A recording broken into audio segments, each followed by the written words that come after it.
Hello! Hello! Hi! Your big hello made me jump. Yeah. Made me jump. I'm Zoe. Hello! Oh, hi, I love Stella! that. We're not glorps. We're radium. Stella! We're radium. Hello, guys. This is gonna be a freaking long one. Hello! It's gonna be long. It's gonna be thrilling.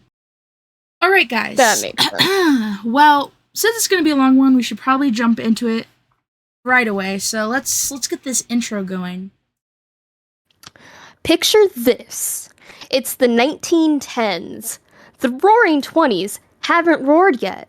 World War I is just beginning to cast its shadow across Europe. Penicillin hasn't been discovered. And in America, women still don't even have the right to vote. It's a time of innovation and illusion. Electricity is lighting up cities, factories are booming, and science is the new religion. And then there's radium, the glowing green wonder discovered by Marie and Pierre Curie just a few years earlier. Radium wasn't just a scientific breakthrough. It was a miracle. People believe it would... What's wrong with me? People believe it could cure cancer, boost your sex drive, and even bring eternal youth. It was in toothpaste, water, cosmetics, and even chocolate. And in the middle of all this hype were young women, teenagers mostly, hired to paint glowing numbers on watch dials. Delicate, precise work that seemed glamorous at the time, especially when the paint itself glowed in the dark. They were called the Shining Girls. What they didn't know was the magic they were painting with was slowly killing them. This is the story of the Radium Girls. How they fought for justice in a world that treated them as disposable. A story of science, power, and the fight to be believed. And it all started with a tiny brush and a luminous lie. Dun dun dun. It can be kind of graphic with some of the details of yes. What happens to them. Yeah. Especially it's not a happy-go-lucky time for these girls, and so I don't want to paint it as such. I want to be real. So let's start at the beginning. Let me get these two up here. November 8th, 1895. Wilhelm Conrad Röntgen at the University of Würzburg discovered a new kind of radiation, which he called X-rays. This discovery led to the physics field rapidly progressing with new findings. Henri Becquerel, a French physicist fascinated by this new discovery, went about exposing salts of uranium to sunlight to study whether the new radiation could have a connection with luminescence. By chance, he instead discovered that another new type of radiation was being produced without the salts needing to be illuminated. A radiation that could pass through metal foil and darken a photographic plate. Now, during this time as well, we have these two on the right. Marie Curie, a Polish immigrant who had moved to France to study physics and mathematics. 5 years before the French physicist Becquerel's discovery. She chose to focus her thesis on the matter that he was looking into because she was fascinated by his theories and his discovery. So she conducts an experiment to confirm Becquerel's observations and also validated his conclusion that minerals with higher proportions of uranium emitted more intense rays. But she didn't stop there. She also hypothesized that the emission of rays by uranium was due to an atomic property of the element. And this phenomenon she named radioactivity. The man on the left, who is he? That's her boo, Pierre. That's her boo. Her husband, who was also a passionate scientist, super intrigued by his wife's findings, always super supportive of what she was doing. They joined forces as a team and worked to separate the substances in pitchblende and chalcolite, which are non-pure uranium ores. So again, we're studying uranium. They then used an electrometer to measure radiation and trace the tiny unknown radioactive element. And this led them to discovering and naming a new element called polonium. Then they continued their work, and by 1898, they find the second new element in a barium fraction, which they named radium. So this is their path to success, but also tragedy. They did not know just what this discovery would do to society at the time. Many, many lives. It's there's a lot. Oh, I forgot to tell you. Yeah, go ahead. The thing that I got done the other day. Yeah.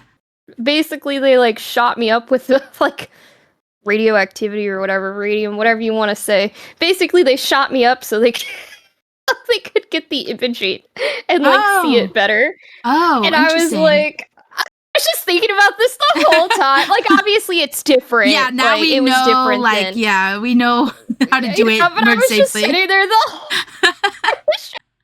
whole time, like, oh, my scary. Lila became a radium girl. Yeah, I had to share that. Back to Marie Curie. Yeah. It takes over 3 years for Marie and Perry to isolate radium. As they never were able to do it with polonium, it decayed too quickly. So they could never figure out how to isolate it, so they focused in on radium. Because of the fact that radium doesn't decay as quickly, they were able to prove skeptics wrong through their research and their proof of, like, isolating it. And this is when we start seeing radioactive materials being utilized in medicine. So after its isolation, they've been researching it, experimenting on it. It's found to be very successful in treating cancer because of the fact that it like completely irradiates like a tumor. But as a lot of like, what is it called for like cancer treatment? What do they call it? They call it, it's not radio. Chemo? It's not chemo. It's radiation. Radiation. There we go. Yeah. So, radiation, even today, can be really taxing because it's really hard for them to get radioactive materials to like tell the difference between a healthy, substance and an unhealthy substance. So it won't just attack like a tumor, it can attack other parts of the body as well that you need. And at the time, they obviously didn't know this, so they just think, oh, it treats cancer. This is a miracle drug. And soon this leads to, like Lila said in the intro, them putting radium in everything. Or, well, advertising that it's in everything. Because a lot of these products didn't actually have radium in them. They just used it as a tool. Expensive. Yeah, radium is very expensive, but they wanted to, make a profit. So they started putting radium in their products and, putting it on their products that's saying that they put radium in it. So we have radium toothpaste, like she said, radium milk, radium cosmetics, radium energy drinks, which I do have a few of these. Let me see. Chocolate tonic. Yeah, here's an ad for creme powder, so makeup. And it's the Radia. And it's a radium like powder, like a setting powder, basically. And then we also have Radium and Beauty. So there were tons of toiletries that they made for beauty for radium, because eventually, people weren't just thinking, oh, it cures cancer. Oh, it just makes you healthy in general. So put everything on that has radium, and you'll just be healthy all the time. And so if only. Yeah, I know. It kept going and going and going. And eventually we hit, World War One, and we hit a huge, huge industry. Started pre-World War One, but really boomed during World War One. Watch dials. And that is where we get to our girls. Our girls are all about the watch dials, which is much more serious than any of these radium products, because like we said, a lot of these products didn't actually have radium in them, but these watch dial paints absolutely did. The radium industry in New Jersey, that's what I'm going to be focusing on. I'm going over New Jersey. Lila is going over Illinois. All right, and in 1914, we have a Dr. Sabine Arnold von Schoschke, I think is how they say it in the audiobook. And Dr. George S. Willis, who founded the Radium Luminous Material Corporation. The company eventually moved into the business of making radioluminescent paint named Undark. And by 1917, when World War I was finally starting to impact America more, they moved on to the application of that paint on watches. They opened up facilities in Newark, Jersey City, and Orange as they became a defense contractor, supplying the military with radioluminescent watches. So you can imagine, military contractor, you're getting big business. Lots of money, a lot of enticement to be productive and do a lot of business, right?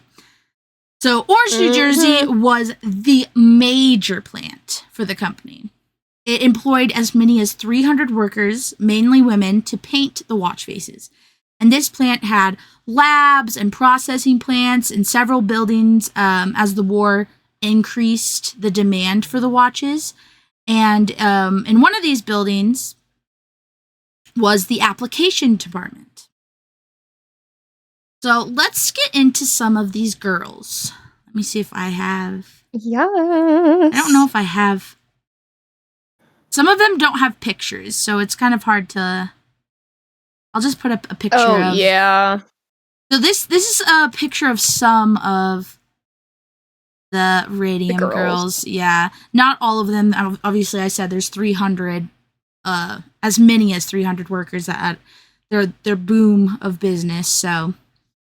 But one of the girls, Catherine Schaub,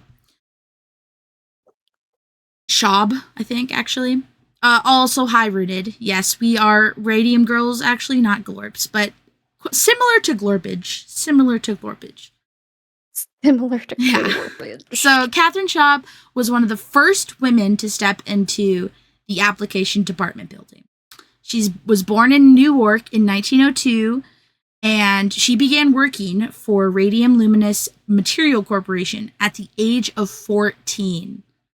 There are going to be a lot of young girls between the ages of 14 to like 20, and upwards into, more young adult. But a lot of these women are going to be super young, which is super important when you think about how it ends up being. Yeah. So she worked there, was pretty quickly promoted to instructress. So she was moved to the Orange plant and started instructing the girls on how to do the watch style painting. Another girl we have is Grace Fryer, who I do have a picture of. So let me put her up here. Grace Fryer here. She also took up the call for dial painter, and she was very motivated by her family as well, because two of her brothers were going to France to fight in the war. So she wanted to be a part of it. She wanted to help out where she could. And she was one of 11, with her younger sister Adelaide being closest in age with her and her best friend. And Adelaide, luckily, would shortly be a dial painter alongside her sister, because she got fired for talking too much. So she didn't last very long in the business, but little did she know it was very, very helpful for her livelihood, for her life. yeah, for her future. So, Adelaide, keep on talking, girl. Yeah, right. Yeah, it is sad how we played with nuclear materials.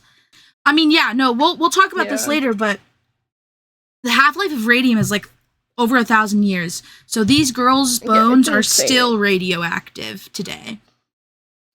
Yeah. And they're still deteriorating their bones with the radiation. So, yeah, no. Radioactive materials, like, I mean, this is what before, like, that was even seen as a thing. Like, having radiation poisoning or any of that. This is like before that was even a thing people talked about. It's crazy how humans are just kind of like willy-nilly about what they're like, oh, we found this thing. We're going to see what it does without any type of precautionary like action. Safety. Yeah. All right. So yes, this is Grace. She was a great dial painter. She painted over 200 dials a day. So you can imagine a company that's trying to get as much production out as possible for this military contract. She was a great employee for them. So let's talk about the process a little bit. So the girls were taught to mix the paint, then lip point, which was a procedure that had the girls put the brush to their lips, dip into the paint, and paint the dials. So I do have a picture of lip pointing. Okay, yeah, there's a girl doing the procedure. Oh. Yeah, so you can see she's putting it right between her lips, getting, the brush pointy enough for it to make a elegant number on the watch dial. And they had to do this a lot because the radium was like crusty. It would harden on the brush and make it really not like easy to paint elegant numbers with. And they were given water cups for a short time, but it got really cloudy and it didn't work very well to clean the brushes. So a lot of the girls just kind of went back to lip pointing anyways. And then eventually they got rid of the water because it was seen as a waste of radium material because, as we said earlier, radium is very expensive. So the girls also, predictably, often got splashed by the paint. So they would end up, like us, glowing in the dark on their walks home from after work. So as this business starts booming more and more, we get more and more girls joining the company. We have Hazel Vincent, who is another girl from New York. We have Albina Magia and her little sisters Amelia, or Molly. I'll call her Molly. Molly and Quinta. So Albina, Molly, and Quinta. We have Ella Eckert. We have Edna Hussman. There's so many girls joining this industry because it pays super well. And it's a job that women are, excelling in. And that there weren't a whole lot of like jobs that paid super well for women to do at this time. Like Lila said, this is before women even had the vote yet. So they are taking the opportunities that they can get. And this is a great opportunity for young women. And it's not necessarily a forever industry, but it gets them in the door, gets them, some money, helps them help their family out. So a big part of their jobs as dial painters, like I said, not wasting the paint. So the water cups had to go. They couldn't ask for more of the product. So if they ran out, they would kind of be out of luck. So it was very important to be careful about how much you were using. It had like a weird aftertaste to some people, and people would use the water cups specifically because lip pointing just was gross. But now everyone had to lip point, so you kind of just had to get over yourself. They also were brushed off each day in the darkroom to sweep up and use again tomorrow. So any of the radium paint that had gotten on their skin, on their clothes, they were brushed to try and get as much of it off as possible. But obviously, they would still glow pretty dramatically when they were on their way home. Some found the paint made them sick, so there were sores in their mouths. Catherine, the first girl we talked about, found that she started to break out on her face Though she was only 15 at this time, so it could have been puberty. Hormones, So, like, she didn't really think of it. She did consult her doctor, and he did ask if she worked with phosphorus because she was not only breaking out, the doctor was seeing changes in her blood. So, at this point, the girls don't really know much about the paint they're working with. They don't really know, like, what exactly is in it other than radium. So she does wonder, hey, maybe this paint does have phosphorus. So because of the doctor's concerns, she brings the subject up to her peers, and they take it to Mr. Savoy, who is the studio manager at the time. And he tells the girls... Mr. Savoy. Yes, Mr. Savoy. He tells the girls that the paint is harmless. And they don't just blindly believe him this time, because he's been saying this over and over. So he has to call his boss. So George Willis, Dr. George Willis, one of the co-founders of the company, comes down and gives the girls a lecture about radium. He tells them that the radium was used in such a minuscule amount that it could not cause them harm. And this finally reassures the girls. So even though some of them are getting sick, some of them are having negative reactions to the paint, he's like, no, there's nothing can be too harmful to you. This is, safe work. So a lot of their worries and doubts get tossed away because a doctor, someone that owns the company, is telling them, oh, you're okay. Because of this reassurance, we get some more girls in. More and more girls. We have Sarah Malefer, who is an older woman. She's a single mother with a daughter named Marguerite. She lives with her parents and her little sister Marguerite, whom her daughter was named after. And Sarah was able to get her sister a job after the war ended. So Sarah and Marguerite are both now in the dial painting business. Catherine also brings on another new recruit, her cousin, who was an orphan, Irene Rudolph. She was an avid worker, squirreled away her wealth, making sure that she always had enough to get by, and even more. She was very good at financial things, she was very good at budgeting. She wasn't like a lot of the other girls, because, like I said, they're getting paid pretty good. A lot of these girls were buying nice clothes. They were buying nice like furs. They were buying nice shoes. They were getting their hair done. Oh, that would have been me. Yeah. Would have been me.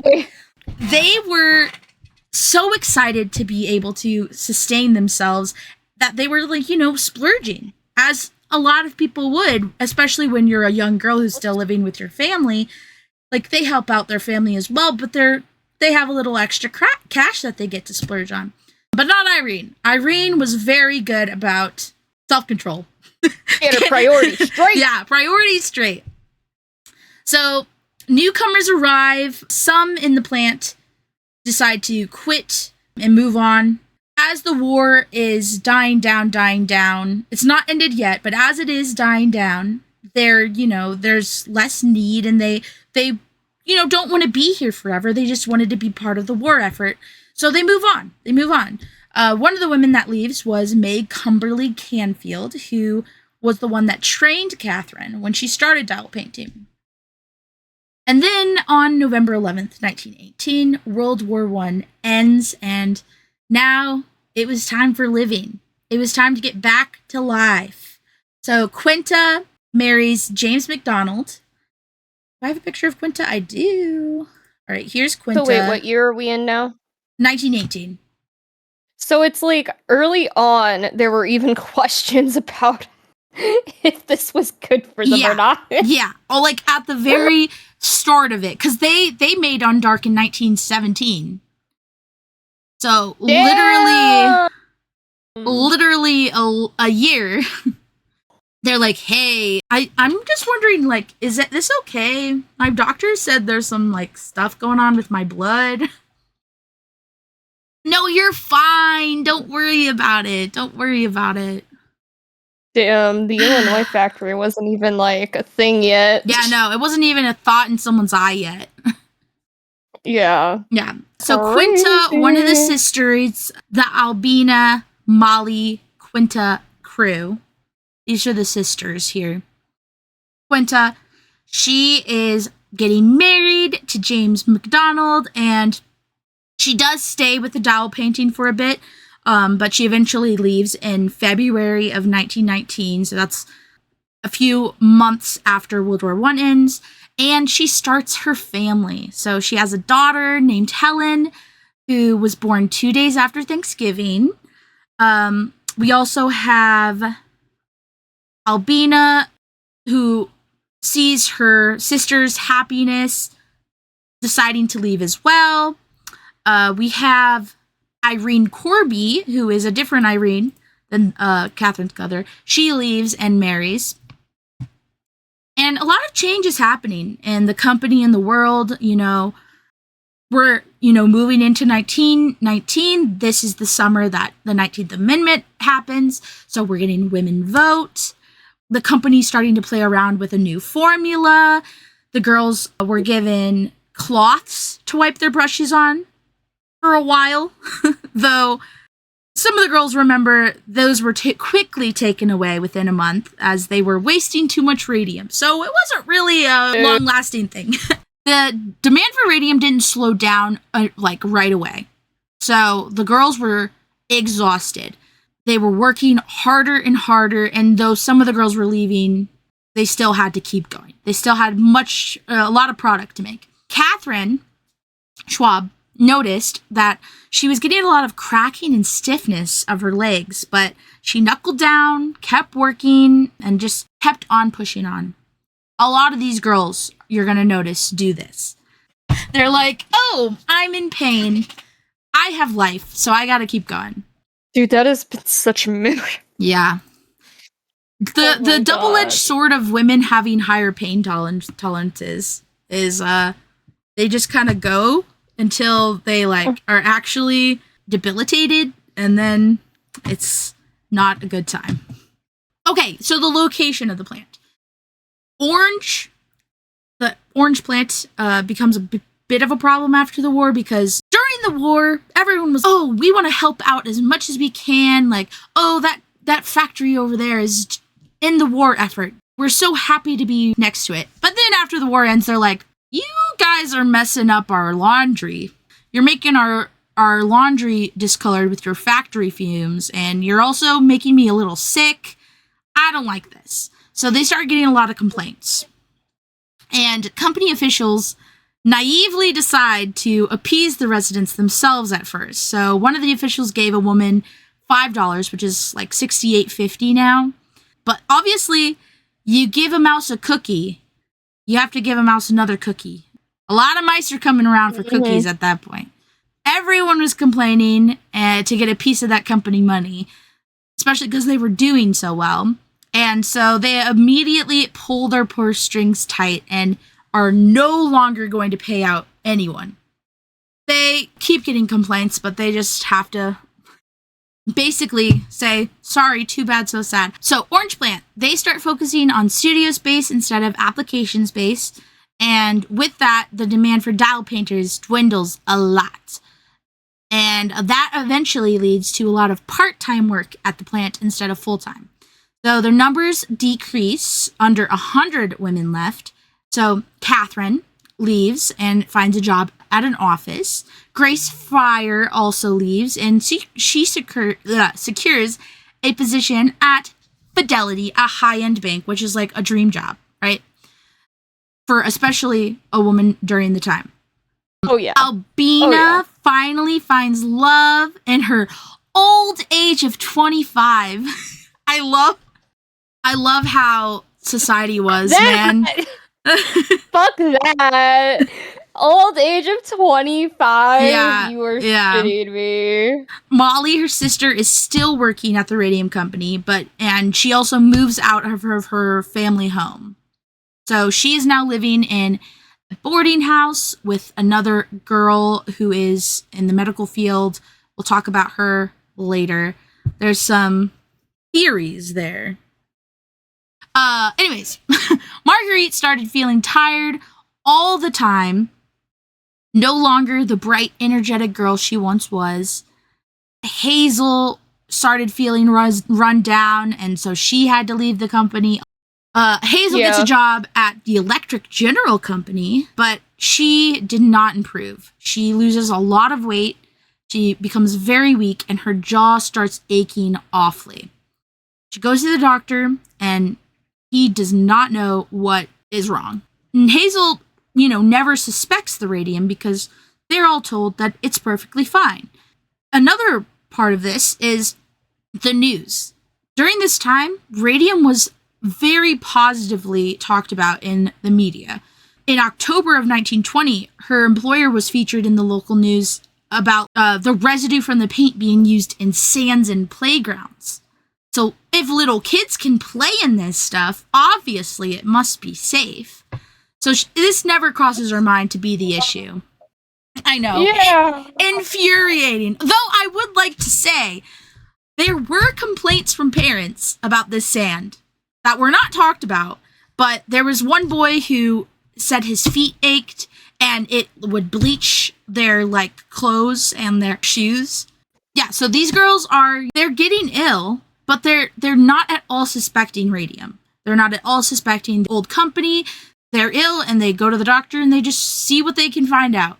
But a lot of these doctors didn't really have any clue. So Catherine decides to go back to the company and she starts training girls for the new watch company studios. Ew. She teaches them lip pointing and how to paint the dials. That's where she's at. In 1921, so we're in the 21s now, Ella leaves. She goes to work at Bambergers, which is a great name for a burger shop. I love that. And Molly, who, as I said, moves out into a boarding house, moves out of her parents' house, and who is the sister of Albina and Gwenta. I'm gonna have to keep reminding people of characters because, we've been with these girls for a while now, so it's gonna be kind of hard. I still get a little. Yeah, it's still a little confusing. So Molly here, she's one of the only people left at the company. Her health is declining. She has a lot of toothaches. It gets so bad that she finally goes to a specialist in mouth diseases. And this is one of our big good but bads, Dr. Joseph Kneff.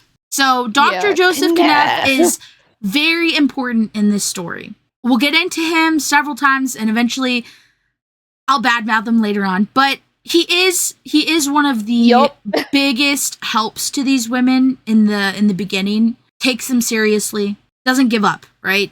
Her lower jaw and gums are super inflamed. Her teeth were getting loose, and he treats her for pyorrhea, which is a gum disease that causes inflammation and destruction of the tissues supporting the teeth, which would account for the loosening of her teeth. But her treatment did not improve her ailments. She gets a lot of teeth pulled, but none of the holes in her gums heal over. Instead, they start forming ulcers. She's in immense pain, but she keeps going to work, keeps going on with life. She starts to have aches and pains everywhere. All over her, joints, her arms, her legs, her back. I can't imagine. These women went through immense pain, and I do not know how they, I genuinely think I would have died from some of the pain these women went through. Because of the aches and pains all over her body, they start to think she has rheumatism, but nothing is helping treatment-wise. So nothing rheumatism treatment, nothing pyorrhea treatment, nothing.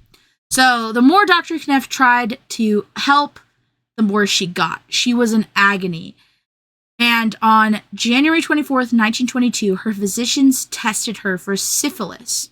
It came back negative, but that was one of their last resorts about trying to figure out what was happening. Dr. Kneff then searches, and finally, after ruminating over the smell that came off of Molly's decaying mouth, because it was literally decaying inside of her, came to the conclusion that it was likely phosphorus. So he asks Molly about what she did for work, and he gets a bit more suspicious after she tells him that she works for the radium company. And so he goes looking for answers. He asks the company for their formula, but of course, corpo that they are, refuse to give him the formula. He does do his own tests and finds that indeed there's no phosphorus found in the, material that they use. So there is a dead end there. Molly does end up having to quit her job, and she's confined to her home because the pain is just too much at this point. So in May 1922, 5 months after her negative syphilis test, she comes in to see Dr. Kneff again, and he goes to inspect her mouth. Her jawbone broke to everyone's horror, and he, without surgery, removed her jawbone from her mouth. Mm-hmm. Take that in. Her mouth was so decayed that her jawbone literally came out of her mouth without him having to cut her open, without him having to lift away any muscle or skin or any of that. Like, it just came barely out. Touched it and yeah. That is how imagine that. How do you survive that pain? I genuinely can't fathom. But yeah, so he does later remove the rest of her jaw with surgery, and that gives no relief. There's no relief to anything. And she does become anemic as well. So she's just getting worse and worse and worse. Kneff, though he wasn't trained or knowledgeable about the test, tests her again for syphilis. And this time it comes back positive. He never tells Molly about these results. He just puts it in her chart.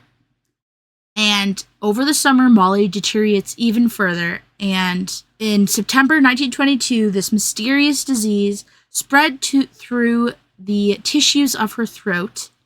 And by September 12th, it had eaten through her jugular vein, and she died bleeding out.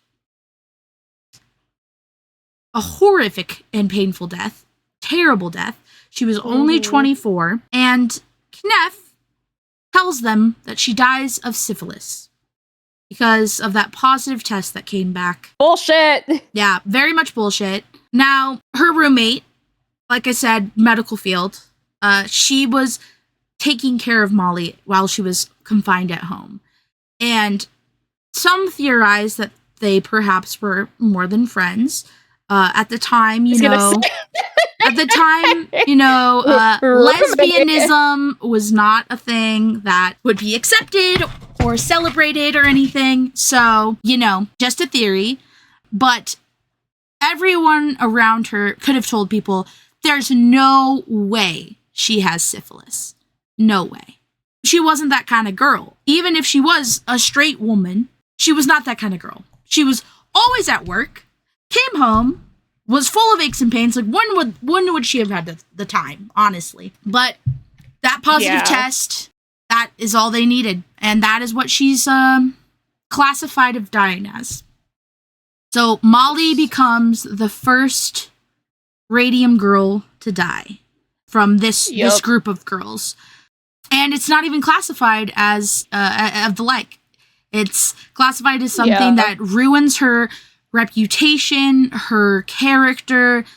It's just, I just really, even if he really thought she had syphilis, I really wish he could have just not put it. She's dead. She died a painful death. She literally sat there until her tissues deteriorated through her jugular vein and died, choking on her own blood. I feel like that's tragic enough. Why give her this red mark?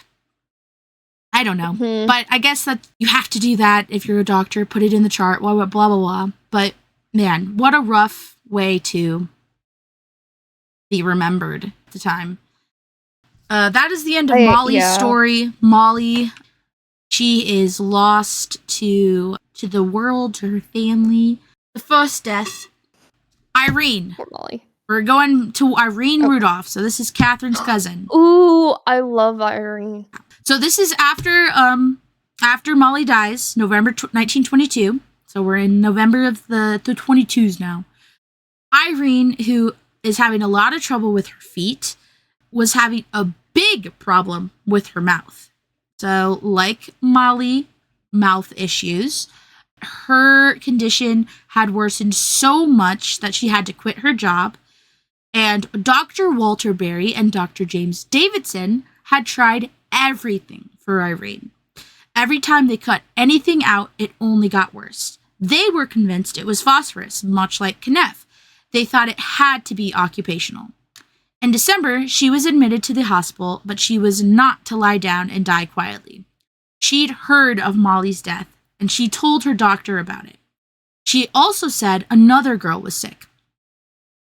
And this was likely Hazel Vincent. So Hazel, one of the other girls we mentioned earlier, she had been diagnosed with anemia, pyorrhea, and was suspected of having phossy jaw, which is that phosphorus poisoning that everyone keeps thinking that it might be.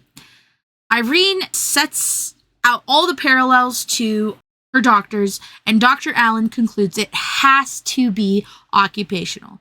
On December 26th, he reports Irene Rudolph as a case of phosphorus poisoning to the Industrial Hygiene Division and asks them to investigate. Within days, an investigator was looking into the orange plant. He observes the girls at work, saw the lip pointing, and the corporate man said that they'd tried to stop them, but they wouldn't stop. This was obviously not true. They had taken all measures of them cleaning the brush without lip pointing. So, big old fat liar. He also saw one of the women limping, who was Sarah, who is one of the other workers, Sarah and Marguerite, the sisters. The investigators took a sample of the paint and sent it to John Roach, who is the deputy commissioner of the New Jersey Department of Labor, to make a survey. Lillian Erskine, who is a police inspector, did another inspection of the plant before giving her results to Roach. She concluded that it was a coincidence that Hazel and Irene both presented with necrosis, as no studies showed that as potential harm of radium. Zamotolsky was sent a paint sample to test, but that came back with a different theory that it wasn't phosphorus because there was no phosphorus in the paint, but it was the radium. There was a lot of literature to back this theory up from the early 1900s. Even a documented case of a German woman dying after being treated with radium, and her doctor declaring that there was no doubt it was from radium poisoning. So, in other countries, in in earlier times, back when it was first, found by Mercury and Pierre, a lot of people knew that this was not as harmless as everyone in America seems to be thinking. The problem was that in the 1920s, radium companies started funding their own studies. And interestingly, they were also very positive towards radium. So these companies were completely rigging the whole scientific field in their favor, which is crazy. So scientists that they sent the paint sample to, his opinions were drowned out by all of that bullshit that the radium companies were funneling into the scientific field. So there really wasn't anything that anyone could do at this point to prove radium poisoning without starting a big kerfuffle in the Americas. So we are now in 1923. Irene is getting a lot worse. Surgeries and blood transfusions are not doing anything to help. She's not the only one going through stuff, though. George Willis, one of the co-founders, his right thumb has to be amputated because of the radium. He then publishes his findings that radium was likely harmful. Again, it is drowned out by all of the other bullshit. So even one of the co-founders is like, hey, this is not okay. We need to not do this. Man, corpos are powerful beings. Grace Fryer, in 1923, she's having a lot of aches and pains now, and her teeth are also having some issues. The girls are slowly but surely all starting to have some similar issues going on. Helen Quinlan, who was another dial painter, she dies at 23. And supposedly it's of Vincent angina, which is a bacterial infection of the throat and mouth. which is characterized by bleeding gums and formation of ulcers, very eerily similar to some of the stuff we see going on and what went on with Molly. Possibly and most likely another Radium Girl death there. And then 6 weeks later, after Helen dies, Irene unfortunately succumbs to her aches and pains and deterioration at the hospital at only the age of 21. Her death is the first classified as a possible, industrial thing. She's classified as dying of phosphorus poisoning, though the doctor admits it was not confirmed. Catherine, her cousin, is obviously very angry.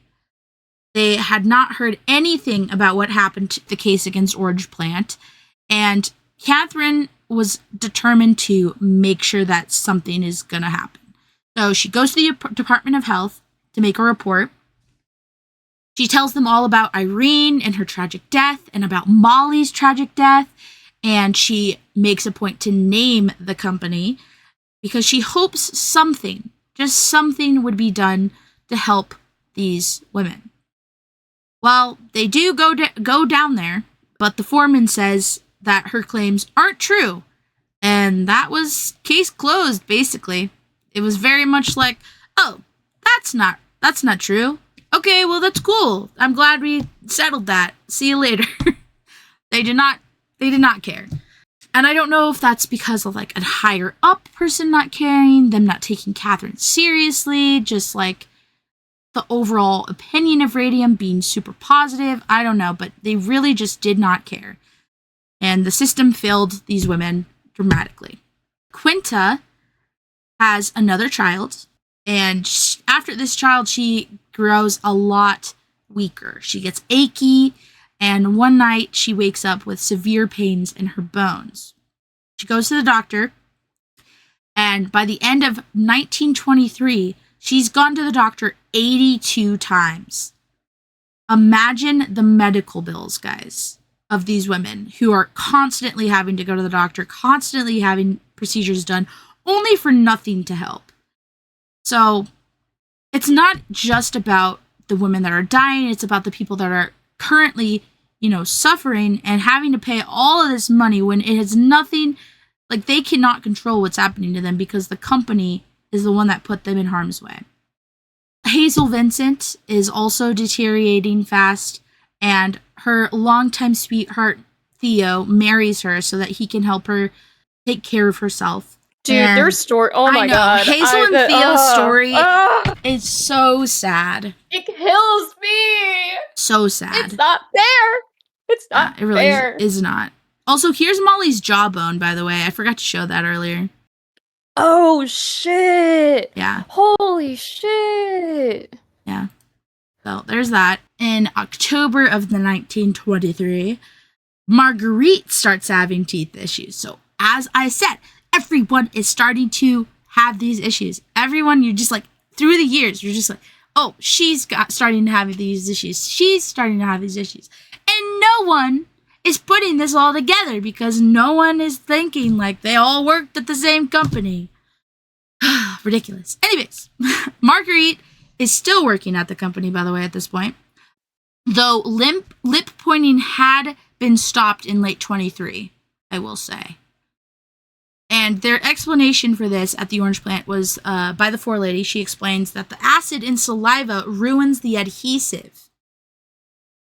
Okay. So, okay. That was just like a made up thing because they were like kind of getting suspicious that maybe things were not, as healthy as they thought. But so Marguerite, she's losing weight, constantly in pain.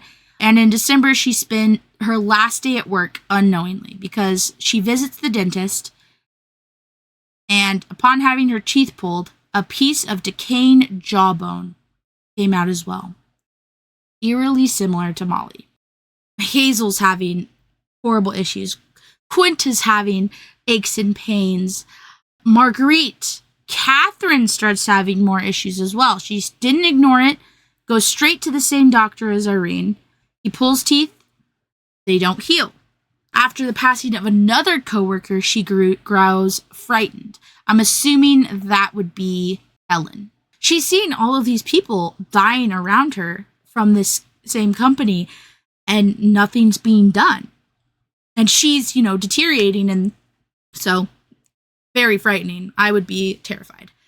Grace is getting worse. Her parents are finally convincing her to go to the doctor because Grace is working at the bank, right? So she's going to the bank every day, and she's just getting worse and worse. And finally, they're like, "You gotta go." And she's got a cushy job, so she should be able to go.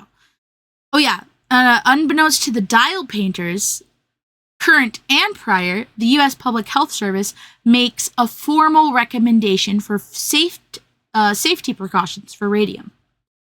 So they do this without anybody who's working with it knowing, which, again, the company has to be just fully, on purpose, not helping them. Oh, I don't know if I said this earlier, because I think I got interrupted by my something, I don't remember. But did I say that Shosky got frozen out of the company?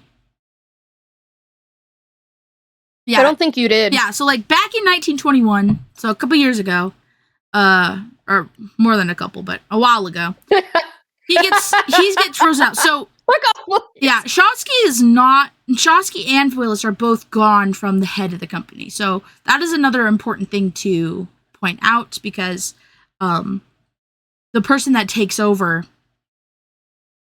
is not great. Yeah, Dr. Von Shosky frozen out. George Willis sells all his shares to the treasurer, who is going to become the company CEO or whatever it's called, who changes the name to United States Radium Corporation. So now it's the United States Radium Corporation. It's run by Roeder. We'll get into him later. Roeder is very much not going to be telling them anything about safety precautions, so that didn't really help. But thanks, U.S. Public Health Service, for making them, I guess. Dr. Berry, who has been seeing countless women about these, issues, about this unknown disease, finally gave them an ultimatum. He says to them that they have to quit their jobs at the radium company, or he will not continue treating them. He is convinced that it has to be this company. And if they're going to keep working there and slowly deteriorating more and more, he doesn't want any part of it. So there was a meeting at Barry's office between a lot of the girls, and they discussed their ailments, and it was concluded that it simply had to be the plant. But there wasn't really anything to do. Catherine had already made a report, and nothing had come of it. Obviously no one cared. So a lot of them did quit for Dr. Berry because they needed someone on their side. They needed someone helping them get through these pains. Yeah. And the company did also hear about this Dr. Berry. We like Dr. Berry. Dr. Berry's a good one. We do. We do like Dr. Berry. Yeah. Dr. Berry's not a Kneff, guys. Dr. Berry's a good one. I can't imagine, though, being the doctor that's treating all these women and just watching them all die and having no way to save them. To help them. Yeah, dude. Yeah, I just can't imagine. It hit heavy on his conscience. Oh, yeah. Nothing can be done for these girls at this point. Hazel is not doing well with her current doctor, and Theo and Hazel decide to try out a different, more expensive doctor in New York for her ailments, Dr. Bloom. It's a lot of money, guys. These treatments are a lot of money. Even the non-expensive ones, they build up. Like I said, one of the girls had 82 appointments with her doctor by the end of the year. That's a lot. At one point, one of the girls had 6 visits from Kneff, I'm pretty sure, before she died. 6 visits in one day. People were constantly needing treatment and care and observation and all of that. So Dr. Bloom, who is an even more expensive doctor in New York, they needed money. Theo and Hazel did not have enough money to do that. Theo and his father took on a lot to pay for her treatment. Luckily, Theo's father was very, very generous, though I guess really not lucky because ultimately, we're going to get into it, there's nothing that they can do.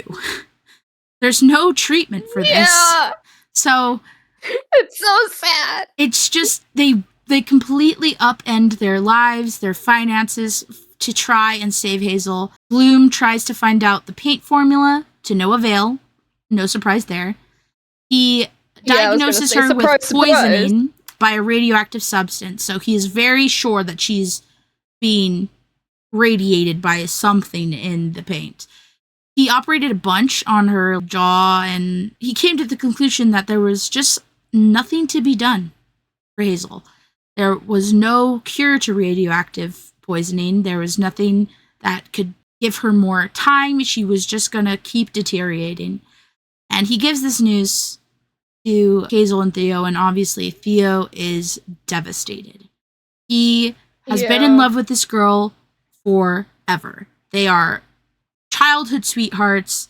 He finally gets to marry her, and she's just not well at all, and won't be. She will never be well. Her story killed me. I know. It's so sad. Killed me. It genuinely is so sad because they had such love for each other, and they were so excited to spend the rest of their lives with each other.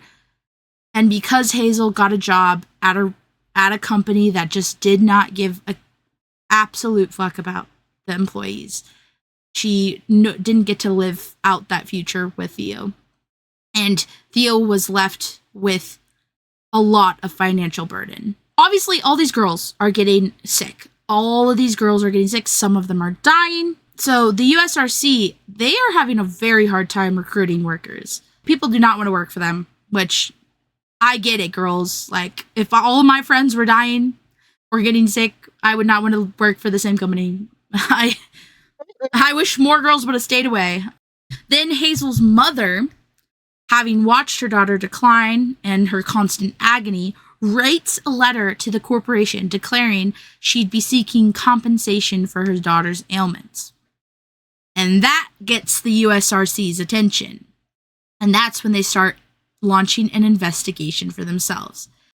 They ask Dr. Cecil Drinker to do a study. In April 1924, the study begins. There is utter lack of realization of the dangers by the bosses. They visit the doctors and former dial painters outside the plant. Drinker and his wife, Catherine, they get into it. They really go hard on this study. They are, just like us, they dive into the facts. But the study goes on for a while, so this investigation is going to keep continuing as I talk about these other things.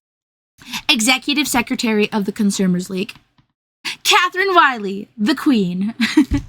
We love Catherine Wiley.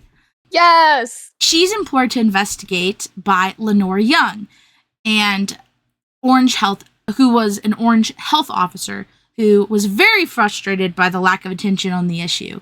And Catherine Wiley was like, yeah, I got you. So she starts interviewing a bunch of the girls, even asks a judge about how they would go about getting compensation for the girls. But unfortunately, New Jersey law was not in their favor.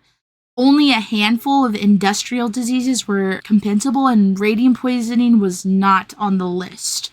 It wasn't even a thing at this point. Even if it was, though, there was no, retroactiveness to that law. So all those women that got it after they left the company, or started getting worse after they left the company, they wouldn't be able to get anything for their issues.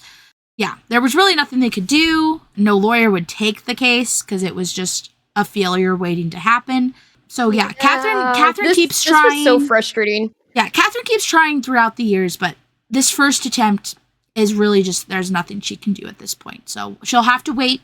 She'll have to wait until things start changing. So the drinkers finally finish their study, and the USRC sees a graph showing that there's nothing crazy in anyone's blood, supposedly, and they just kind of run with that and are like, oh, sick. So they said nothing is bad, so we're good.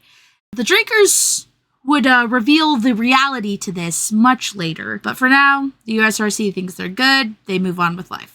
Hazel does eventually die on December 9th, 1924, at the age of 25. So now we have Hazel, Molly, Irene, Helen. I think that's it. I think there's 4 deaths so far. So after Hazel's death, Marguerite finds a lawyer and she files a suit against USRC for initially $75,000, which would be $1 million today. And Hazel's family, after her death, joins the lawsuit. So they do start something, a legal battle of sorts. But this is going to be a long road for them, so we'll get into that in a bit. Right now, let's talk about what the Drinker Report really was about. Roeder, at first, was super eager for the report, but the Drinker Report was not what he thought it was. It very much declared that radium poisoning had to be the culprit. Radium was found to be a bone seeker.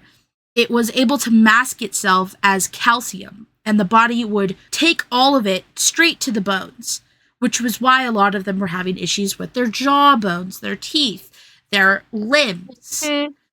So the masked radium would burrow deep into the women's teeth and bones. And it was 1,000 times greater from the inside as from the outside of the body in terms of harm. So all of those reports, oh, it's okay, like, it doesn't really harm you. No studies had been done about inside of the body harm. And it was just eating away at them from the inside out. And the drinkers concluded radium was the problem. There was no question in their minds. And the report ended in a list of safety regulations. Well, Roeder did put a lot of those into place just because he did not want to have the hassle of giving a bunch of people money and having to pay legal fees because of issues popping up. So he does put some of them into place, but he doesn't tell the girls about any of this. He does not talk to anybody about the report, especially outside of the company. He even exchanges letters with Drinker and tries to waylay the full report being released. And they debate back and forth in letters, and it gets heated. But ultimately, the full report was not published. Drinker was a part of industrialism. He was a part of the science field that was positively skewed towards industry, corporation. So he kind of was influenced by that, but also he wanted to be professional about things. He didn't want to get on anyone's bad side. So he was very giving to Roeder when he really didn't need to be. Honestly, he could have just demolished him, but it's fine. Fine. He eventually, we'll get into it, but he'll help in the end. But yeah, so the report doesn't get released. The Department of Labor is satisfied with Roeder's version of events, and Drinker believes they should have Roeder's consent before publishing anyways, and Roeder obviously is not giving his consent, so Drinker doesn't want to release it because he wants to be respectful. They ask John Roach to bring the report to light, and by they I mean Wiley, but Wiley was later told that Roeder had shown him the report and it had cleared the company. So Wiley, who has an associate, Dr. Hamilton, who is her associate, but also who knows the drinkers. Wiley kind of, puts into Dr. Hamilton's head, like, hey, we should maybe talk to the drinkers about this report, because I'm a little suspicious. So Hamilton writes to Catherine Drinker, so Cecil Drinker's wife. Alice Hamilton. Okay. Yeah, let's go. Writes the Catherine Drinker asking if it was possible for Roeder to have falsified the report. And Catherine Drinker responds very upset and says that he had proved a real villain. Because obviously their report did not give them the green flag that he keeps saying that he has. Yeah. And so Catherine is mad, and she convinces Cecil, like, we need to get on this because he is dirtying up our study. He is lying. We are not about this. So Cecil Drinker writes to Roeder and suggests the publication of the full study. He says it's the best way to show those concerned that Roeder was doing everything he could to get to the bottom of things. Hamilton wrote to Catherine Wiley, that it was almost resolved. So they're thinking things are going well. Arthur Roeder, though, is not the guy to mess with. He has the audacity to deny the request again, and instead he says that everything was turned over to the attorneys while these suits were being made, and he couldn't help them. So basically he's like, sorry, it's legal stuff now. It's not in my hands. You can't do anything to release it because we're in the midst of stuff. And Mr. Drinker sees the report finally and was like, he's completely wrote a report that I did not write and is falsified it. And he finally confronts him. Roeder tries to assure Drinker that Roach would get a full copy of the original report ASAP. And Drinker, being the professional that he is thinking that he'll actually do it. So he takes him for his word. But Roeder just handed the request over to Stryker, who is his attorney, and instead hired a different expert to do research into the company, Frederick Flynn. So he examined the girls, first for free, but then with payment from the companies he was working with, and he gave a lot of them perfect bills of health. They were completely falsified reports like, hey, you guys are even healthier than you were. Your blood is perfect. It's pristine. I found him in my notes. I said, he fucking sucks. Yeah, he does. He does. Eventually, Drinker gets the report out because he's sick of it. He's sick of it. Roeder is not keeping his word. There's also another report that comes out about the radium poisoning and everything, but nothing seems to do anything to shine light on the deathly substance. Everything is just brushed to the side. I don't know if a lot of it was the scientific field having a lot of doubts about these reports, and they were just very skeptical, and so no one was talking about it, and I don't know why. Yeah. All of these reports that were very specifically saying radium poisoning is what is going on with these women. They are dying because of this company, because of this substance. Nothing was helping. And nothing would help until we get Harrison Martland on the case. County physician collapses on a train and dies suddenly. Meaning, that's right. There's a new opening available.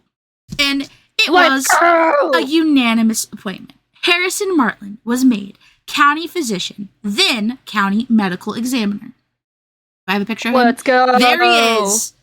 New York Sherlock Holmes, Dr. Harrison Martland.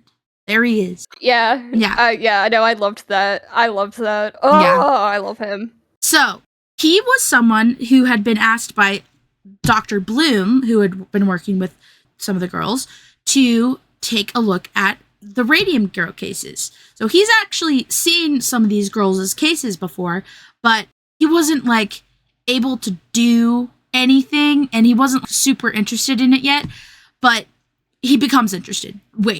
He tries to take a look at Hazel's body after her death, but Theo is super quick about putting her to rest, and Martland's not able to have an opportunity to look, which I get. Theo wanted to just be done with the situation. I get it.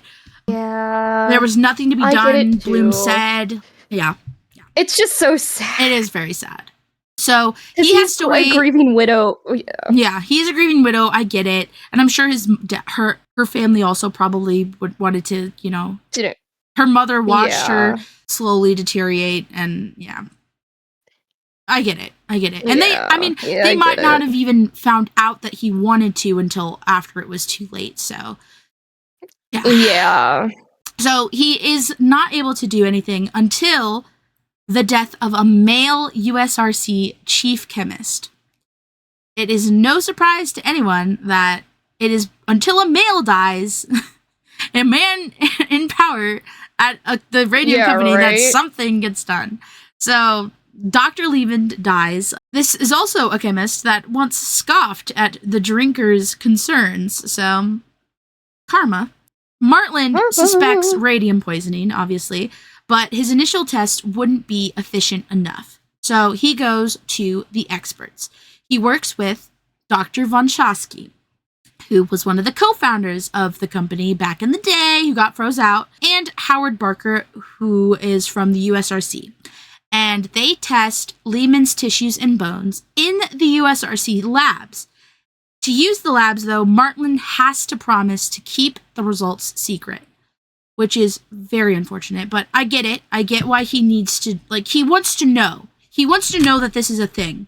And once he knows that it's a thing, then he can, take it somewhere else. But initially, he has to play the game. So he says he'll keep it secret. He does his tests, and they were a success. They became the first to measure radioactivity in a human body. Those three.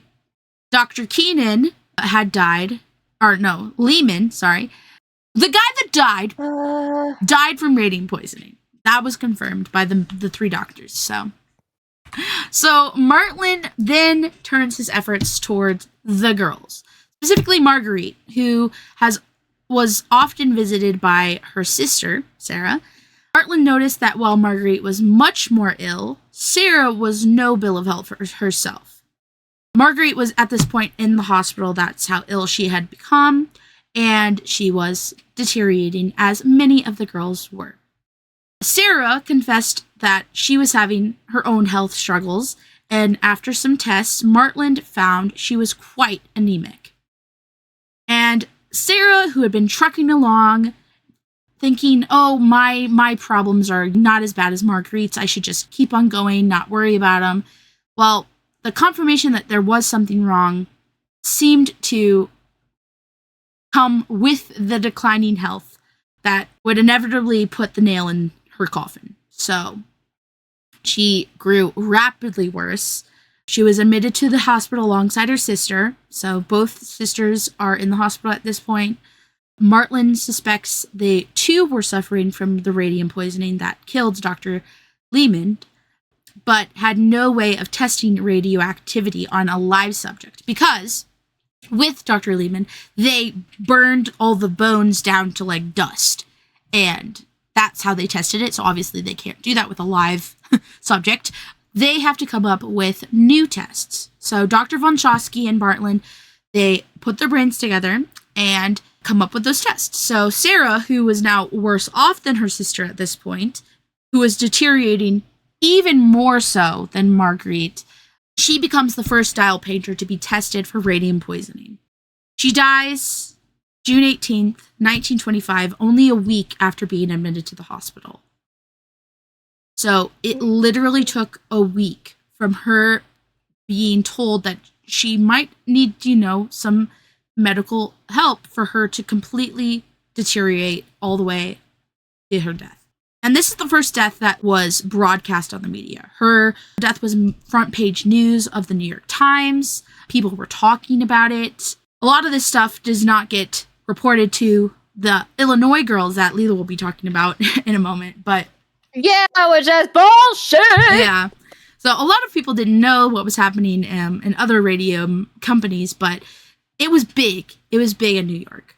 Yeah. I was going to say, in the book, it explains that, because again, you have to think about all these girls are younger when they first worked there. So that's the same with Illinois. Yeah. All of them are young. And the way the book said it is that these girls don't read the New York Times. Yeah, they're not.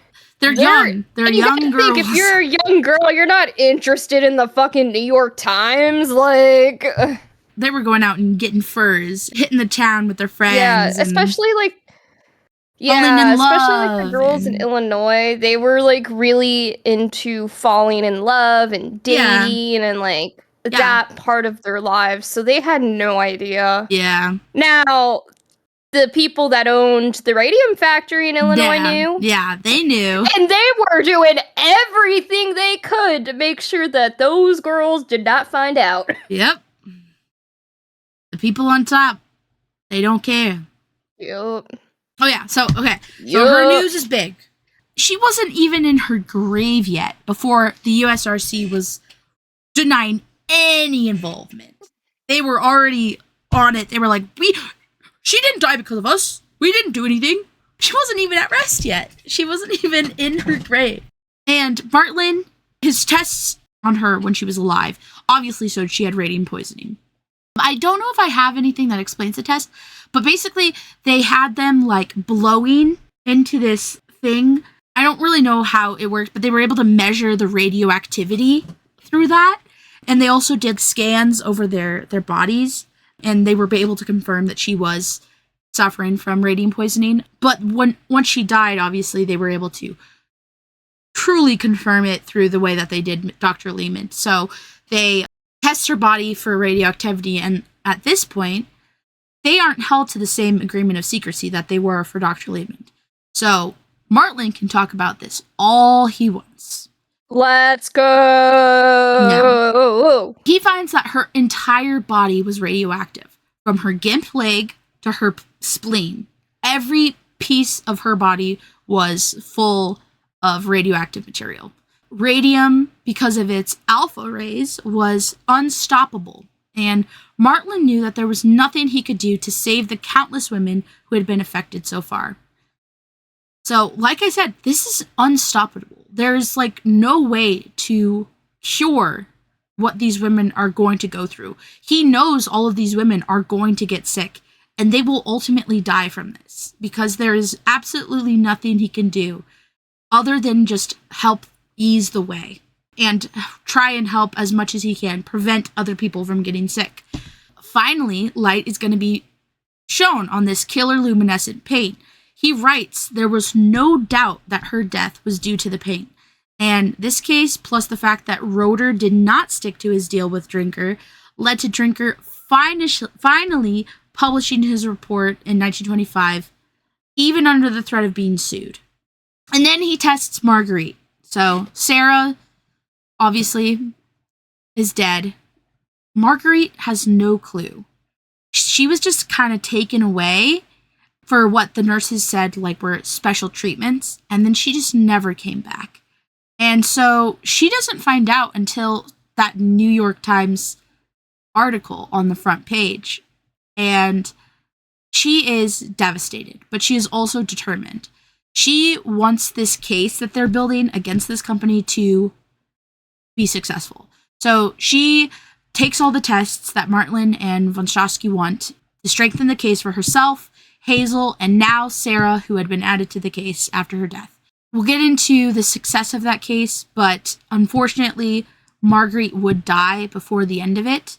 She dies December 26th, 1925, before legal proceedings had finished, though they still continue to finish that legal proceeding out with all the girls dead. So we will get a resolution to that, but unfortunately she does die by the end of 1925. So, and Catherine, Grace, and Quinta are also contacted and make an appointment with Martland to be tested. They take Martland's tests. They're all diagnosed with radium poisoning, and they're all told that there is no cure. There's nothing to be done. So it was really bittersweet for a lot of them. I mean, they're given a death sentence, but they're also given an answer. After all this time of not knowing what's going on with them, they're given an answer. And they're also given a way to fight. And that's when the work really has to start. Now they all know that this is a thing that is happening to them. So Martland joins Catherine Wiley, and they start fighting to amend the laws to include radium poisoning, to show that it exists, that it's a thing that is happening to these women. And the girls are now realizing how careless those in power had been with their lives. And they begin planning for a fight. While seeking to sue the company, Marguerite's lawyers gave the girls the bad news that their cases were barred by the statutes of limitations of 5 months. Marguerite went through the federal court, which was a lot more generous with the limitations of 2 years. So that's why Marguerite, Hazel, and Sarah were able to do their legal battle, because they had been working there within that 2-year limit. And some of them were working there up until the point that they couldn't work anymore. So the other girls they'd moved on with their lives. They'd gotten married. They'd gotten new jobs. It had been more than 2 years. So they weren't able to do the same thing that Marguerite and Hazel and Sarah were able to do with the legal proceedings. So the new lawsuit girls, as I call them, They had been away from the company for many years before being diagnosed, so no lawyers would take their case without substantial payment up front, and many thought that it was kind of a hopeless case anyways, so they really were just trying to get money, and it was gonna, like, they knew it was doomed from the start. So Catherine decided to try a different approach, and with Martlin, they help write a list that is called the List of the Doomed.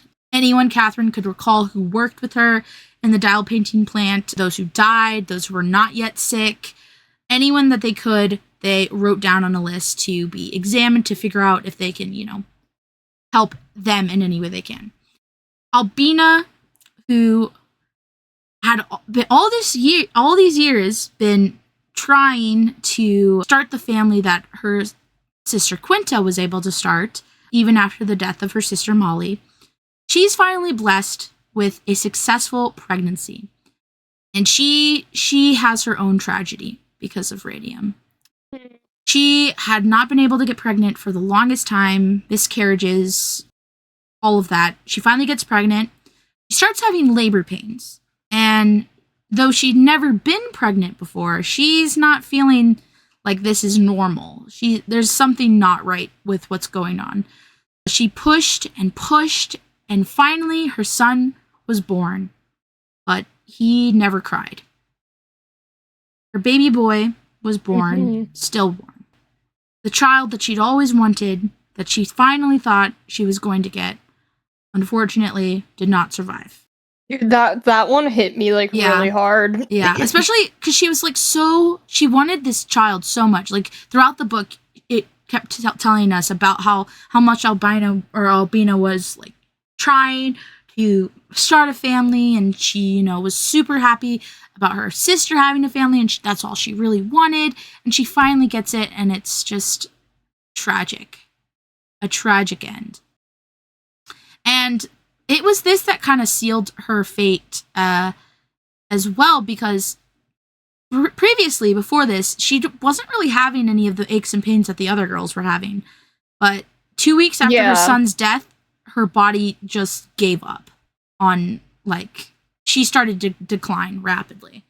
And she was, labeled one of the radium cases as well. And she spent months in a plaster casing, just getting weaker and weaker.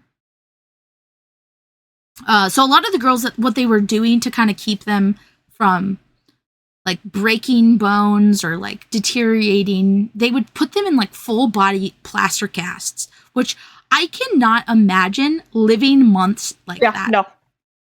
Oh no. I personally think I would rather die than that, because I would feel so claustrophobic, I would feel anxious, I would probably have panic attacks every freaking minute. I can't imagine there was one of the girls had to do it for a year or something. So during Albina's stay in the hospital, there was also another radium girl that was being sequestered to the hospital, Edna Hussman. She did not know that she was a part of the Radium Girl group. She came in for a mysterious broken leg that she got by just stumbling. And she was very young, so the doctors were very confused how a simple stumble could have broken her leg the way that it did.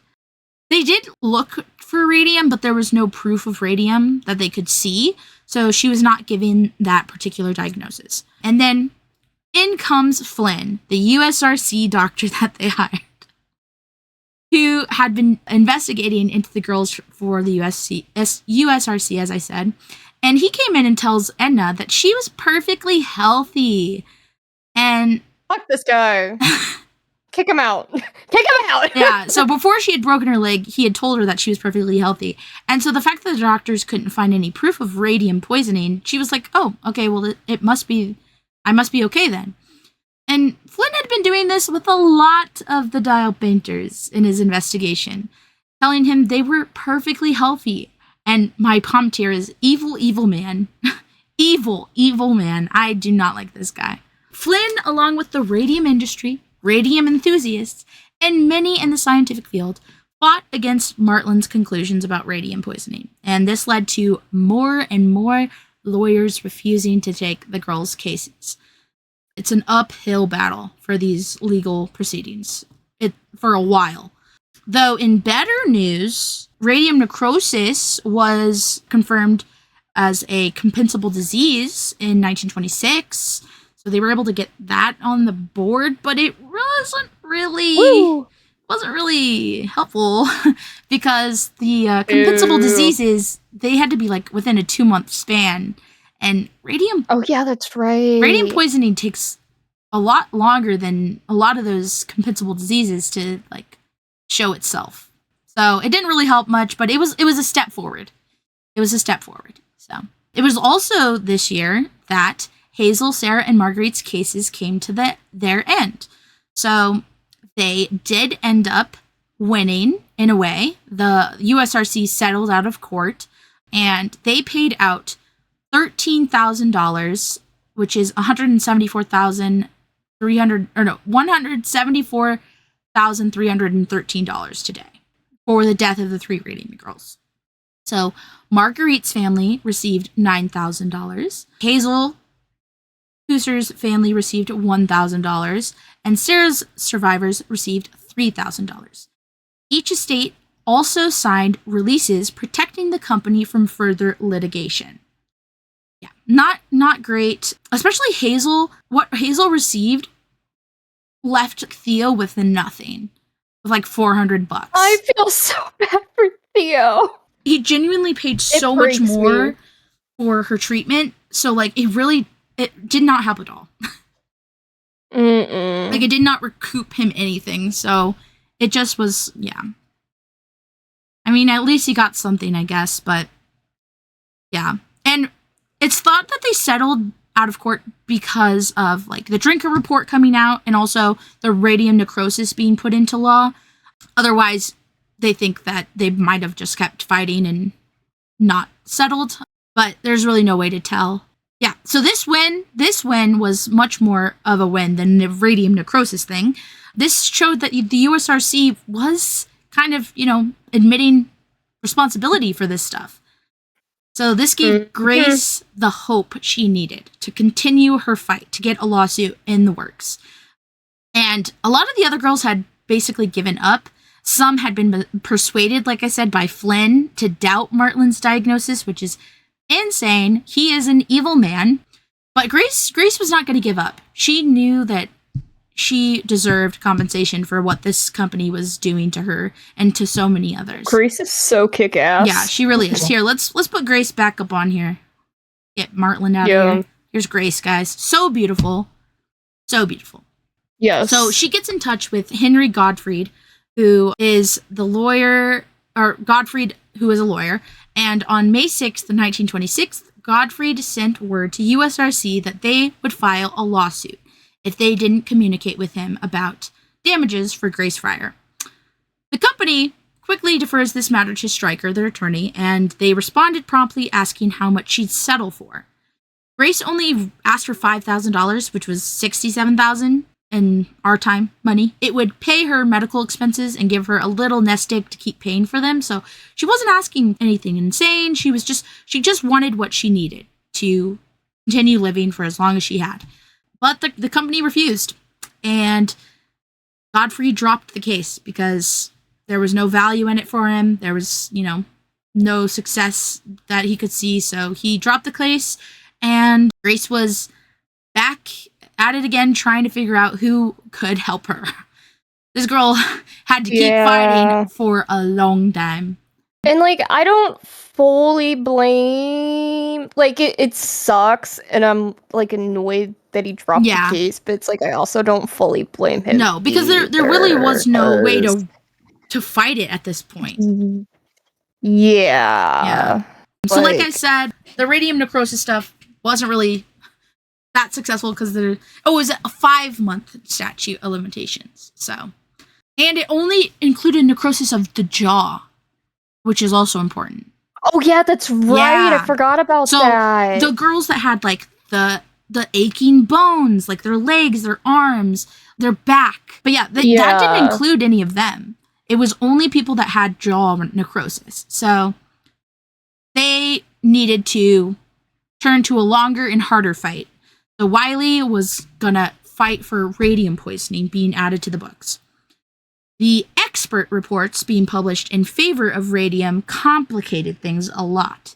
And remember, these radium companies are paying for these expert reports. Flynn was outright lying about his results, and to the people he was examining, he's just so evil. I can't. The company also likely refused the Grace offer thing because they were starting to have a bit of business trouble. The end of the year, the company would have to cut its losses with the orange plant and focus elsewhere. I mean, they were still doing fairly well, but like they weren't getting as many people that wanted to work for them because of all of this stuff going around. They were having to pay these lawyers to fight these battles still. Like they still had to pay them even if they didn't have to settle for very much. They had a lot going on. So that is probably another reason why they didn't want to pay Grace out. And then we get to Kenneth. Yeah. Kenneth. Oh! Yeah. What did I put? I put... Oh, that's what I put. No, Kenneth! That's what I put. Yeah. Kenneth. He had, for all this time, been helping these girls, and then he turned traitor, going to the company saying if they'd play ball, so would he.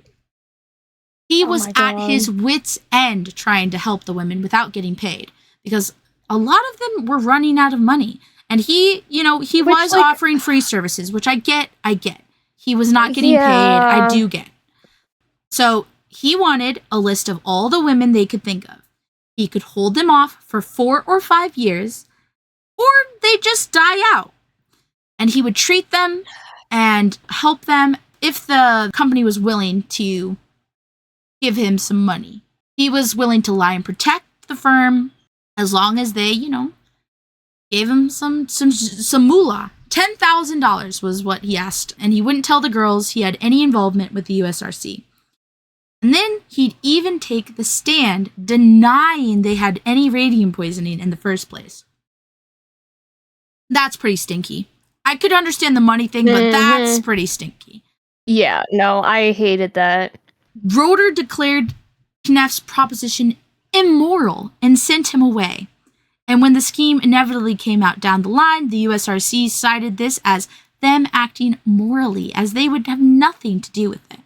And Kneff also kind of was like, and if you don't want to give me this, I'll be testifying for the other side. And he was basically blackmailing them, kind of, in a way. I hate him. Yeah. I hate him so much. He was so good, and now he's not. And now he just ruined everything. Like he was fighting for them, and I thought it was really honorable that he was doing things for free and continuing to help people when they ran out of funds. And then I get it though, because he's doing all this work and he's not getting paid, and he's probably frustrated by that. But he really made this. He did this in a way that just was not it for me. No. Yeah. He could have done this a different way. Yeah. I'm sure. So, we get to 1927. Grace still trying her best to find someone to take her case.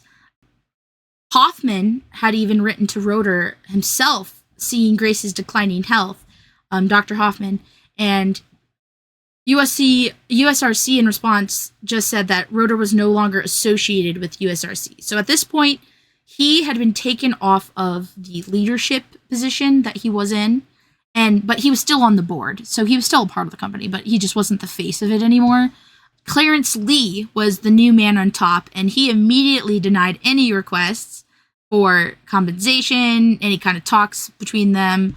And Hoffman came back advising Grace to take legal action and fast. So it was until months later, and after Grace had been fitted with a steel back brace that she was only allowed to take off for 2 minutes at a time, that she finally caught a break with the legal proceedings. Martland suggested a firm called Potter & Berry, and she made an appointment. Raymond Hurst Berry was a fresh face, just out of Yale, but very talented and determined. After careful consideration and research into the case and the evidence, he decided to take the case, not just for Grace, but the other girls as well. He worked tirelessly on the statute of limitations issue and came up with a plan. The girls could not have possibly brought this lawsuit without knowing the company was to blame, and the company actively campaigned to mislead the girls for years. The company should not be allowed to benefit from that delay. So he concluded that the clock didn't really start ticking until Martland revealed the girls had the radium poisoning in July 1925. As it was May 1927, they had made it right under the wire. Barry began his preparations first with Grace's case, May 18th, 1927. So Barry charged the USRC with carelessly and negligently putting Grace at risk so that her body became impregnated with radioactive substances which continually attack and break down Grace's tissues, causing great pain and suffering. That is quote for quote. And he charges them with 2 counts. So they're both for $125,000, adds up to $250,000, which altogether would be $3.4 million today. So that is what he's charging for damages for Grace. And the coverage of Grace's case pushed a lot of other dial painters into the light. Her bravery to even go up against this company made a lot of girls more comfortable with talking about what they were going through. And so next we have Quinta and Albina. So these two being married allowed Barry to launch cases not only for them, but also for their husbands as well, because their husbands had to pay a lot of money for their wives' treatments. They had to work a lot more hours so that they could afford these treatments. And then when they inevitably die, they would have to lose their company and the time with them would be stripped away. So that allowed him a little bit more to go off of in terms of the cases for those two. And this wasn't just a legal tactic, because Quinta was finding it a lot harder to be not only a wife, but also a mother. Her family was eventually forced to hire a housekeeper to do most of the housework because her husband was working, obviously, and she just wasn't able to do much physically at this point. Albina, her sister, was also not able to do much. One of her legs had, at this point, become 4 inches shorter than the other one, which meant that she was pretty bedridden. She couldn't walk around a lot.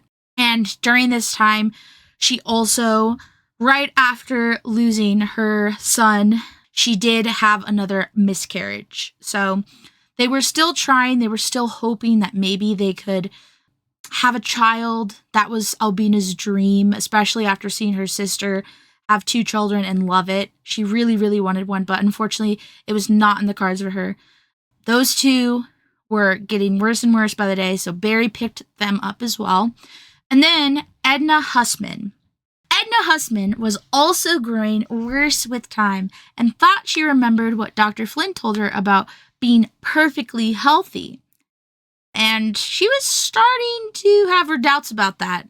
Then one night, she looked at herself in the mirror in the dark. She had just turned over to take some pills and she spotted herself. And she fainted because she saw herself and thought it was a ghost because she was glowing through her skin.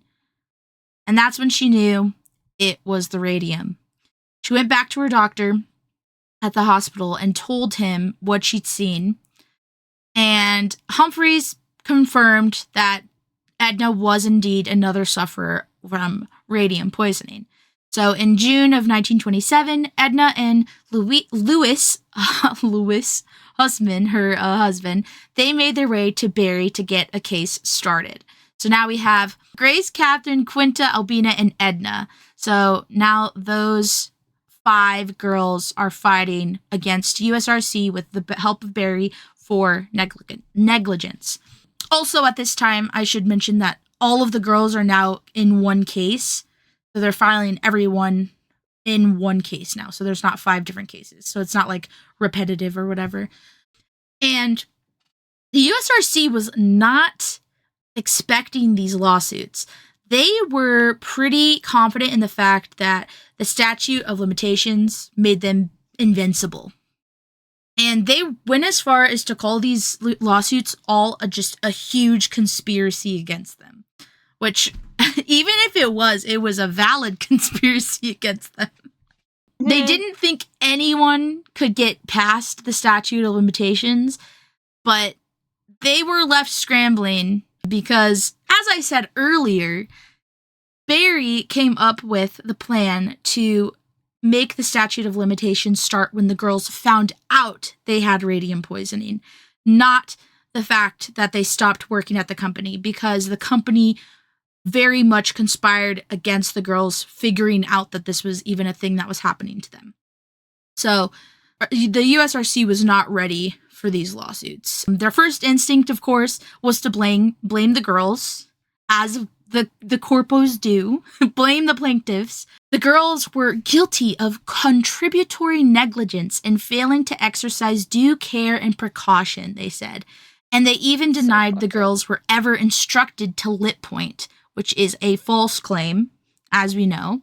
They also denied that the girls even did the practice at all, which again is a false claim. There are pictures of girls doing this. And they also denied that the radium powder clung to the girls, which again is just a blatantly false claim, because they were known as the ghost girls in town because they glow when they just like walk home in the dark. So it was very obviously all just false, and they just kept going, denying everything, as the corporation would do. And then they admitted to one thing, that they had no warnings to the workers about radium. But that was because the USRC also denied that radium was even dangerous in the first place. Any study claiming otherwise was false. So they're just I don't know. I don't know why they thought this was gonna work. I really truly don't. Like, deny everything and then it just goes away. But obviously that doesn't work. They did also start fighting in a different way by meddling into the girls' lives and anyone that knew them. So one of the people that they looked in on was Miss Rooney, who was a former forelady at USRC when a lot of the girls were working there. And she was also a very good friend of Edna Hussman, who is one of the plaintiffs. And she was very surprised when one of her bosses showed up at her new job, Blumenite, to speak to her about the girls. And she didn't really catch anything sus about him, so she happily chatted with the man about how the girls were doing, and any information that she divulged to them, they were trying to use for their case to get the upper hand. The person that was doing these unprompted interviews with Rooney would send memos to the execs about what she said. A couple of them were memos about Grace. So Grace Fryer was persuaded into the suit by the lawyers, according to Rooney. Lawyers and Rooney did not realize that Grace had been fighting for like 2 years to get this lawsuit going. She's gone to lots of lawyers, been turned down lots of times, never gave up. She was not one to be persuaded into anything. She was fighting for this. They obviously got that wrong. And they also heard from Rooney about Dr. von Sachke, and he, obviously, as we heard earlier, is now working with Martland to help diagnose the girls with radium poisoning and get them the treatment that they need and all of that.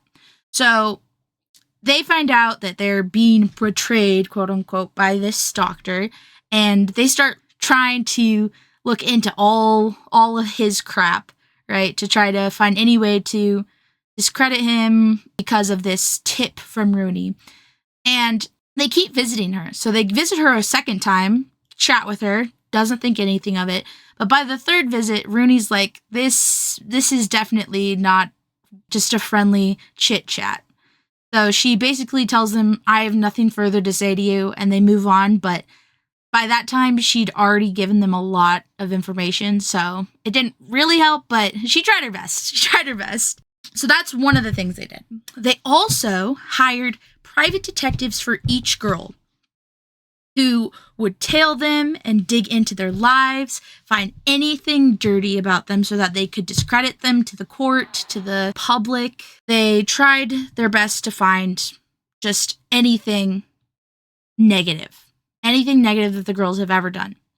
Now, Grace didn't have much to put a smudge on her name because she worked a really good job. She worked really hard. She was very ambitious, but she never stepped on any toes to be ambitious. So she didn't really have much on her. But what the girls all had in common was that they were associated with a girl whose death certificate said that she died of syphilis. And that's Molly Maggia. She was one of the Radium Girls, but at the time, she was classified as having died from syphilis. And because of that, they were basically saying that the women who worked alongside the girl were maybe touched by the same Cupid's disease is what they called it, which is an awful my God. name. Stupid An awful Cupid's name. disease. Yeah. God damn. And so everyone's gossiping. You know how gossip is everywhere in their small community. And then outside of that, they were talking about how these girls were possibly all just riddled with syphilis. And that's why they were all sick, which is obviously not true. And Molly will get justice soon, I promise. But for now, that's what the gossip is saying. They also try to bring up Grace's previous settlement offer of $5,000 that they obviously turned down and led to Grace fighting so hard for this one. They basically said to Barry, give us your rock bottom figure. Give us the minimum thing that you're going to settle for, and we'll do it. And Barry asks Grace, and she's like, no, absolutely not. I'm done with that kind of deal. They had their chance. It's over for them. So Barry writes back the company is basically like, see you in court, man. I don't know what to tell you. And so he throws himself into the case hard. He is... I don't know if he's a good person outside of this case, but in this case, he is such a great guy. He puts everything into this case. So he meets all of the girls' allies, Dr. Humphreys, Dr. Von Sochke, Hamilton, who knows the drinkers and who helped Wiley, also Wiley, and Dr. Hoffman. And with Wiley, she explains to Barry about how the Corpo didn't just do nothing as they were getting sick. The USRC basically did everything in their power to make sure that they never knew why they were sick and making it impossible for them to get better at all because they were more worried about the risk to their business than their employees' health. She also told Barry about the drinker report, which is huge, as we talked about earlier, in the radium poisoning discovery. It is the first discovery of radium poisoning. So he writes to Cecil Drinker, and Cecil, per usual, is not the most enthusiastic helper. He is I do think he's very corpo-brained or corpo-lenient, and so he doesn't really want to testify. He doesn't really want to do anything for the girls in the courtroom. So Barry basically tries and just gives up and just issues a formal court summons, which makes him come. So he does eventually have to come, but only because Barry forces him to. So, but he does eventually come, I will say. He does help a little bit. He also meets Martland, Dr. Martland, who also big help with the girls. But Martland's not really into the whole legal battle thing. He doesn't want to be in the courtroom either. He's more reluctant rather than straight up no. But Barry doesn't give up trying to get him to testify. He does look for maybe alternative testifiers elsewhere, just in case he can't get Martland to testify, but he does keep trying. So the USRC did not have the same issues as Barry had with his doctors. He had Dr. Flynn. Flynn was not just the USRC guy. He was a lot of corpos guys for radium. And one of these was Waterbury Clock Company in Connecticut and their cases. So he was also an expert for them. Yeah. So Barry wants to learn more about this. So he writes to the Workmen's Compensation Commission in Connecticut, and he wants to get the lowdown because he needs evidence. He needs evidence for him to use in court to show that Flynn knows about radium poisoning, knows that it exists, worked with it before. Well, the response is not what he thought it would be, because the commissioners, they respond that no one had ever made any claims about radium poisoning, that there had been no cases tried, there had been nothing of the sort, and that they had heard rumors, but nothing documented. So he was confused because the statute of limitations in Connecticut, it's even longer. It's like 5 years, I think. And there was no cases filed. And that's like really weird. 5 years is plenty of time for radium poisoning to start showing its face, as they would say. And no one had claimed anything. Not even the families of the 3 women that died of radium poisoning from with the company. None of the girls that were sick currently were doing anything about this. And so he wants to dig even deeper. Not until Alice Hamilton, the doctor that is friends with the drinker, fills him in, but Dr. Flynn, he was given full access to the girls at the Waterbury Clock Company. Not like he was at USRC with at least the girls that left and whatnot. But he was given full access. No red tape to go through. They were seeing him regularly. They knew this doctor now. They trusted him. They really believed he had their best interests at heart. And so when Flynn said, "Oh, no, you're in perfect health," they believed him. They thought, "Oh, it must be something, or you just have a bit of anemia." I mean, they're going to believe him. They trust him. He's a doctor, right? And so once radium poisoning does come out to play in Connecticut, when it's, discovered, he starts playing both sides. So to the painters, he's just a concerned medical expert. He's still their doctor. He's still, that has their best interest at heart. But to the company, he's persuading these patients, these painters, to accept settlements that are far below what they need for their medical expenses, I'm sure. And that basically frees the company from any further liability. Because in those settlements, it's usually put in, we admit no guilt and you can't try us again for this, blah, blah, blah, blah, Yeah. Like they did with Sarah, Hazel, and Marguerite. So. Yeah.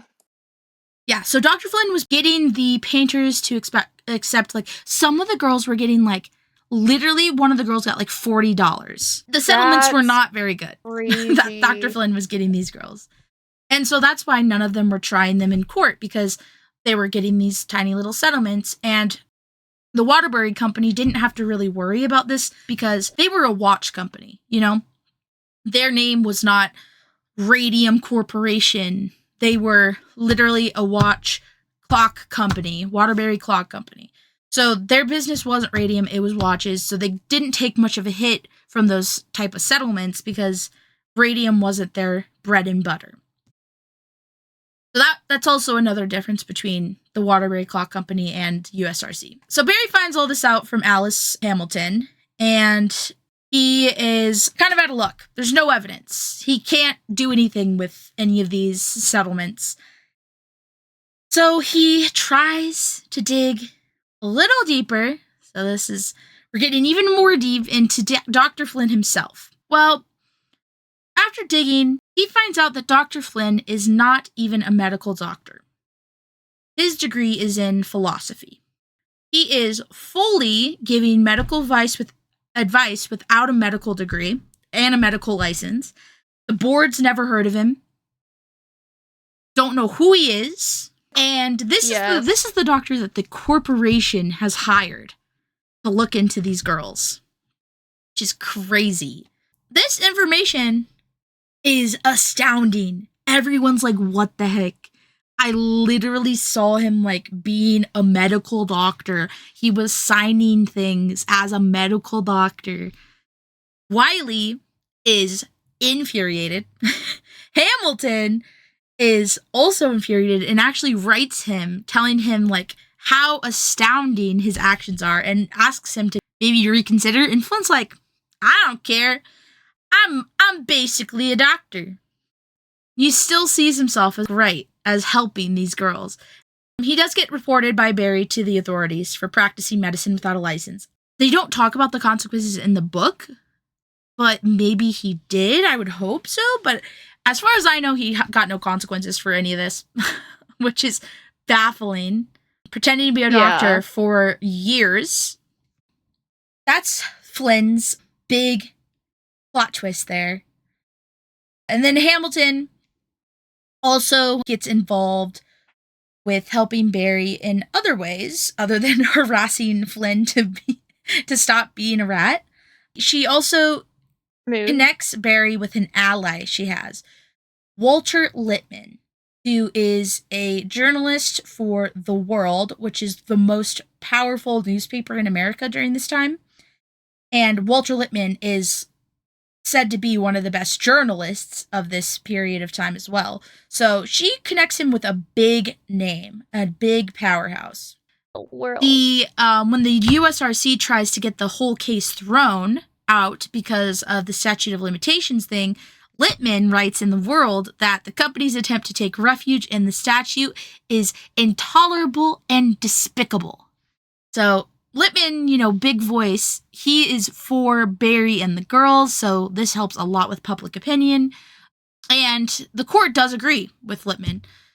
They don't throw the case out, but they do transfer it to the Court of Chancery, which is basically the court that determines if Barry's interpretation of the statute will be held up legally in court. They go to the Court of Chancery February 12th, 1928. That was the trial date they were given. Yeah, it's still 1927, so they still had months and months to plan for this. But Barry wasn't just, waiting around. Like I said, he's a hard worker. He continues his search.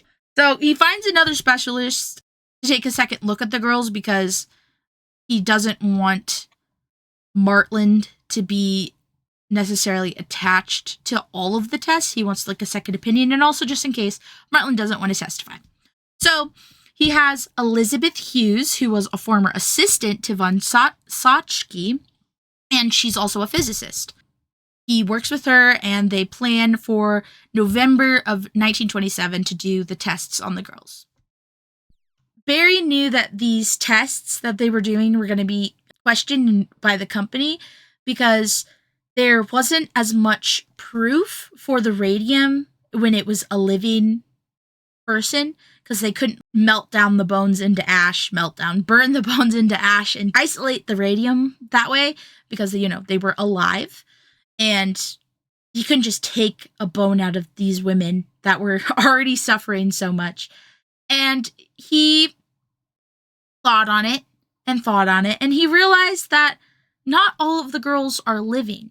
So he asks Molly's family to be able to exhume her body, and they are totally for it. They want any chance they can to help their other daughters get the justice that they deserve.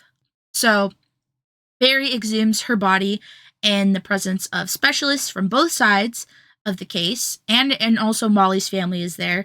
Her dad actually is the one that identifies it as the right grave by looking at the plaque that's on her coffin. Very sad. Probably one of the worst things he's ever had to do in his life. But he obviously says, yes, this is my daughter. They exhume her body. They take her away to be autopsied. When they brought her up in the coffin, she kind of looked like she was glowing even then. So, like, I don't know why the specialists on the other side, on the USRC side, wasn't, like, shaking in their boots. Like, she obviously was riddled with radium if she was glowing visibly. They send her body off to autopsy. And finally, Molly Magia has a chance to speak. And she gets a validation that she is not some floozy that was just sleeping around and that's why she died. But yeah, so they get Molly's body, remove her bones, reduce them to ash, and check for radioactivity. And there's no doubt that she is filled with radium. They also check for evidence of syphilis, and there is none to be found. So, justice. Validation. There's no doubt in anyone's mind now that it's radium. And the doctor's autopsy findings are spread to the public as well. So, there's a lot of media coverage over that autopsy and over the confirmation that it was radium. And this media coverage eventually brings another girl forward, and that is Ella Eckerd. Now, Ella was one of Molly's best friends. And she'd left the radium business, I think I said earlier, but she left to work for Bam Burgers, which, again, I have to say is a great name for a burger joint. She was forced to leave this job because she fell and broke her arm, and it never healed. And when Barry saw her, it looked like it had never healed. Her whole arm was swollen, shoulder to hand. I can't even imagine the pain of that. She also had a son, and it was not of the greatest circumstances that she had this son. She had an affair with a married man, and the guy disappeared, and now she's raising this son all by herself. And obviously, she's not doing well. She wouldn't join the case yet, but Barry figured down the road she would join, and that was that. November 14th, 1927 is when they start their testimonies for the girls' trial. So Barry had issued his formal summons to Dr. Drinker, so he had to now give his reluctant evidence under oath, and it was here that Barry met his biggest contender yet, Edward Markley, who is the lead attorney for USRC. And he was not old. He was only like 6 years older than Barry, but he still had, 6 more years of experience. And he was very confident, very suave. He was a big enemy here for Barry. And he was not very gentle about his objections. Anything that Barry tried to admit into evidence, he was like, objection, false, just to see if he could get it like thrown out, which I guess is a good lawyer thing to do. But man, he was one to. I don't think I could have held my tongue to some of the stuff he said in that courtroom to some of those girls later on. But yeah, he was not very nice about anything. So the letters between Roeder and Drinker that I talked about, where they like went back and forth about the Drinker report not being released and Drinker was getting upset with Roeder, they tried to get that admitted, and Markley was basically just like, those were all rumors. That's not, you can't admit it. It's rumors. And then he also implied that the 3 people, including the Drinkers that were on the study, they had never studied radium poisoning before. So they couldn't possibly be experts on the matter. But Catherine is like, hey, we're the first to discover this. Of course, we're not going to know about it beforehand. So yeah, so that is their first big obstacle, is the deposition, I think that's what it's called, where they're trying to get all the different evidences admitted to the trial. And at this point, we reach another death. So before they make it to the the February 12th trial date of next year, Ella Eckert, who we literally just met a few months ago, she dies from radium poisoning in December of 1927 after spending weeks in a hospital on the edge of death. So they examine her body and they find she actually has a surgery the day she dies, and that's where they find this growth of calcium on her arm. So that's why her arm was so bad, in such bad shape. And it's very startling because this is not something that they've seen in any of the dial painters thus far. And they would eventually see this more and more, but at this time, Martlin's like, whoa, this is not... Like, she had a lot of the other stuff that a lot of the Radium Girls were having, but this was something new. And Yeah. this was a sarcoma. So, a cancerous tumor of the bone. A lot of the girls end up having these, and it does end up killing a few of them. But yeah, so this is the first girl to present with a cancerous tumor of the bone. So after this death, we finally get to the trial. So the trial of 1928 starts with the 5 women being surrounded by the press. This is a huge media storm, this trial. It gets a lot of traction, which is very good in this case, but could have been a disaster. Luckily, the public are on their side during this whole debacle, for the most part. Imagine that. Yeah, I know. Being on somebody's side and not being shunned by your community. Yeah, I know. Imagine. So, Damn. Yeah, the 5 women in New Jersey are surrounded by the press as they make their way into the Court of Chancery. They all looked pretty bad. So, not to be mean, but they were all like, they, are dying. They are dying. Months of waiting had not been kind to them. Albina and Edna had grown to be the worst of the bunch. Albina was ordered to have a medically induced abortion by her doctors because of her declining health. She did end up talking about how she thought about unaliving herself, which obviously I can't imagine going through this and not having like dark thoughts like that. Like, she's losing her hopes, her dreams, her children, and her life, like herself, just her life would make someone do that, not let alone all of the other stuff that I said. So, yeah, so Albina is not doing well during these months. And then Edna, who was the first to give evidence, she looks pretty good from the outside, but appearances are not everything. She basically has no movement in her legs because her hips are locked in like a crossed position. So it looks like she's always crossing her legs, like if you were sitting down. So in the courtroom chair, she looks great, but that's how it is always. She has very little mobility. Her right arm also has no movement. So she wasn't even able to be sworn in. So she gives her testimony, and the USRC lawyers, Mark Lee especially, is giving a lot of objections to everything and is harassing Edna a lot.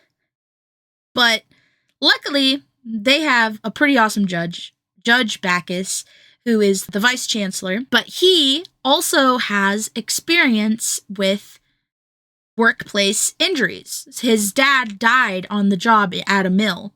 So I think that, kind of helped with the sympathetic part, but also these women are obviously suffering. Like I said, they don't look good. They look like they're not healthy. So it's very obvious to Backus, but also the media in the room and the other people of the public that these women are suffering, which is a big help for them. Even if it's like, they're suffering, it is a help for them to get the public and everyone on their side. Backus actually even helps Barry at some points during the trial, which I'll get into some, actually, I'll just talk about both now. So he helps Barry phrase his questions during his questioning of Hoffman, Dr. Hoffman, who is the next person in the hot seat after Edna.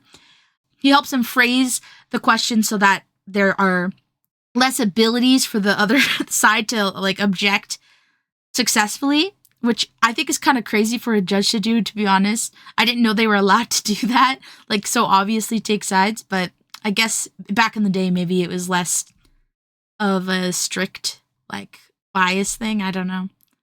But yeah, so he's like helping Barry out with things, and the company lawyers tried the same tactic they did on the drinkers with Hoffman. So basically just saying, how can he be an expert on radium poisoning when this is the first time you've like worked with it? But it doesn't really do anything because Bacchus is not going to play ball with that kind of thinking. So it doesn't do anything. He gets questioned. Moving on. We have Grace next, and she tells them about their instruction to use lip pointing. So this is where, they can prove or try to prove that the company knew and encouraged their workers to use the method.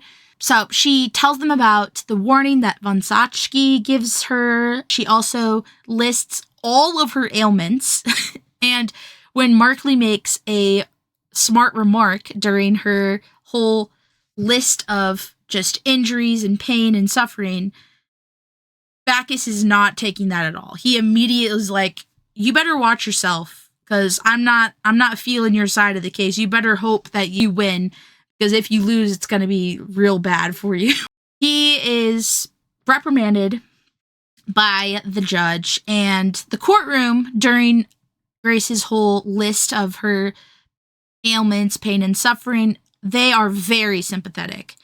So after this point, the company lawyers are approaching with more caution, and they try to push for Grace to admit that she knew about radium poisoning from her job before July 1925, because that would mean that it's past the 2-year statute that Barry has decided is the statute now, and that would get this completely thrown. Well, Grace is not going to let them win, and she's like, I don't know. Sorry.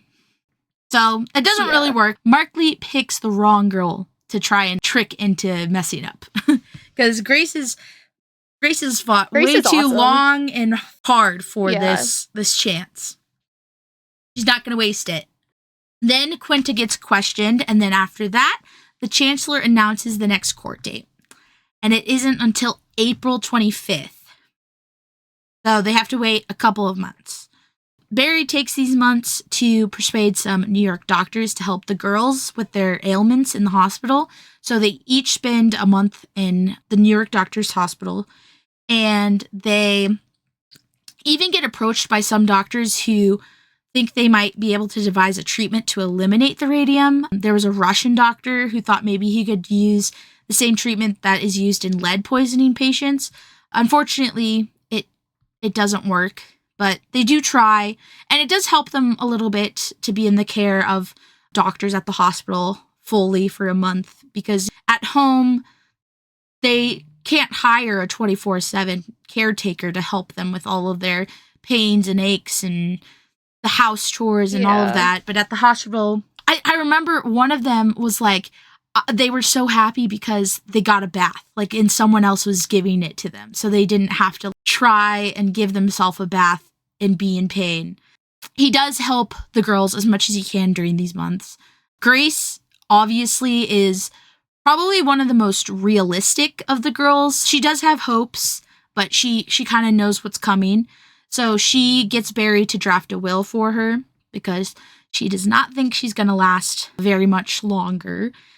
And then we got Flynn, who is still trying to be a pain in the girls' sides, even though they're in New York. He's still trying to get in touch with them, trying to talk to them, blah, blah, blah, blah, blah. Barry is very adamant about him leaving them alone and asks him to leave them alone. But of course, Flynn, Lazida Flynn, is like, no, I don't care. Just keep your opinion to yourself, Barry.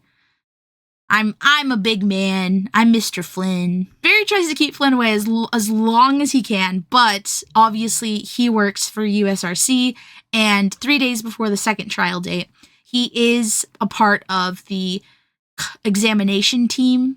So there's a compulsory examination of the girls, and they're summoned to see the company doctors, and Flynn is included in that. And they deliberately take the tests in a way that proves no presence of radiation. So, like, Flynn is doing the radioactivity test from, like, 3 feet away where it can't even read anything on their body. They're taking scans and the breath test with a table in front of them so that they're barely able to actually test the girls.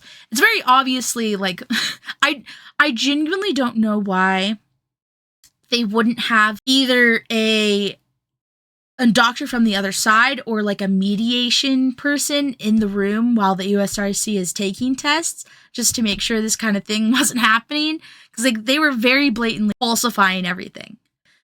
They get those tests done, and then we get to April, and so 3 days later we get to the trial in April, and Catherine is up first. So Catherine talks about her first day and the instruction to lip point from her forelady. She is super mentally fragile compared to the other girls. She's had a lot of mental issues, and Markley obviously knows this, and he questions her very harshly. She lets slip the meeting that the dentist Walter Berry had in his office, with a bunch of the girls talking about how like they need to quit their jobs or he's not going to see them. And so Markley latches on to that like a leech, and he questions her about Irene, her cousin, and Catherine tries her very best to stay strong, keep from wearing down. She's obviously struggling, and it gets to the point where even Judge Backus is like, hey, do you need to take a break? Are you tired? And she's like, no. And then she does something which is really smart. She goes for the sympathy points. She talks about how she has to sit straight because otherwise her spine is too weak to hold her up. And everyone in the courtroom is taken in with that. They're all so visibly sad and like pained with like empathy. And this girl, even though she's having a hard time mentally, she's got the moves. She's got the moves for this trial for sure. I don't even know if she does that intentionally, but she did it. She did it, and the courtroom was a buzz. Backus is like really very sympathetic to these girls, which I do really appreciate, because Markley is not nice to them, and they're obviously suffering, visibly suffering, and he's still going in on them. The reporters are in the courtroom, and they're taking notes on everything the girls are saying. So they did talk about what Catherine said there. When she said that, you could see them all writing it down and like, getting it on their notepads. There were also a lot of tears, but from the courtroom reporters, but also from just the public people that were there to watch the trial. Though Backus didn't shed a tear, you could tell that he was getting visibly upset about these testimonies. Yeah, he brings Quinta back up, and he goes through with her all of the different girls. So he talks about, did you know Irene Rudolph? And she's like, yeah, I worked with her. And he goes through each girl. And then at the end, he's like, and how many of these girls are dead? And she's like, all of them. And that sends the courtroom into another round of tears. Barry's really good at trying to get the sympathy here. Grace is brought back onto the stand because Barry looks over at her and she's like, I got more to say. Well, while she was listening to Quinta's testimony, she looks into the crowd of executives from USRC and she recognizes someone. She tells Barry about it, and so he asks her about the examination that Flynn gave her in the summer of 1926. And this is when Flynn was looking at all of the old workers and basically being like, hey, you are a perfect bill of health. And Flynn, during that examination, was accompanied by supposedly an unknown doctor. Well, that unknown doctor is in the room with her, and he is recognized, and she is asked, is he in the courtroom? Yes. She points at him, And then Barry reveals that he is the vice president of the USRC, Howard Barker. And he does this specifically because it shows just how deep Flynn's relations to the USRC are. He's not just some professional doctor that's working to help them, he works for them. Why else would an executive be sitting in on a medical examination of a worker? Also very weird that he got to sit in at all, because it's a medical thing and it would be a private thing. I'm assuming it's because Grace assumed he was a doctor as well, but yeah, very weird. Then we get to the doctor testimonies. We have Elizabeth Hughes, the doctor who did the autopsy for Molly. You have Dr. Humphreys, who those three are the round out witnesses of the day for this particular day of the trial. Elizabeth Hughes talks about the breath tests that she does to prove that they have radium in their breath and in their bones and all that. And hers is a bit different because she had worked with radium before, and she talks about how it's well known that all operatives and all workers should be protected from radium rays, as almost everyone in the field has hand burns. So she actually has experience in the radium field. The company lawyers do try to discredit her still, but only because she reveals that she is no longer in the physicist line of work. She is now a housewife and raising kids. And of course, back in those days, women housewives, they don't know anything. They don't know anything. Yeah. So they really tried to hone in on that. Didn't work because Elizabeth Hughes knows her shit.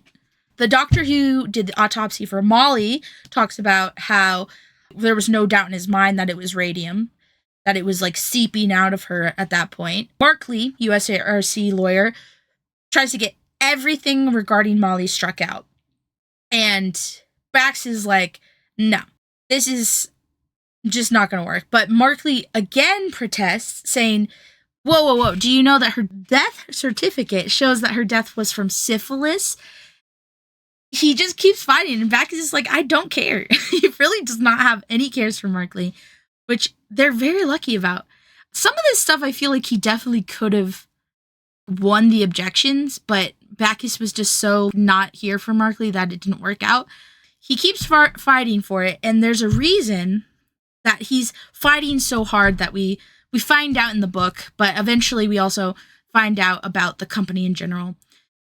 The company was having a lot of financial issues before this trial, and they are finally back on track. They shut down the Orange plant, and they're getting more financially stable, but a loss of this amount would absolutely ruin them. So they've tasked Markley to do everything in his power to throw them off their game, to have them make mistakes so that they can win the case. And by they, I mean have the girls make mistakes.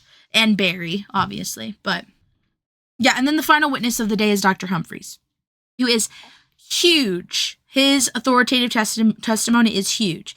He is the person that has been with all of the girls throughout their journey, the 2-year span of them finding out they had radium poisoning. He has all of their journeys logged, so he goes through each and every one of their long, painful, suffering journeys, and he ends up by saying that he was quite sure that none of the girls were going to survive because there was no cure for radium poisoning and no cure for them. The courtroom is in tears once again. Yeah, Humphreys was a huge help in cementing into the media, into the public opinion, into the judge's mind that these girls were not only suffering right now, they were going to die. There was no cure. They were terminally ill, and then death. That was it. So the following day, we have more doctors testifying about the common knowledge of the harm of radium, and that it's been common knowledge since 1912, which, duh. Even Pierre Curie was I wouldn't get near that stuff. No. Barry also admits a bunch of papers and articles to support the doctor's words. The day's going really well for Barry. And Markley is not able to go against any of the experts. He tries to submit a paper that's really obscure, and one of the expert witnesses is like, I've never heard of that guy. Do you know what journal it's from? Asking all these questions, and Markley's like, I'm not the one on trial. You can't question me. They have Andrew McBride and John Roach from the Department of Labor also testify, and that whole the Department of Labor not getting the right forms or not the right report for the drinker report, all of that stuff. They also have the USRC President Clarence Lee and former President Arthur Roeder take the stand. Roeder is infuriating. He says he'd been to the studio numerous times, and he'd never once saw a girl put a brush in her mouth.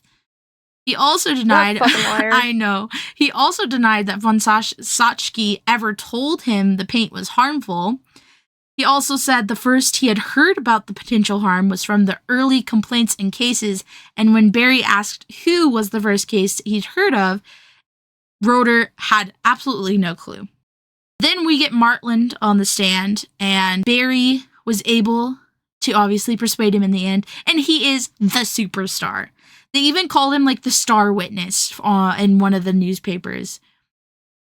He's able to explain everything from the Carlos sisters' autopsy, so Sarah and Marguerite, to the 5 women sitting here today suffering. So he has the whole picture. He is able to talk about everything. Yeah, so he's super important, and I'm super glad that Barry was able to get him to testify, because I do think that this was the kicker to scare the USRC lawyers. Of course, again, they tried to discredit him. USRC lawyers are not doing well. Unfortunately, guys, I do have to say the USRC does get a win. One time. They get a win one time. The next morning, the USRC and Barry are doing von Schotschke's testimony, and it's been going pretty good so far. They're near the end of his testimony, and Barry asks what he believed would be the nail in the coffin for USRC. He says, "Isn't it true that you said you hadn't stopped lip pointing because the matter was not in your jurisdiction, but Mr. Roeder's?" And I think I talked about this earlier, but he told this to Grace when she asked why von Schotschke did not stop them from lip pointing when, von Schotschke and Martland were talking to her about the fact that she had radium poisoning. And the USC lawyer objects, but before the judge is able to rule on the objection, von Schotschke says surprisingly that he did not say that, which is very surprising to Barry and to Grace, because Grace had previously testified that he did say that. Barry was very confused by why he was backtracking, wondering if maybe someone had scared him into doing it. He also quizzes him on the thing that he told Grace in the studio about, hey, don't lip point, that's really dangerous. He denies ever saying, he doesn't deny ever saying it, but he does say, I don't think I said that, but if I did, it was not because of the radium, it was just hygienic practice. Yeah, so he's obviously not on their side anymore, unfortunately. Don't know why. But Barry is very infuriated, and he denounces von Schotschke as a hostile witness. Grace wants to take the stand to testify about the conversation that she had with von Schotschke, and they do allow her to get up there, but Markley basically immediately objects, and Bacchus has no choice but to sustain this time because of the fact that von Schotschke was directly going against what she said. So And by 11:30 a.m. of that day, April 27th, 1928, Barry has rested his case. So at this point, now it's time for the USRC to put their side out there. Barry's already went through all of his witnesses. They've done crosses and stuff. So now it's Barry's turn to cross the USRC ones. And Markley stands up, asks Backus to have a conference with him real quick. So they go off, have their conference, and Backus comes back in, bangs his gavel, and says that the trial would resume September 24th. 5 months of waiting for the next part of the trial. And this is supposedly because they're already halfway through the day, so Markley can't possibly start his testimonies for his witnesses because he has like 30 witnesses, he said. And it's not, he doesn't choose September lightly. Backus doesn't. It's like the nearest trial date that is available. So there's really nothing he can do about that part. But Barry is not a quitter. So he finds 2 lawyers who are scheduled to do a case in the end of May, and they're willing to give up their slot. So he contacts Backus. Backus is fully into it, but the USRC, not pleased, is like, no, this is impossible. We can't possibly proceed in May. Our experts are going abroad for several months, and they're not going to be back until after the summer. Obvious bullshit, but... So Barry writes to Markley and is like, really? You're going to make these women who are currently suffering, wait for these pretentious doctors who want to go drink wine in Paris? Really? You're going to do that? Barry was not going to just let this go. So these girls are obviously not in great shape.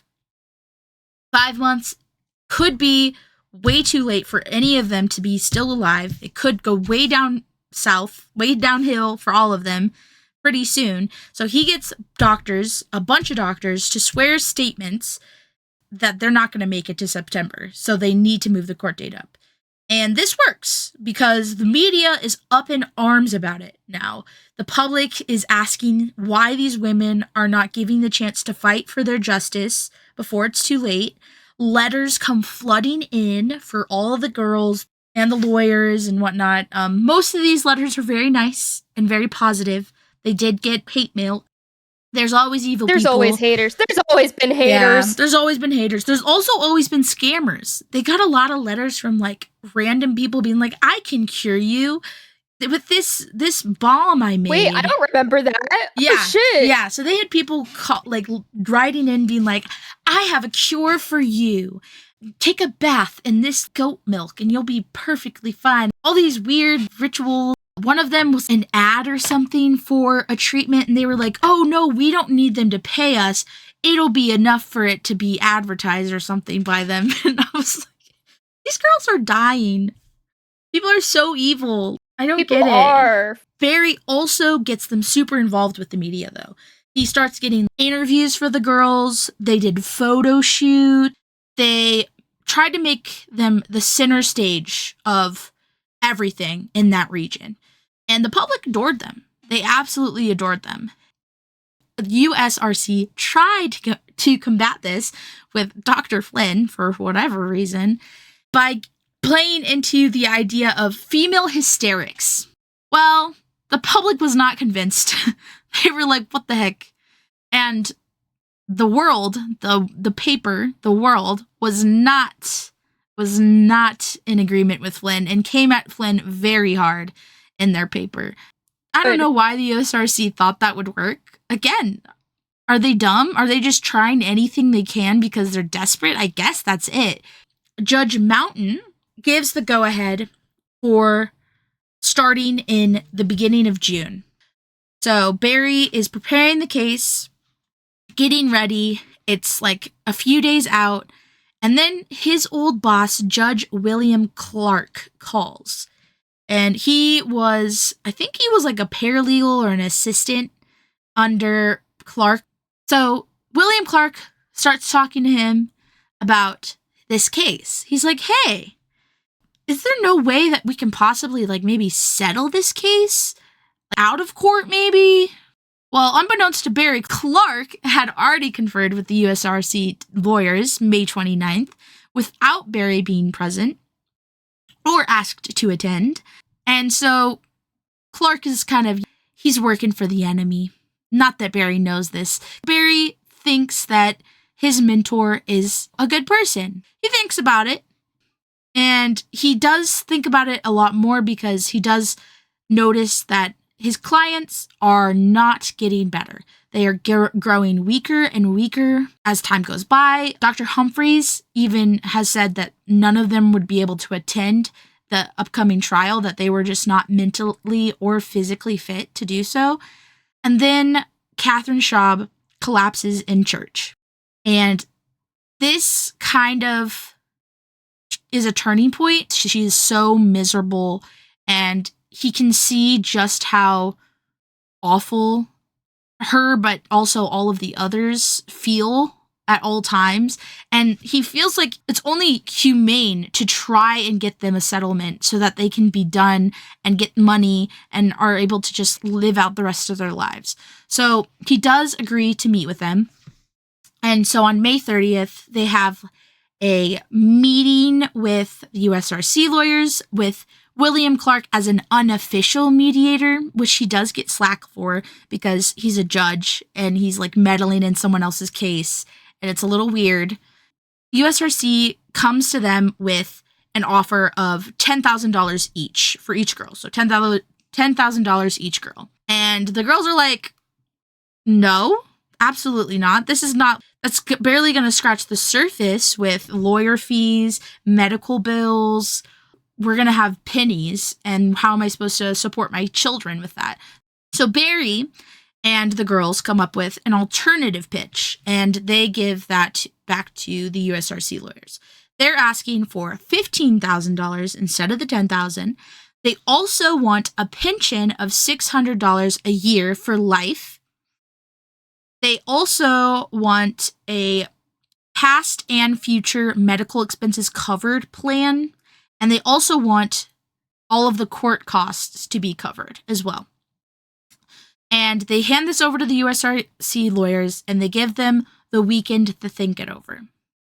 Monday, June 4th, the women are summoned to Barry's office. They're all dressed beautifully, and they sign their settlement papers with beaming smiles. So happy to be done.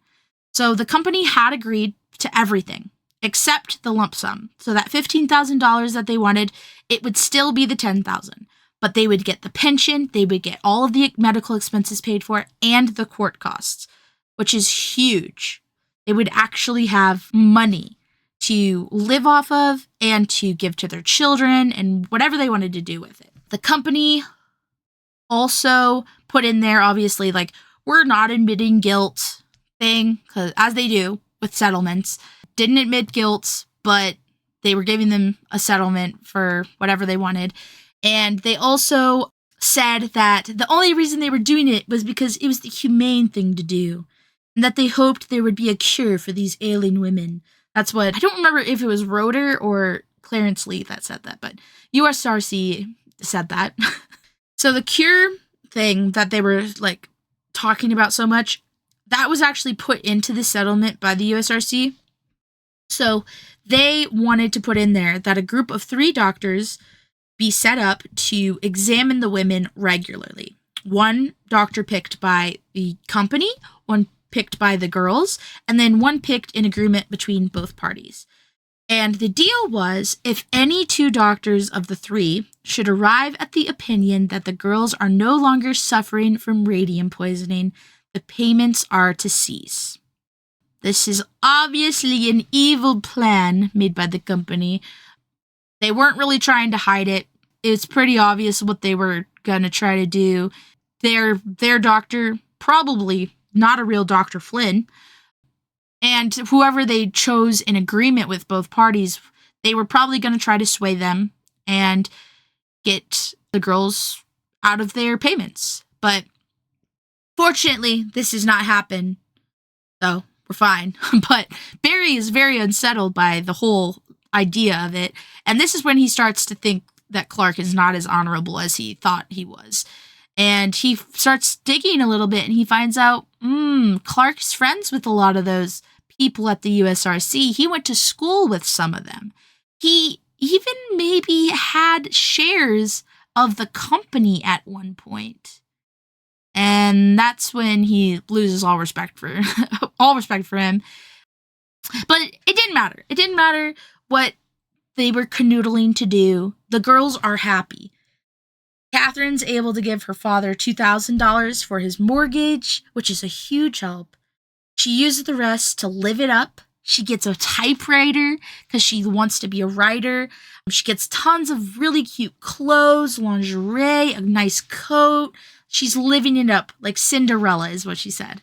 Edna, who loves music, she buys a piano and a radio. A lot of them get automobiles so they can more easily get around to their hospital visits, doctor visits, the store, whatever they want to do. And a lot of them also are investing. They're investing in building and loan shares, not only for money for them, but to save money for their loved ones. Like Grace barely touched that stuff. She put it all into investments. And then a lot of the girls that summer went away for a trip. They went to go relax with their husbands, with their family, take some time to de-stress after this horrible, horrible ordeal of a trial. And they really, truly deserved it. I'm so happy that they were able to have time to do what they wanted to do. And Marlon and Humphreys saw all these women feeling better. The hope looked really good on them. And they actually were like, I think you might live a lot longer than you think you are. Marlon even starts talking about the theory that once they get past like the first 7 years of ailments, the jaw disease, the anemia, once they get past that and it goes away, they have a much higher chance of beating it and just continue on living. And I think for some of them that may have been true, whether it's, it's not like a long, long life, but it is longer than what many of the other girls had. The girls are filled with hope. They're doing a lot of things that they want to do, a lot of the things that they need to do. And for the most part, a lot of them have a lot of happy memories for the last couple years of their life. Obviously, radium poisoning is a forever thing. They do all eventually succumb to their disease. Quentin MacDonald dies first at the age of 29 in 1929. Her children are taken care of by Ella, who is her husband's sister. And Catherine is the next to die in, actually either Catherine or Grace. I think it's Catherine. She dies in a private sanatorium that she spends a couple of her final years in there in New Jersey. And she dies at the age of 31 in 1933. So she gets a couple more years than Quenta. But Grace also dies in 1933 at the age of 34. And she is one of the Radium Girls that has sarcoma in the shoulder. So she also has one of those cancerous tumors. And that eventually kills her. I will say that there is a Horological Society of New York Awards that is named after Grace, this Grace Fryer Scholarship for Females.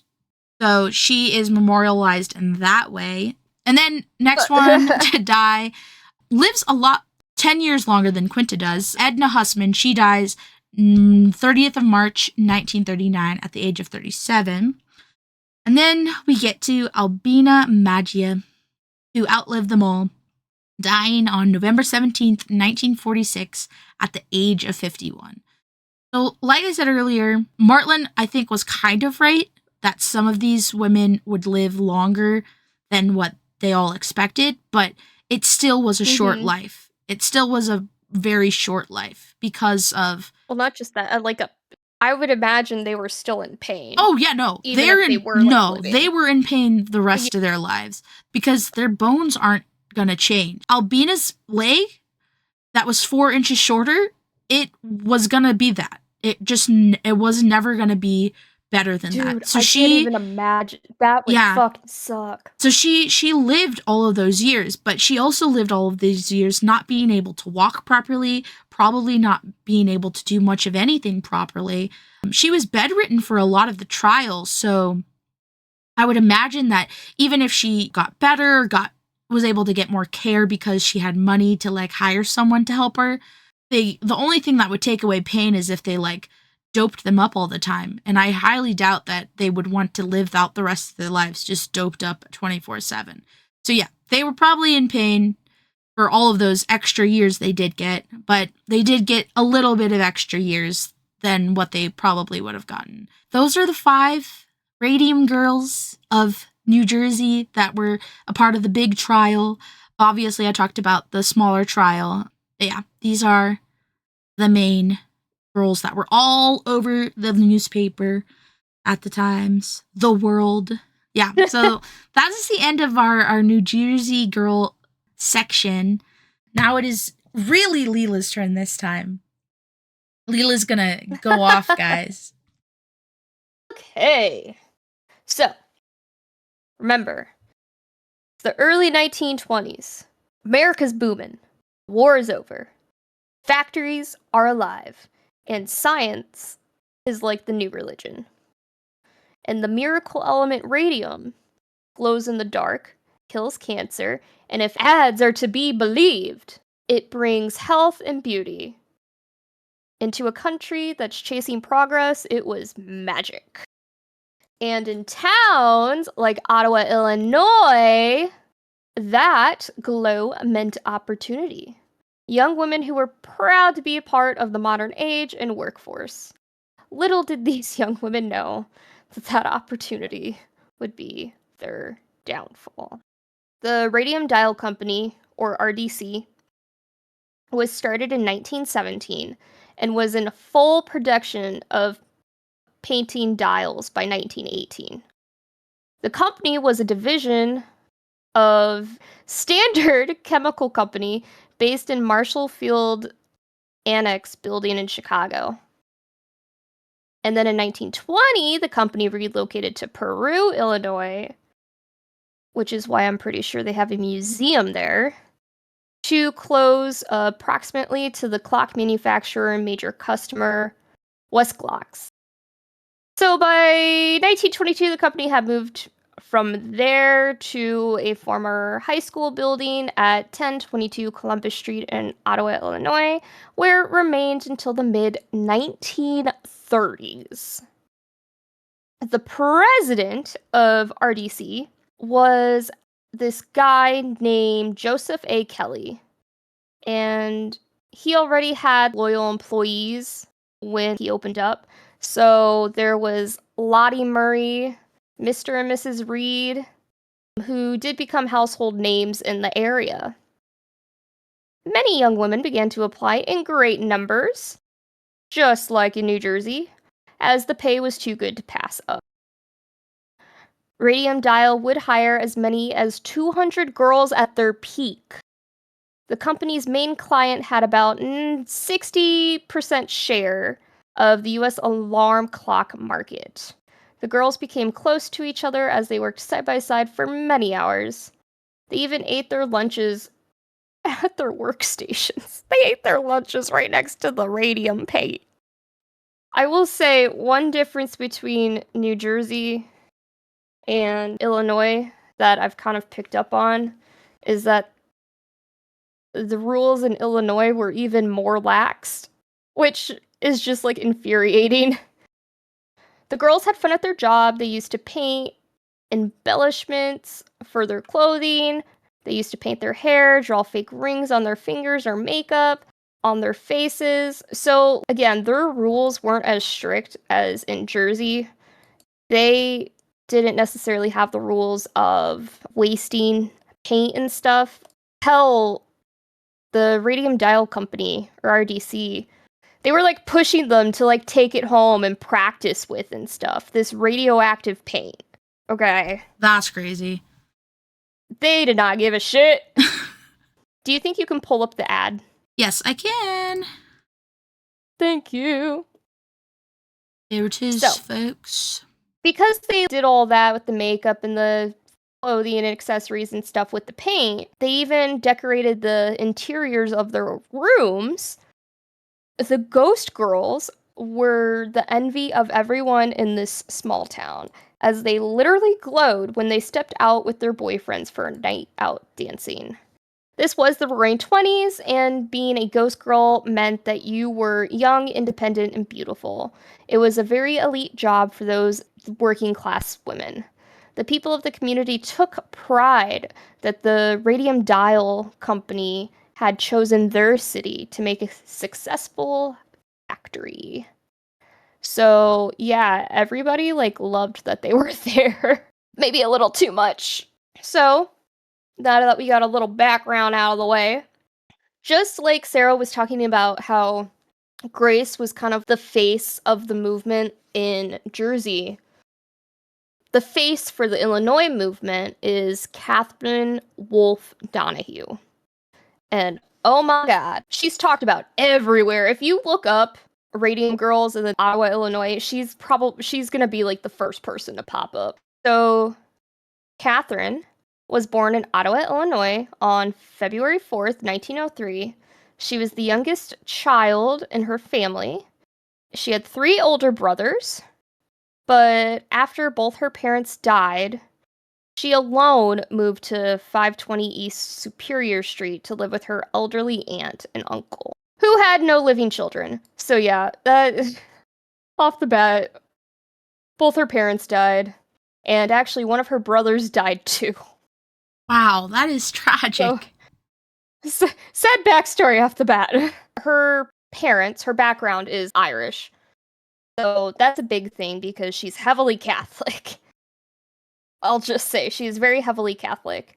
She was educated in Ottawa grade and high schools and was a member of Columbia's church and of the Altar and Rosary Society.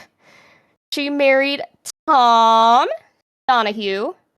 And oh my god, I'm obsessed with their relationship. They are so cute, and so many things broke me because of these two in this story. Oh my goodness. They moved into a house on St. Columbia on January 23rd, 1932. Their house wasn't that far from the church. It was around the corner or something like that. It wasn't that far at all. And he was also Catholic, so. With the modest reception held at home, the color scheme was pink and green for their wedding. Catherine is perhaps the most famous of the Ottawa dial painters, for it was her courage and commitment to give evidence that captured the heart of the nation in 1938. She did have 2 children, Tommy and Mary Jane. I'm so happy she was able to have 2 children, because she started experiencing stuff right after she got married to Tom from working in the dial factory. But we'll come back to her children because that will definitely come back later. So, Catherine Wolfe was just a shy 19-year-old girl looking for work, and Radium Dial Company was across the street from her church. Damn, everything was close by to her. Yeah. She was a shy 19-year-old girl. She was very good at what she did, too. She was fast, and she was very precise with her dial work. Tom, her husband, has described her as incredibly selfless and very hardworking, which definitely shows in her work for the company. Okay, next girl, we have... Oh, shoot, I forgot to have you put Catherine's picture up. Oh, damn it. crap. Well, Okay. we'll come back to Catherine. Okay. We're coming back to Catherine. All right, who's next? We're coming back to... It is Pearl. Okay, here's Pearl. We got Pearl. Okay, so Pearl Payne, her and Catherine were super close. They became really good friends. So Pearl was born on March 8th, 1900 in LaSalle, Illinois. She was the eldest child of 13. Some of the siblings did die in infancy, though. She was born to Polish parents who came to the US from Germany. And she was educated at a school in LaSalle. Pearl completed 6th grade at age 13, and then she was forced to leave school to work, but to her credit, she continued her education at night school and later became a nurse. Can you imagine that? Like having to stop going to school at 13 to get a job? That's crazy. That's how it was back then, man. I know. Well, she met her husband, Hobart Payne, at the age of 16 and kept company with him until the age of 21 when they married. Kept company with him. I think that's funny. Then they had one daughter, which her name was also Pearl. It was Pearl Charlotte, which I think is super cute. Oh, Pearl was polite, kind, and rather, this is a quote, unobtrusive. And this was actually what her nephew said. So just to give like a background of what kind of personality she has. Yeah, Pearl was especially close to Catherine Denahue, and they wrote letters to each other often. Their letters would be about some deep shit. Yeah. And it really showcases their friendship that they had. Actually, a lot of Pearl's letters were saved. I'm not 100% sure if you can view them. We were very fortunate her letters were saved. This is a quote. "You have proven that one can still have faith in a few friends, real ones at heart." Catherine wrote to Pearl. Okay. And then goes on to say, "It helps me along, dear, just to know someone thinks of me along life's way." So cute. So cute. Writing little sweet messages like this to each other. So yes, she was a trained nurse, which actually helped because when weird shit started going on, she was kind of like, she was on it. This isn't. Yeah. Okay, so next we have Charlotte Purcell. I love Charlotte. Holy shit, Charlotte's badass. Charlotte is badass. Oh, I love her. She's so cool. I'll put the lip pointing picture up here too. Oh, one thing I forgot to say about Pearl. Pearl really, really wanted a big family. And then I'll come back to what happened with that later. Okay, Charlotte. Born as Charlotte Nevins on January 27th, 1906 in Ottawa. She was the youngest child of her family. She had 4 sisters and 1 brother. Everybody has big fucking families. Yeah. You're living in this fucking small town with big ass families. What the hell? My grandpa with like 9 siblings.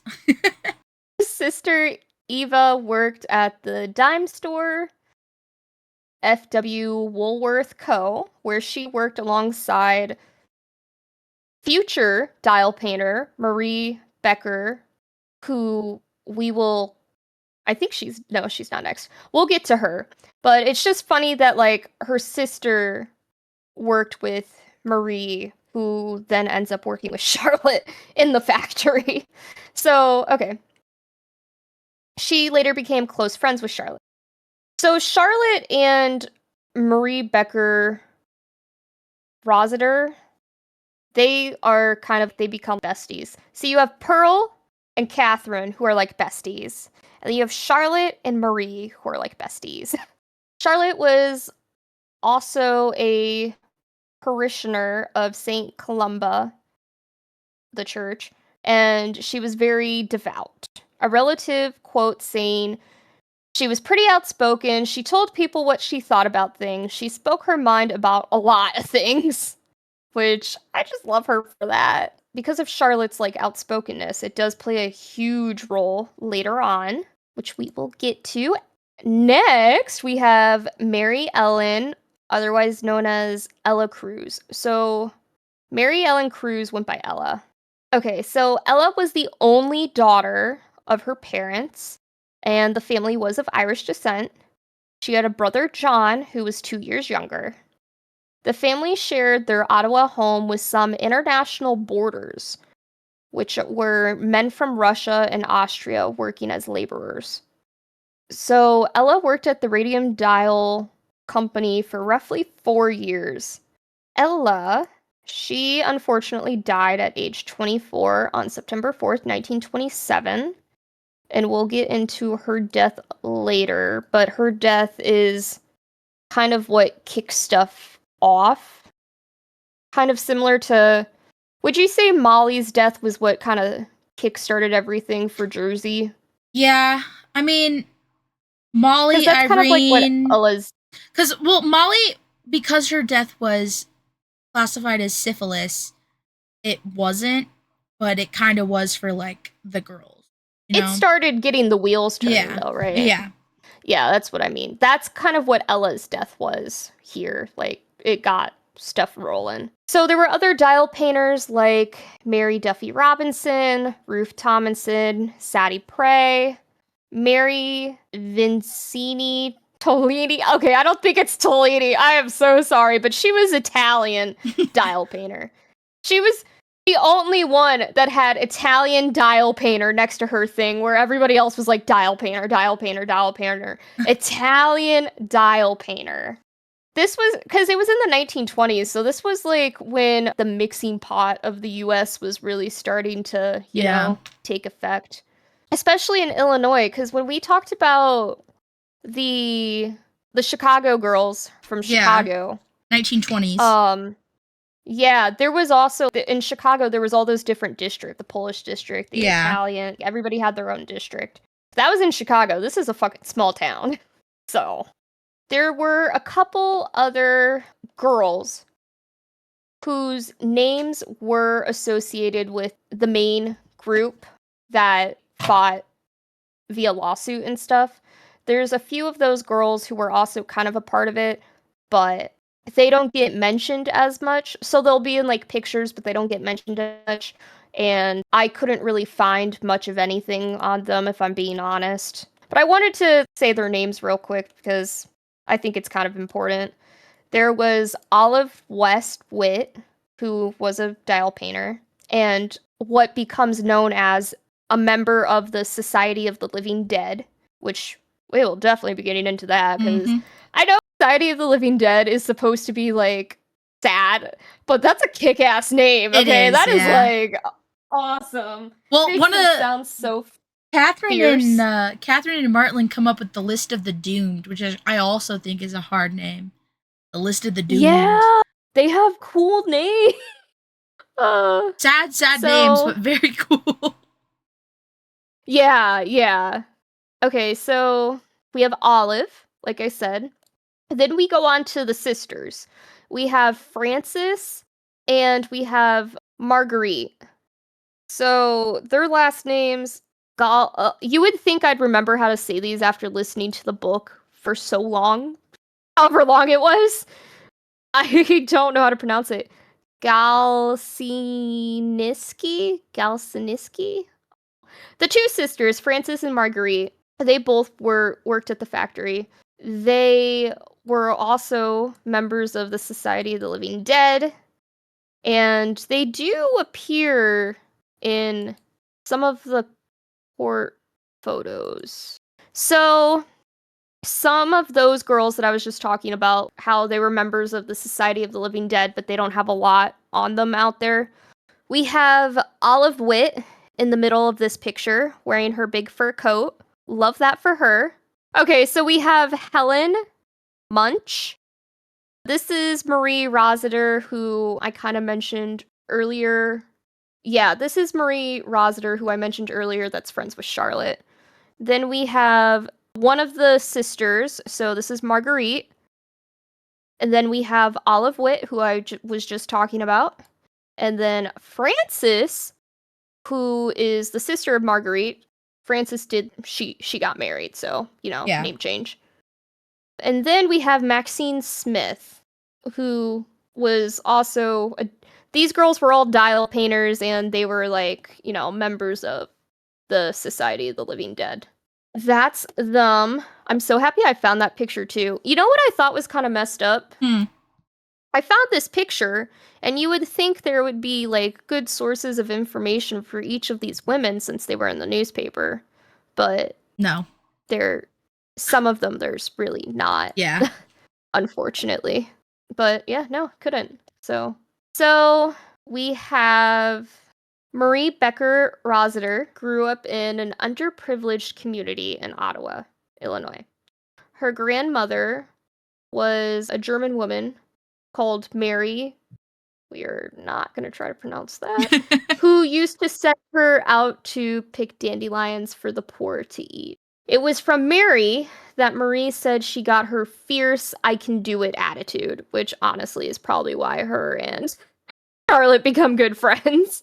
She did have a rough life early on. Her father, who was a bartender, died of dropsy when she was young. I have never heard of that Neither before. have I. Dropsy. She sat by his bed at his request as he lay dying. Her mother later remarried, and Marie's stepfather sent her to work at age 13. Fuck that shit! She did a variety of jobs before ending up in the dial painting studio, where she worked for 7 years. Some of these girls just had horrible lives. Yeah. Marie was described as funny, witty, and charismatic woman who was a brilliant storyteller and adored by her friends. She loved cats and playing this card game called euchre. She liked shows and cooking and dishes like spaghetti and sauerkraut with pork. She married Patrick Rossiter and had a son, William, or Bill, at which point she left Radium Dial. So when she got married and had a kid, that was around the time she left. Yeah. She started working at the Radium Dial Company in 1923 and left in 1930. That's 7 years. Is that 7? Oh, yay! Ho ho. Okay, going back to the sisters, I got distracted with the whole newspaper article and stuff. Frances and Marguerite, which, very surprised how popular of a name that was back then. Same with Catherine. Frances and Marguerite were sisters.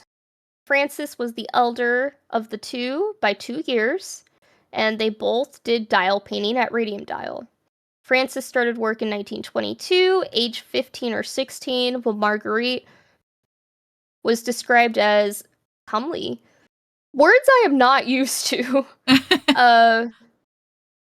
Began in 1924. So, they worked in the same room as Catherine Donahue. Frances appeared to have left in 1925, while Marguerite left after Catherine left. So Frances left first, pre Catherine leaving, since you know she's like the main character of this over here. And then her sister Marguerite left after Catherine left.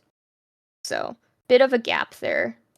Their father was a cement miller of Polish origin, and at the time they worked at Radium Dial, they lived with their widowed mother, Margaret, and all the girls remained living together even after Frances married John O'Connell, who was a laborer, and they did go on to have 3 kids. I'm actually surprised. So we will get into it because some of them do have fertility issues. But I know that fertility issues were a huge thing for a lot of girls with radium issues. Yeah. But I'm very surprised because a lot of these girls in Ottawa were still able to have kids at some point. It's really crazy how different everyone's ordeals were. Okay. We have another big one, Margaret Peg Looney. Margaret Looney was the eldest daughter in her family, and she had 9 brothers and sisters. She was intelligent and scholarly. She aspired to be a school teacher and began dial painting at the age of 17, in part to help earn money for her family. She never left Radium Dial, but worked there until just a week before her death, which came on August 14th, 1929. She was only 24. Looks like Ella died before Peg. So, okay. Peg had red hair, she was slender, and she had, quote, a voice ever soft, gentle, and low. and was prone to giggling fits. Her fiance was Charles Chuck Smith, and her closest friend was Marie Becker Rossiter, and she was good friends with Catherine Wolfe too.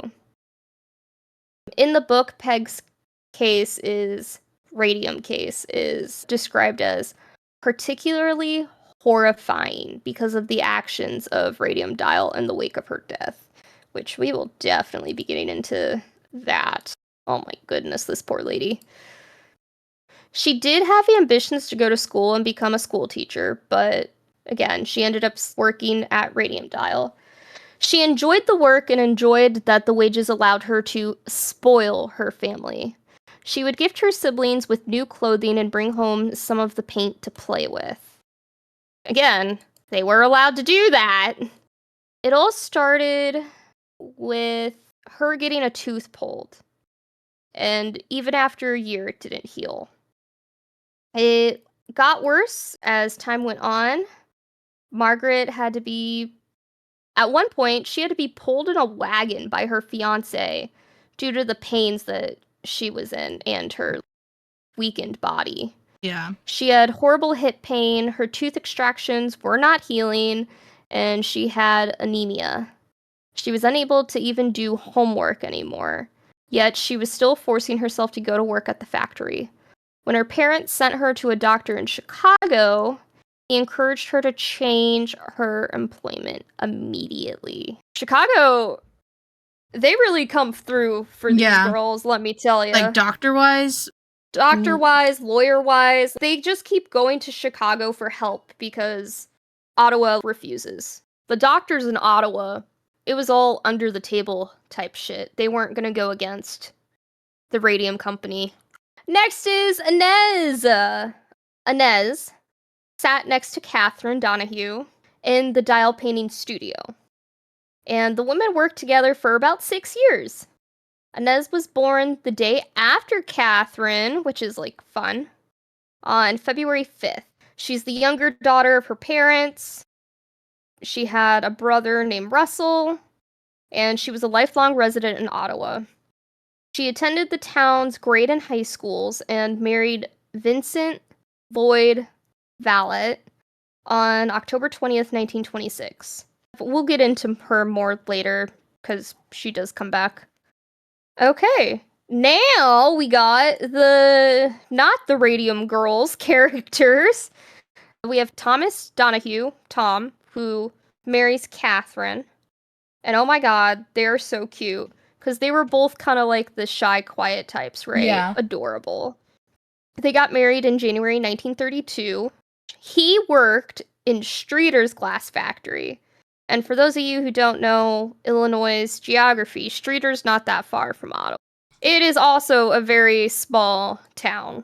Ottawa had the dial factory, right? The radium factory. Streeter had the glass factory. Streeter was what? It had like the biggest glass factory operation in the US. Yeah, at the during time. this time. Yeah. Yeah.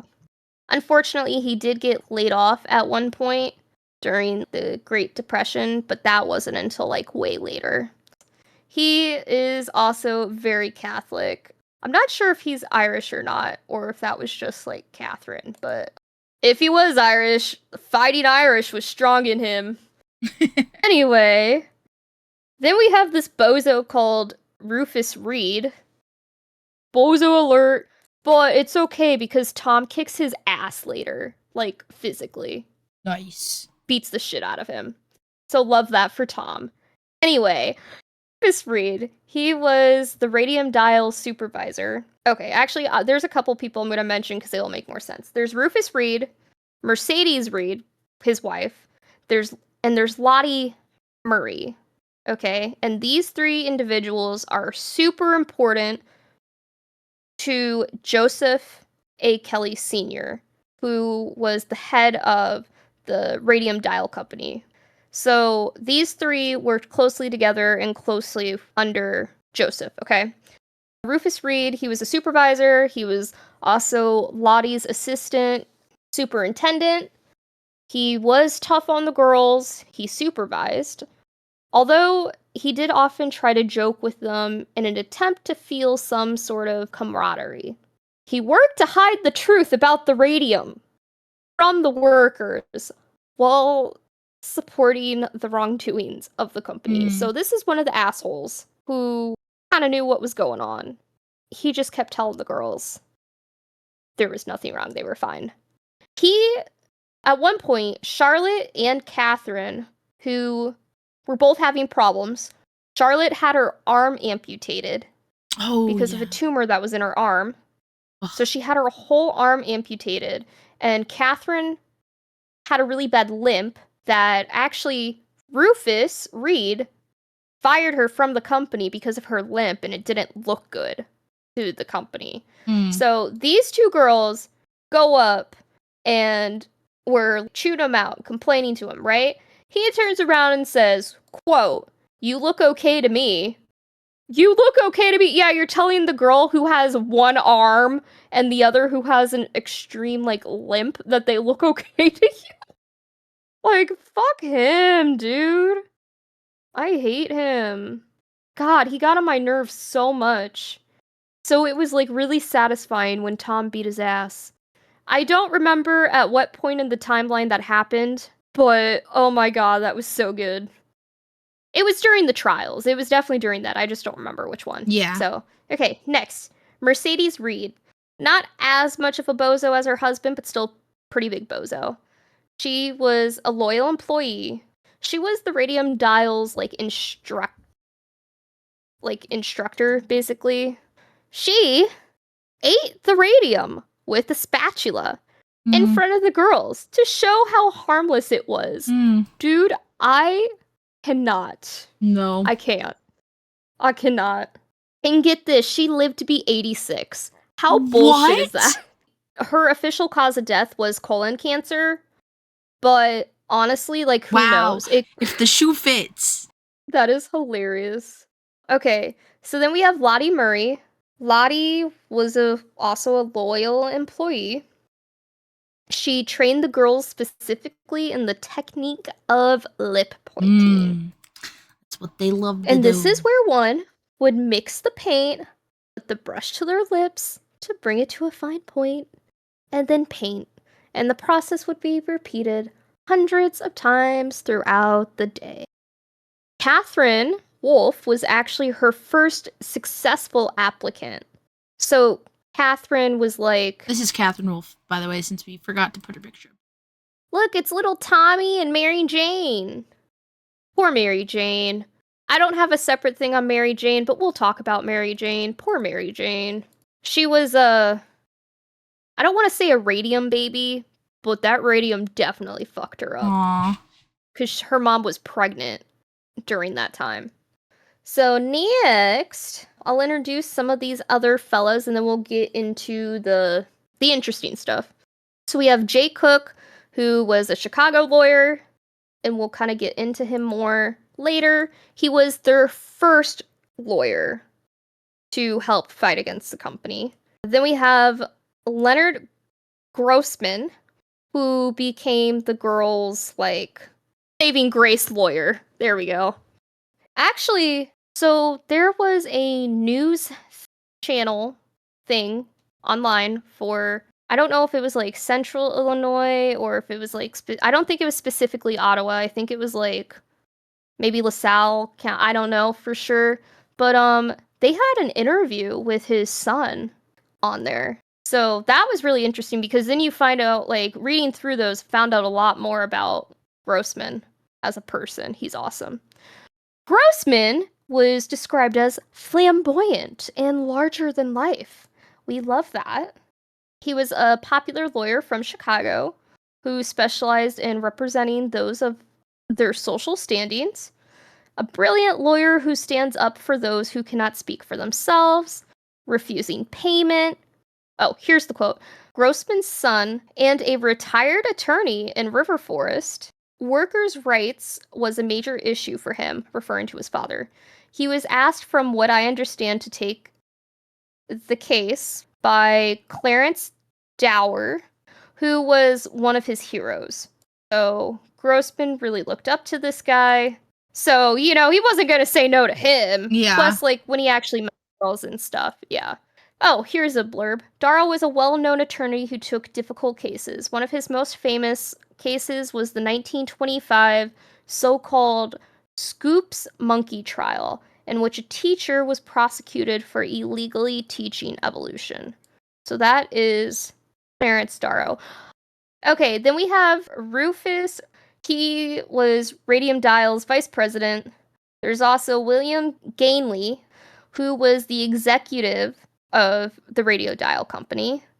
For Radium Dial, we also have Arthur Magid was the lawyer for them, and Joseph A. Kelly Sr. Again, he was the head of the Radium Dial Company and later of Luminous Process Incorporated, the same company that was open to do the same sort of thing in Ottawa, not that far away from RDC. And why did he open two companies, you might ask? Well, we will get into that, dear listeners. He did way later, way after everything. He did die from a series of strokes, and it reduced his mental capacity each time, and he became more and more frail. So, I'm not saying karma. I'm not wishing death upon people, but karma, fun fact, we'll go over it more when I get into the actual, like, trial and stuff like that. But the reason Joseph opened Luminous Processes, Inc., well, one is because of the trials that we're going to get into. And during that time, William Gainley, who was the executive, became the new president for Radium Dial. So, yeah, there's more for William Gainley there. There we go. Okay, so we have our doctors. We have Dr. Marshall Davison, who was Charlotte's doctor. I actually couldn't really find much on him, but he was Charlotte's doctor. Dr. Loeffler, who, oh my god, MVP, I'm telling ya. He was a doctor from Chicago, a blood specialist. And all thanks to Catherine's hubby, Tom, this man came to Ottawa from Chicago, and he helped the girls as much as he could, like every week. Yeah. Without charging them. He was huge in the trial for confirmation that the Radium Girls fight for justice. He helped prove that the company knew about the dangers of radium and what it was doing. So he ends up testing Catherine's blood for radium. When he did the blood test, it did come back unusual. It took him a little longer to figure out that it was radium. But yeah, it was like very, very weird. And the reason that Tom went to Chicago to see this doctor anyway, not just because he was a blood specialist, but like I said earlier, the doctors in Ottawa were telling the girls they were fine. Yeah, they were gaslighting our girls. Can you believe that shit? I can believe it. Unfortunately. Yeah. But Dr. Loeffler, there were 3 major doctors who the girls relied on in this trial, and he was one of them. Dr. Weiner was an X-ray specialist, and he was also a key witness for the Radium Girls. He played a role in the legal battle, helping to confirm the connection between the company's work and the workers' illnesses. He provided expert testimony and evidence that conclusively proved radium poisoning was the cause of the women's mysterious and debilitating symptoms. So that's doctor number 2. So we got Dr. Weiner, Dr. Loeffler, and now we have Dr. Dalish. So Dr. Dalish examined and testified about the effects of radium poisoning on the Radium Girls. He was notable for diagnosing the women with radium-related injuries, sometimes against the wishes of the companies employing them. He helped to prove the case against the U.S. Radium Corporation. He was involved in diagnosing the disease that had afflicted the women, which was caused by exposure to the radioactive element radium. He provided evidence that was crucial to the women's case, such as confirming that their lower jaw bones had been affected. Now we have the judge! Yay, judge! The judge from the trial that we're going to be getting into. His name is George Marvel. He was an arbiter of the Illinois Industrial Commission and presided over one of the first major legal cases involving is it IIC? Is that the abbreviation? Decided in favor of the women in spring of 1938. Woo! So he's a good guy that helped. We'll come back to him. Okay, 2 more people. Father Griffin, who was a priest at Catherine's church, and they were actually really good friends. Father Griffin. She really, obviously, she was very Catholic, so religion was something that she held on to, keep faith and stuff like that. So Father Griffin was very supportive, and him and even some nuns and stuff would come check on her and things of that nature. So Father Griffin is a close friend to Catherine, and he is a Catholic priest. And lastly, we have Glenn Cyborg, who actually doesn't have anything to do with the immediate story. He worked on the Manhattan Project, so come back to him. Okay, now we're getting into everything. So buckle up, buttercups. Okay, so this is more, I'm going to break it down by talking about the 2 different factories, the radium dial factory and then luminous processes. And then we'll get into the litigation. So, the factory. So the Radium Dial Company was one of the few United States companies, along with the United States Radium Corporation, which that was the one in New York, right? Or not New York, New Jersey. Yeah. Jersey was the United States Radium Corporation, and Illinois was the Radium Dial Company. So yeah, they were involved in the painting of clocks, watches, and other instrument dials using radioluminescent paint containing radium. The resulting dials are now collectively known as radium dials. The luminous paint used on the dials contained a mixture of zinc sulfide activated with silver and powdered radium. A product that the Radium Dial Company named Luma. How sweet. However, unlike the US Radium Corporation, so USRC, so unlike them, Radium Dial Company was specifically set up to only paint dials. And no other radium processing took place at the premise. So that was just at the Radium Dial Company. Later, when we get into the luminous processes, they would paint, I'm pretty sure they painted more than just dials. The company is notable for being involved in the radium poisoning of the Radium Girls. The workers in the factories were told that the radium paint was harmless. Radium's negative health effects were well known at the time. However, it was thought that the small amounts of radium were not dangerous and even a cure for a lack of energy. The employees at RDC began showing signs of poisoning in 1926, and in 1927 were unaware of the hearings and trials in New Jersey.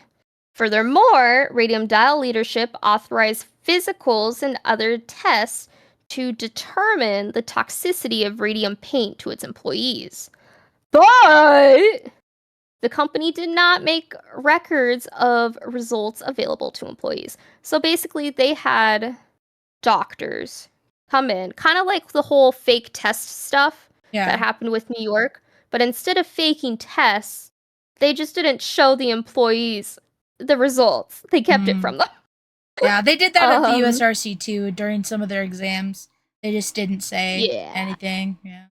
The workers in the factories consumed deadly amounts of radium due to being told by management to point their brushes on their lip for a fine tip. The young workers also used radium paints to adorn their fingernails, lips, and teeth to make them glow. This led to significant health problems and deaths among the company's workforce. Radium Dial Corporation, Ottawa, Illinois, they encouraged the girls to play with it and take it home to practice technique. They ate lunch at their workstations. The powder was right fucking there. The paint was right there. They ate their lunch at their desks. Right next to the radium.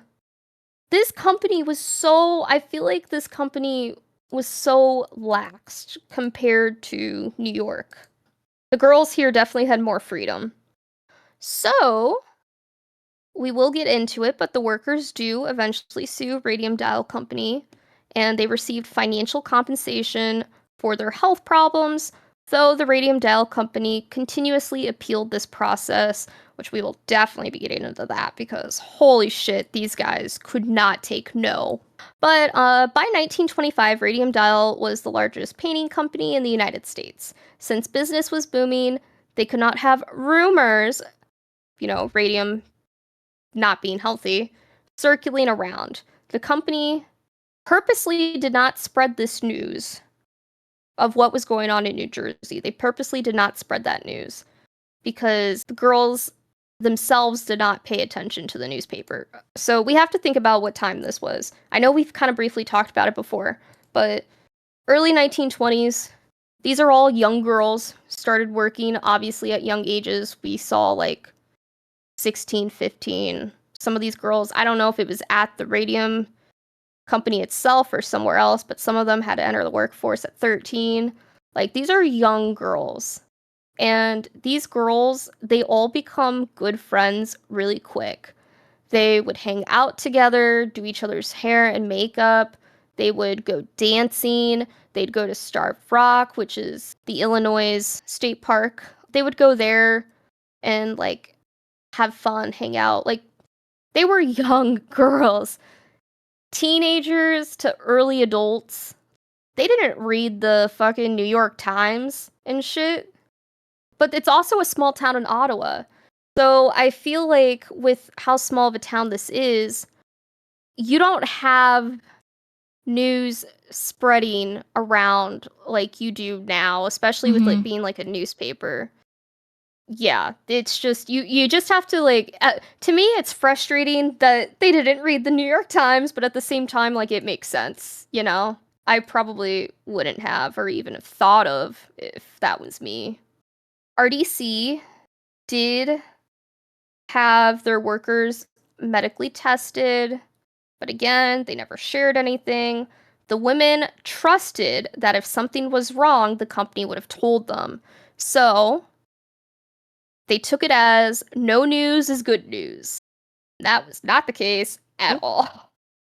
A government inspector did come to Radium Dial, as well as noted about the lip pointing that was still being practiced, and that there was no water available for brush cleaning. Because during this time, the technique had been banned after the fallout in New Jersey. So, the inspector concluded that radium was dangerous and Radium Dial needed to change some of its practices. But this was also kept secret. No one told the dial painters anything. As years went on, business continued to boom, and in 1927, many of the girls began to report that they were feeling tired. They had jaw soreness, pains in hips and legs, uncontrollable acne, and teeth extractions that would not heal. A lot of similar stuff to what Sero mentioned. It was just horrible.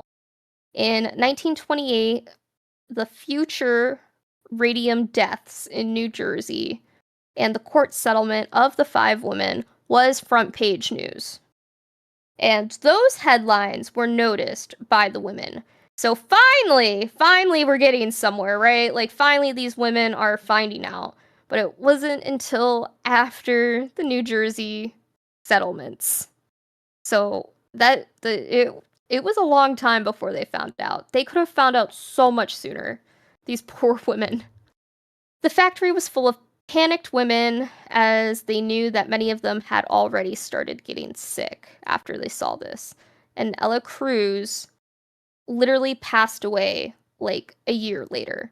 So 1928 was when they found out about the New Jersey stuff, and in 1927, Ella passed away.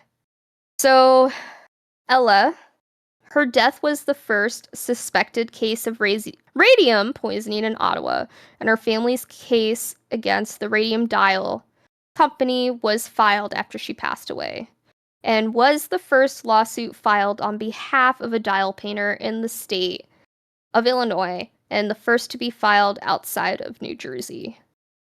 And so, yeah, like I said, 1927 is when she passed. So in August 1927, when she, for the first time ever, took a sick day, okay? Girlie's first time taking a sick day.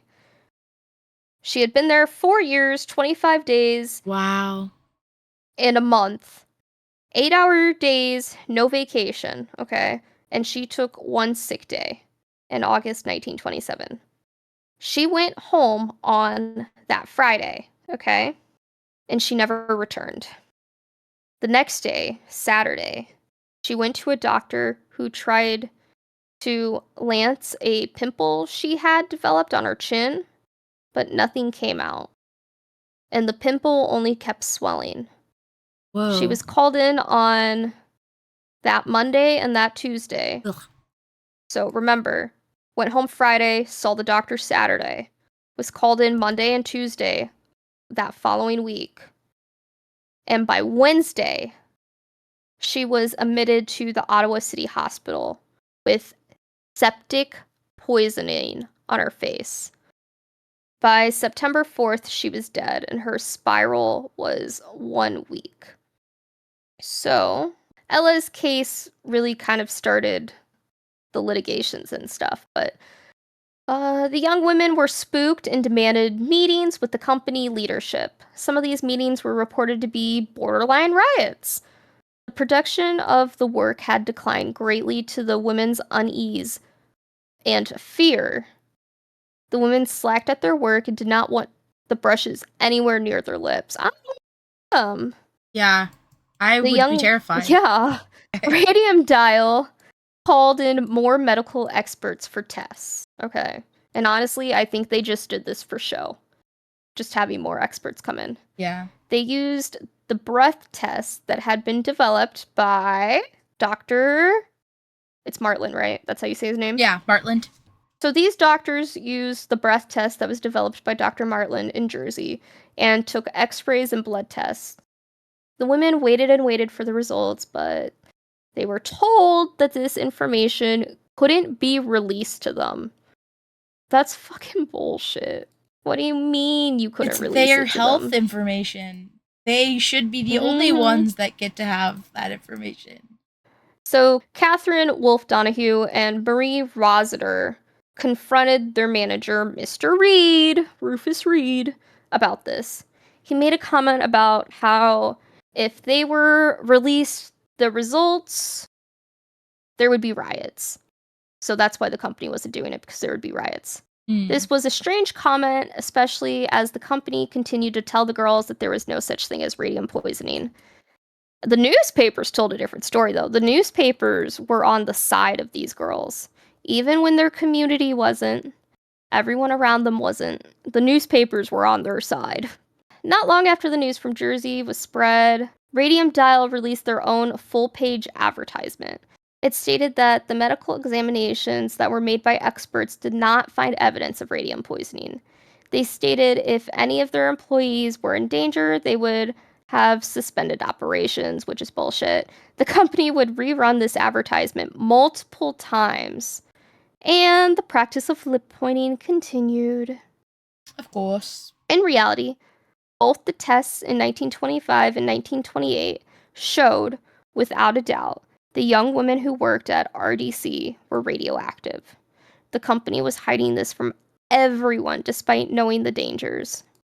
When it came out that RDC had known of the women's conditions in both 1925 and 1928, the women were furious. Catherine and other women had proof that they had tested positive, and they were going to take them to court. In front of the women, Mr. Reed told them he did not see that there was anything wrong with them, which I read that quote to you earlier. That was kind of bullshit. This turned into a long and drawn-out fight as the women went from lawyer to lawyer trying to fight the strength of the Radium Dial Company. They were trying their best to get their heads on the 1928 medical tests, which would prove the company's lies. So not only did they at first have trouble finding a lawyer on similar reasons as the New Jersey girls, either the lawyer didn't want to go up against a big corporation like that, or it was pay. Like, they just didn't have the money because of all their medical issues and stuff to pay. So that, and then them trying to get their medical documents, like, company was not going to give them that very easily, you know? Luminous processes. Around this time, the chaos caused the former president of Radium Dial to be kicked out in favor of William Gainley. He opened an almost identical radium dial company in the same town and publishing its lack of dial painting. So, yeah, they did more than just dials. Kelly opened up a new corporation called Luminous Processes Inc. a few blocks away from Radium Dial Company. Shortly after, Radium Dial Company obviously gets shut down because it's not around today. So it was shortly after the Radium Dial Company got shut down. So it's like lose one, gain another kind of thing. Luminous Processes continued producing fluorescent watch dials powered by radioactivity until 1978. So this is all going on in the 1920s, 1930s. And then you have this fucking company that stays open until 1978. And of course, like at RDC, you couldn't work without being covered in like the radium and stuff. The company always led them to believe it was safe. And in 1978, that was when Luminous Processes closed in Ottawa. So the last of radium dial painting companies, whatever, closed in 1978. And the Nuclear Regulation Commission fined that the year for having radiation levels was 1,666 times the allowable amount. So that was at Luminous Processes Inc. After failing to make the necessary improvements, Luminous closed. And then in April 2nd, 1984, United Press International article called the company a death factory and reported that former workers were suing the company. Cancer was very high during this time, especially for former dial painters. So even Luminous Processes had similar issues, okay? Which I still don't know how this fucking happened. You literally close one down only to open another. Well, because some of the girls who did work at the dial factory, RDC, went to Luminous Processes. I do think Luminous Processes had better safety regulations than RDC, but they still weren't great. By 1978, so again, we're going from the 20s to 30s to 1978, both factories in Ottawa were closed, finally shut down. And again, 1,666 times higher than the safety regulation of that time. It was said to become somewhat of a boogeyman, these areas. LP, dial painter, LP, Luminous Processes. So there was a quote from a dial painter that worked there that, quote, "A lot of us are dead." So of the 100 workers she mentioned, 65 had died and the cancer rate was twice as high as normal, yet Luminous Processes was unapologetic.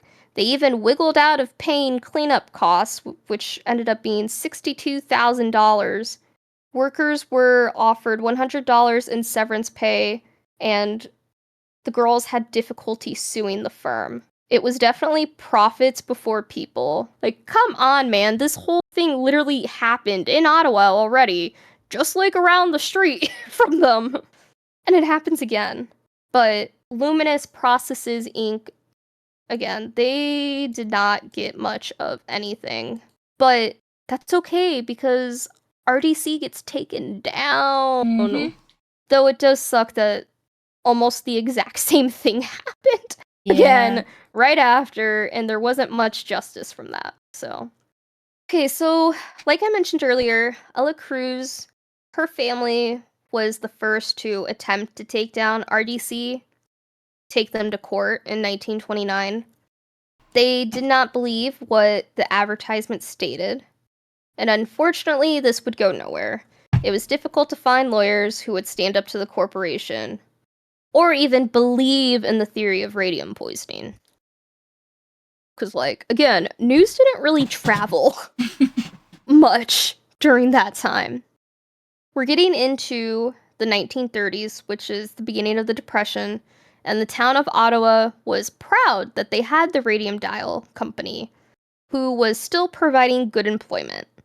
Despite the Depression, the clocks and watches were still in demand, and there were many of the community who were loyal to Radium Dial, especially the Reeds, and did not want to see them be accused or brought down. So this is where the shunning happens. Literally, the fucking... Okay, imagine. Small town, everyone knows everyone. Everyone in that small town turns on you and your small group of friends and shuns you. That is what happened to these girls. Everyone was pissed at them for trying to take RDC to court. Going back to the first lawyer, Jake Cook, he was a Chicago lawyer because nobody in their community was helping them and everybody fucking shunned the shit out of them. They had to go to Chicago quite a bit for help. The first Chicago lawyer they found was Jake Cook, and he represented them first. Represented them for nothing, basically, because they lost because of statute of limitations, basically. And shortly after that, Inez dies, which is really sad, because they're already starting to die off. 2 claims were brought by Cook, first with the law court, and secondly within the Illinois Industrial Commission, so the IIC. Inez was the lead case for the former, as she was getting sicker and sicker, because, again, she, died shortly after this. Catherine noted that Inez was a living corpse by this point. That's how, bad her health got and how bad she looked. She was a living corpse. Which kind of plays into their name, the Society of the Living Dead. Definitely got kick-started here, I'm pretty sure. And then in December 1936, Radium Dial upped stick to New York, only being found via the paper's help. So Gailey was the president at the time, and he was aiming to stop the litigation, obviously. And during this time, Peg Looney, who is already dead at this point, Gailey destroyed her autopsy evidence. Isn't that lovely? And I'm gonna go back to Peg Looney just a little bit so you guys can know the rest of her story. Because there's a lot of stuff that happened with her case as well. Margaret Peg Looney, she never left Radium Dial. She worked there until just a week before her death. She was 24 years old when she died. So on August 6, 1929, Margaret collapsed at her job. After multiple requests to see the company doctor, this was finally the push that got Mr. Reed, bozo, to make arrangements for her. It took her collapsing multiple times at work for this fucker to do something. Dude, that's... At the company hospital, she caught pneumonia and passed away on August 14th. So you can kind of take a guess on what they said her death was. Yeah. Radium Dial wanted to quickly get rid of her body, but the family fought back. I love her family. Okay.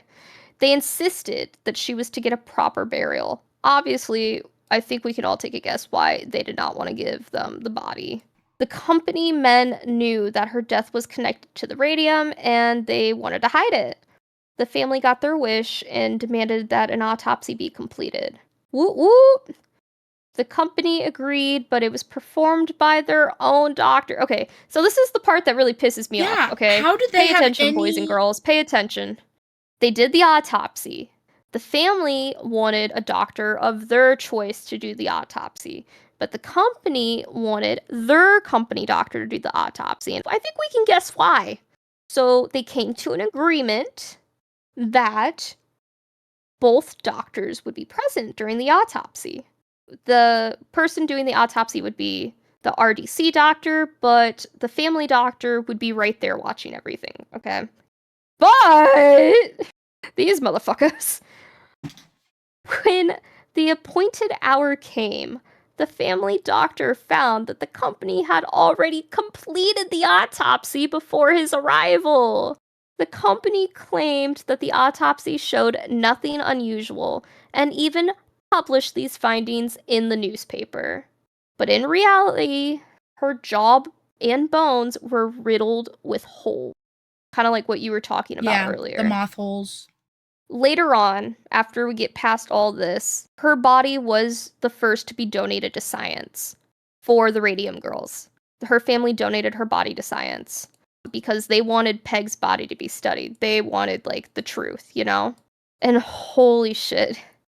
They discovered when they studied her body, finally studied her body after all this bullshit, that she had 19,500 microcouriers in her bones, Ooh.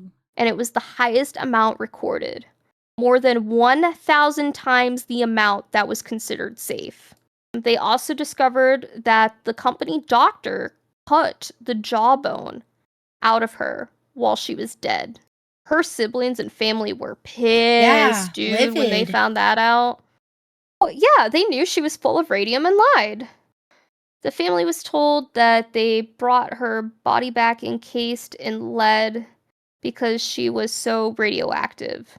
One of her white gloves, too, was saved, and they threw the glove away because they were afraid that it was contaminated as well. Because, again, this is like early stages of radium.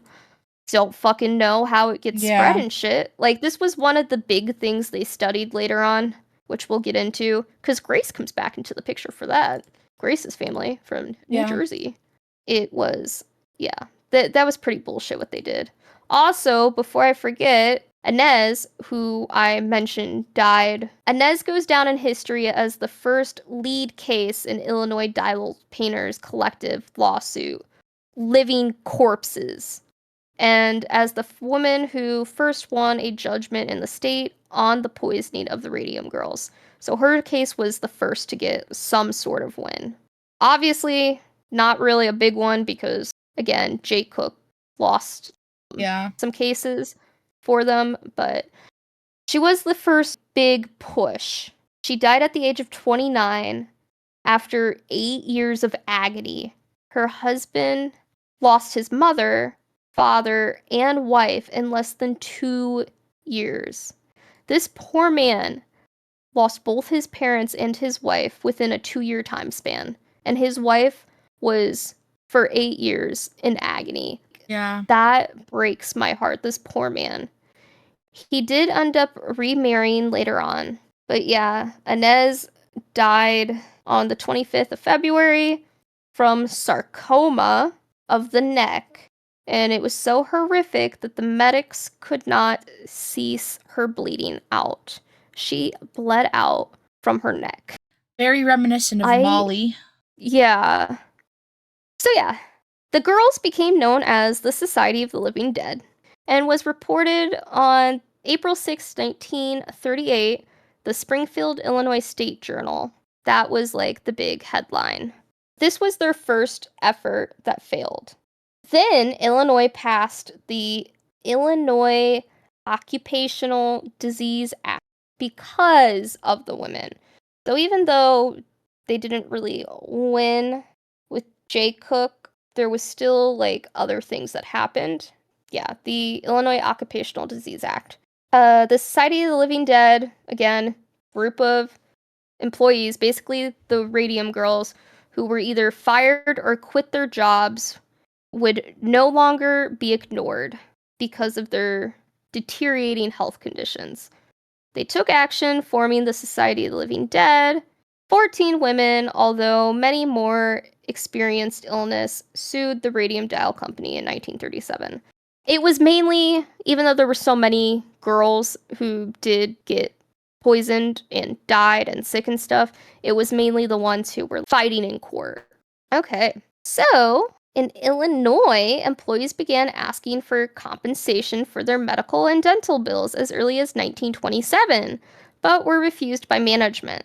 The demand for money by sick and dying former employees continued until the mid-1930s, before a suit was brought to the Illinois Industrial Commission, which is what Jay Cook was helping them do.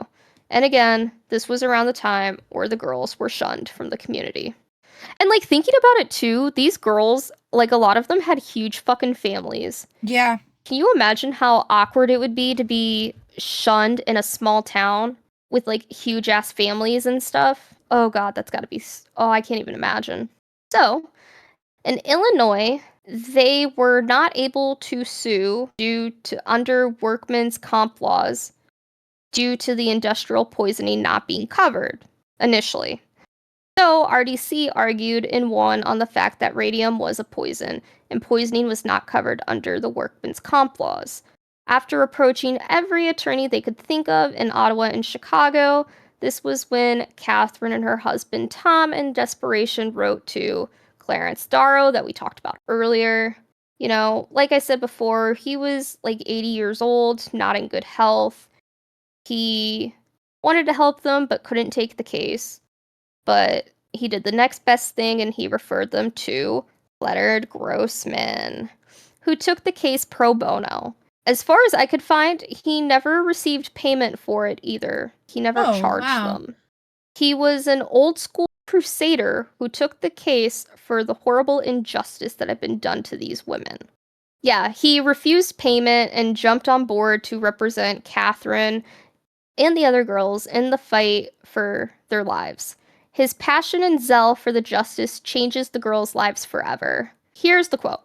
"There is no hope. My clients will all die. Even medical authority who has examined them says so." And then his son quotes later on that workers' rights was a major issue for him. He asked, from what I understand, to take the case because, again, Clarence Darrow was one of his heroes. In 1937, Grossman represented them in court in front of the commission. During the well-attended hearing, Grossman requests an extension to formalize himself with the case. You know, he's thinking here. And then he learns more about the company's defense. Since the company argued before that it was a poison, they will argue that the paint is not a poison, which was the opposite from what they had argued in the previous case. So yeah, this Grossman stuck with them throughout the whole thing. And again, the women at this time are still trying to get their hands on their medical records, but the hospitals and doctors refuse to release them, which kind of fucking sucks. Yeah. So before we get into the actual trial itself, there's just a little bit I want to go over here. I'm going to be honest, I don't remember exactly at what point Tom and Reed got into a fist fight. I just know it was going on during if not during the beginning of the trial, right before the trial, something like that. It might have been right after Catherine was fired, I'm not sure. Yeah, no, Tom because Reed was just running his mouth, you know, like we've heard a lot about Reed already, what kind of guy he is. He was just fucking running his mouth, and Tom had it. Tom was pissed. He beat the shit out of Reed, and he was arrested. Fortunately, Tom did get arrested for that. Doesn't really sound like much came out of that afterwards. Reed actually hit him first, but Tom was still arrested. So, I bet Tom felt good, though. I bet he felt good after that. So, yeah, I just wanted to throw that in because when that was happening, I literally, like, my jaw dropped. I was like, go Tom! Hell yeah! Okay, so Catherine, we're gonna kind of go back. We're gonna go through her firing and stuff real quick. In 1931, Catherine Wolfe came into work as usual. Again, like, she had a really bad limp, and she was only 27 years old. She struggled to get around, and she was in terrible pain. But that was the day that Reed came up to her and fired her. When she first got fired, she thought it was like a performance issue, because, girl, she was, like, really good at what she did. Really fucking good at what she did. They didn't want people to see her limping on the floor. Are you fucking kidding me? That's so... oh my god. Because she had been working there for 9 years before she got fired, and was only fired because of the image she was presenting while limping. Reed told her that she was not the image the company wanted to present. This was a very cruel step by RDC. They had known their girls were suffering from radium poisoning since 1925, and were still doing everything to cover it up. They lied to their workers, the community, the media, and they were hiring loyal employees like Catherine because their lies were starting to show. The only saving grace is that she owned her house outright, because again, we're in like the Depression. So they owned her house because she inherited it from her uncle. And during this time, when she initially got fired, Tom did still have his job at the glass factory. But again, he does get laid off later during all of this bullshit. But because of his job, this allowed them to mortgage their property to help pay for Catherine's mounting medical bills. Unfortunately, the local doctors were not up to the task to figure out what was wrong. Again, they were kind of all in line with RDC's pockets. Catherine's husband brought in Dr. Loeffler from Chicago. Again, he was the blood specialist from Chicago. And Dr. Loeffler noted that there was a toxic quality in Catherine's blood. After this, Dr. Loeffler was MVP. Oh my god, MVP doctor right here. How far is it from Ottawa to Chicago via driving? Dr. Loeffler would begin to travel to Ottawa every weekend from March through April of 1934. Man drove an hour and a half every weekend to and from March through April to hold clinics to examine many of the young women and treat them. These women were only in their 20s and 30s, but again, they were beginning to look like and feel like they were in their 70s. Dr. Loeffman did confirm for Catherine that she was suffering from radium poisoning. And during all of this, Catherine was fucking pregnant with her second child, her daughter, Mary Jane. Catherine had to stop treatment because of her pregnancy, unfortunately. And this is a quote from Catherine. Are you ready? Mm-hmm. The doctors tell me I will die, but I mustn't. I have too much to live for. Okay, so Catherine and Pearl both have a shit ton of letters, dude. So many quotes, so many letters. She also has been quoted saying, "There's no hope for me. I have only to wait and I'll be gone. But if I win this fight, my children will be safe, and my friends who worked with me and contracted the same disease will win too." The media, the reporters loved these girls, so they like ate this shit up during the trial. We also have... remember how we talked about how Charlotte had that headstrong personality, like was not afraid to speak her mind, she was very outspoken? That was very important to this case. It played a big role. She was an important role in the Illinois lawsuit. She and Catherine were spokesmen for the women during this time. And despite the fact that Charlotte only painted Dials for 13 months, and she's the one who had her arm amputated because of the tumor. But she originally did dial painting for 13 months, left to become a seamstress, and then at age 22, she married her husband, Albert Purcell. Yeah, so they got married, and they had 3 children, Donald, Patricia, and Jean Ann, whatever. They had 3 children, okay? Her family remembered that there was actually... so she went on to have children and grandchildren, okay? She became a grandma. Pretty cool grandma. It says here her family remembered that she liked to cook chicken and mashed potatoes. which is so wholesome. In 1937, she was said to contracted radium poisoning from working at the dial company. She had to get her arm amputated because of the tumor. The tumor was in her elbow. And she did have phantom pains from this. Anybody who doesn't know what that is, it's kind of like, even though, say, that body part's not there, you still feel it as being there. And, like, how would you explain it? Sometimes the brain forgets that the nerves are no longer connected to something, so it'll send pain signals because it thinks like, hey, there's a thing here, we're not paying attention to it, pay attention, and it's not actually there. I like the way you explained that. Thank you. Charlotte's decision to get her arm amputated was the best thing she could have done because it allowed her to live a longer life. Obviously, to have children and grandchildren. That actually worked out for her. And a little fun fact, after we get through the trials and stuff, the women stayed in touch after their court cases and for the rest of their lives, which I thought Yay! was, like, adorable. Yeah. Pearl, going back to Pearl. Pearl joined the lawsuit a little later than some of the other girls. It was actually a choice that took her family by surprise, because again, Pearl was more of the shy, more meek of the girls. Yeah, so it definitely surprised her family that she did that.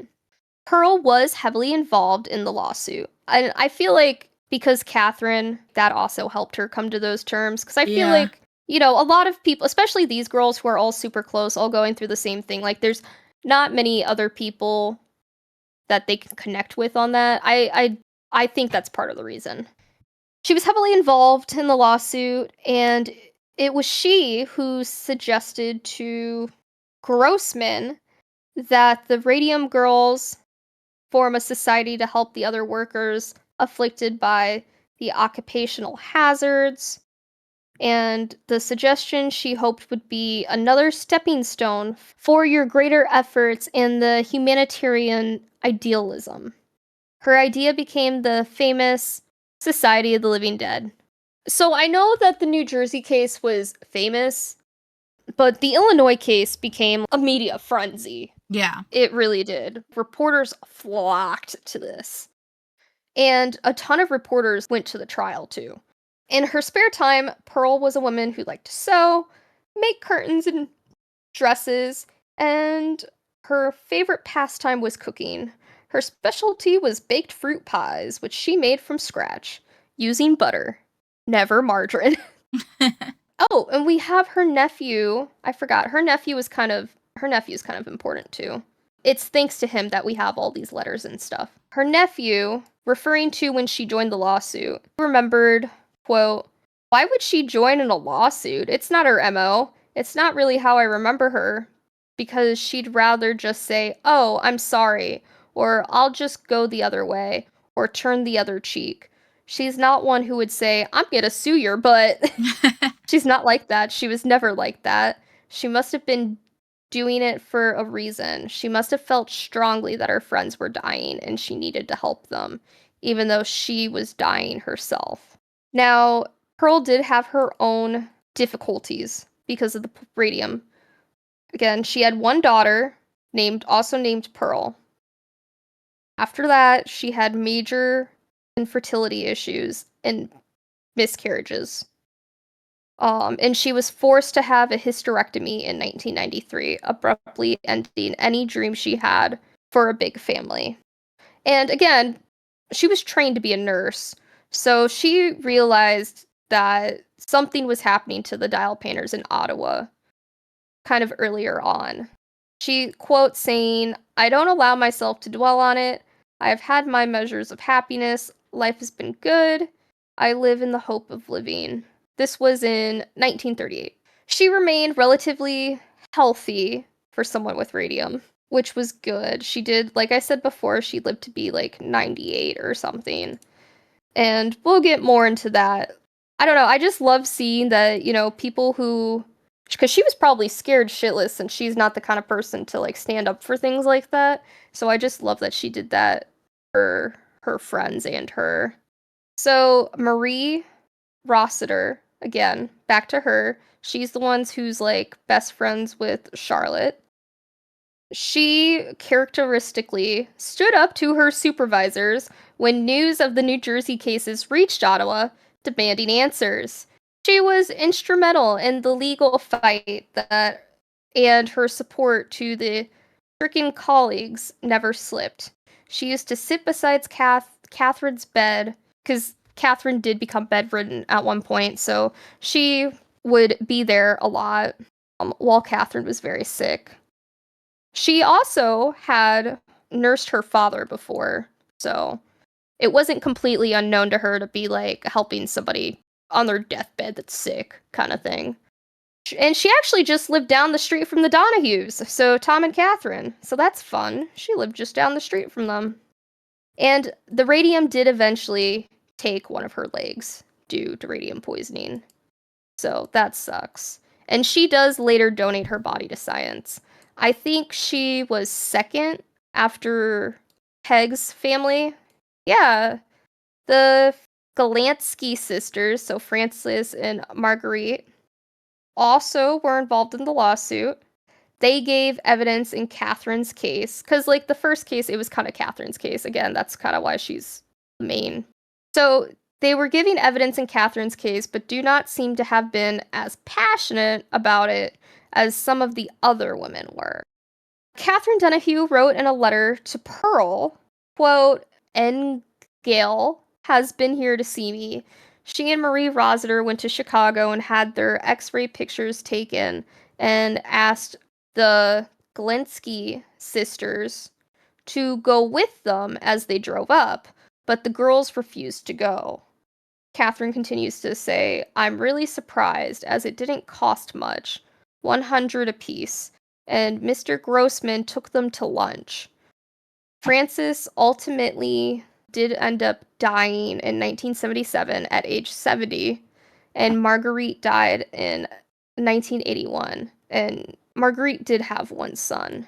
So, yeah, I don't know what the deal with the sisters were. I don't know if they just didn't want to, like, accept that this was something that was killing them. Obviously, they did live longer than a lot of the others. Mm-hmm. But yeah, they were involved, but not, if that makes sense.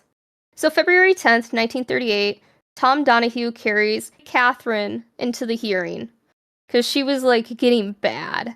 Although only radium dial lawyer Arthur Magid was there.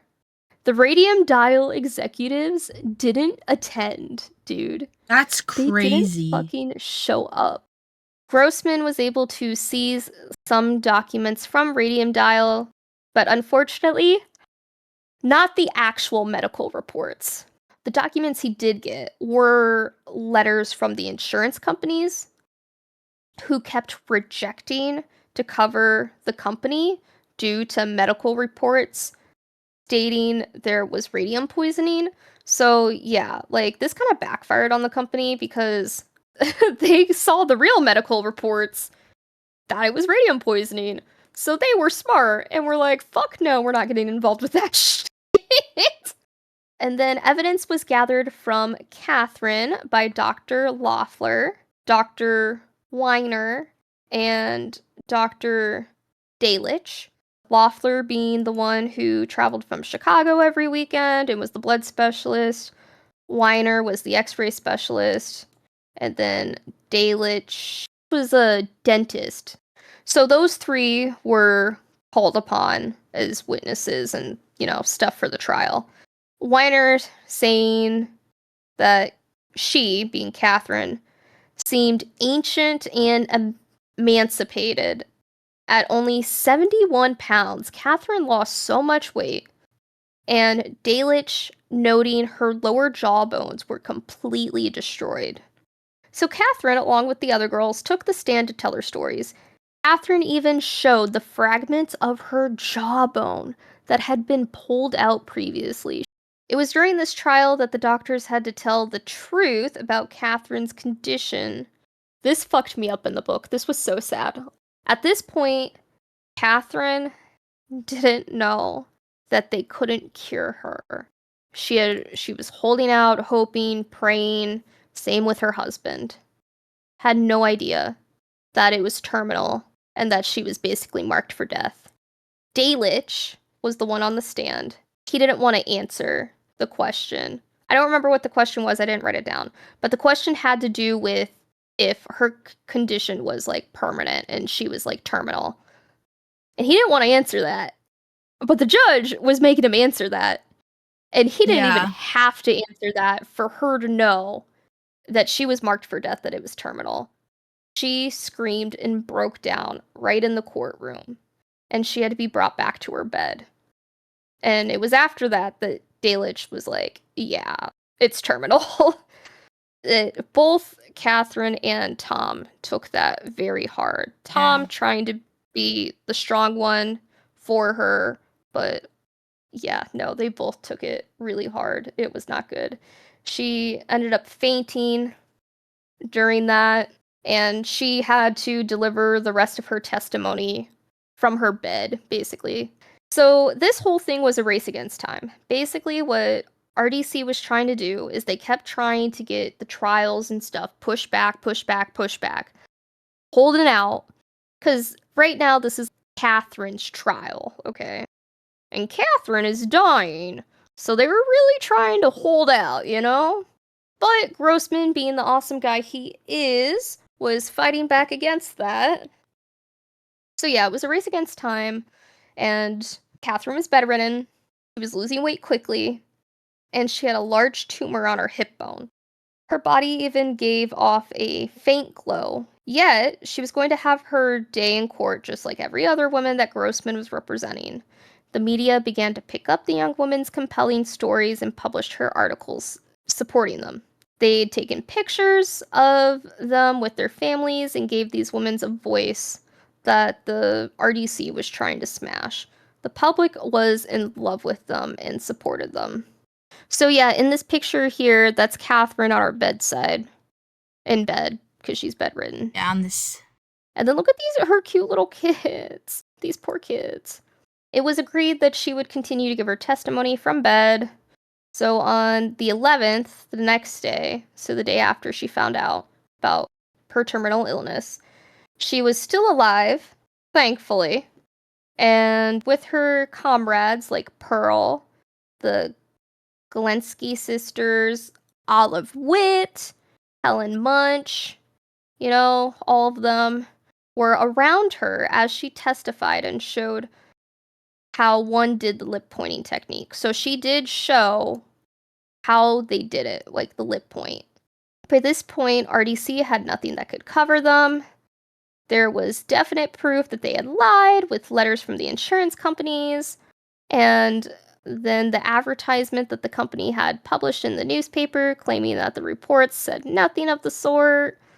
Grossman brought up that the woman's request to see their physical examination results was denied and had produced no witnesses to contradict the workers' testimonies, and had admitted that the radium was a poison, then denied it. So he's getting them on all this, okay? He called the company a predator and said that radium would bombard through Catherine's very casket like it wrecked and destroyed her jaw and bones and her hip. He did not mince words. He was out for blood. Many were worried that Catherine wouldn't even see the next day during all this as well because she was bedridden. She also said no one told them that the practice had been banned years before. And she told them how they were given the okay to eat their lunches amongst the radium dust. The women had become figureheads for workers' rights. The radium paint was mixed in small saucers using a camel hair's brush. You have to have a fine point, and practically all the girls had the habit of wetting the brush with their tongue and lips. That's the way this terrible, terrible poison got into our systems. We never even knew it was harmful. And that was a direct quote from Catherine. We're almost done with the trial, guys. February 26, 1938, saw the women creating a group to fight for legislation on behalf of those endangered by occupation disease, with Tom representing The increasingly ill Catherine. So yes, as Catherine got worse and worse, Tom did have to step in and be her representative, MVP husband. Then on April 5th, the results of the trial came in 5 days early. Because, the jury wasn't messing around. It was decided that her disability was caused by her work, and the radium dial was responsible. The verdict was in, and the company was found guilty. The women and their families were so happy. They had finally had justice for all the women who had come before them and those who are suffering. Now, I would just like to say, it gets even better. Yay! So, Grossman, MVP, he won every single, case for these girls. He is so cool. So yeah, they won, and to celebrate, they had a reunion. To celebrate, Radium Dial kept submitting appeal after appeal after appeal. Because they were not taking that. They did not like that. They really wanted to get the verdict overturned. Man, this went all the way up to the US Supreme Court. And the court decided not to hear the appeal. The lower ruling was upheld. That's why I was like, they won multiple times, because they just kept trying to appeal, and the women won. The women received no payout, and by the time the matter was officially settled by the Supreme Court, unfortunately, Catherine Wolfe Donahue was dead.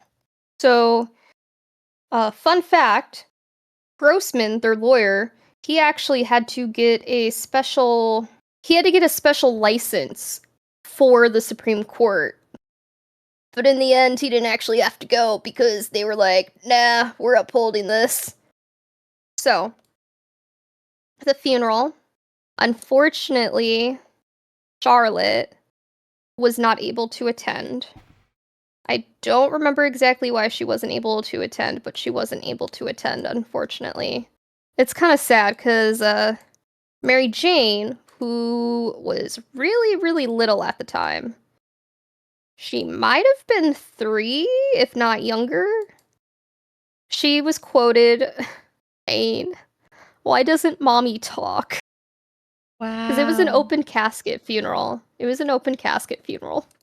She asked, "Why doesn't mommy talk?" That killed me, dude. That's so sad. And there was an inquest for Catherine's death the day after she died, which, I feel like this is kind of fucked up too. Some of the girls, including Tom and Grossman, went to the inquest. And Grossman said, quote, "It was a cruel, calculating, and money-making murder." And Tom had to speak as well for his wife. And he was so emotional because he literally, his wife's funeral was literally the day before. He was so choked up. He had tears on the stand. And actually, even though it's a little fucked up, that probably helped a lot with this inquest. So, Dr. Loeffler, and I wrote Dr. Gunn. I do remember thinking I heard Dr. Gunn as a name, but now I'm starting to second guess I wrote the wrong name. Because there were a lot of doctors, and I was not looking at the list when I was typing all these people's names down. But Dr. Loeffler and another doctor, they gave evidence to back them up, and the jury found that she died of radium poisoning from radium dial, so her death certificate was signed after that. Unfortunately, her children were not old enough to attend the actual funeral, which is also kind of sad. Yeah. And get this, she was only 60 pounds at her death. That's terrifying. And her death was certified, stated that her death was due to occupational disease. And finally, it was recorded correctly as that. Catherine did not get to see the final appeal be shot down. So, George Marvel, he was the judge for Catherine's trial. Commission Judge George B. Marble ruled in the favor of the women. So, love a judge that did that. That is why I included his name. Give that man props. So yeah, after the Supreme Court thing, finally the company had been held totally responsible for the health of the employee. Not even the New Jersey case had gone this far, as the Jersey case ended in a settlement agreement, not a guilty verdict. This would lead to changes in laws to protect workers in the workplace. So that's really big. I feel like that's also another reason why I probably got, like, so much coverage. Although they had won, the women's individual financial award were fairly small.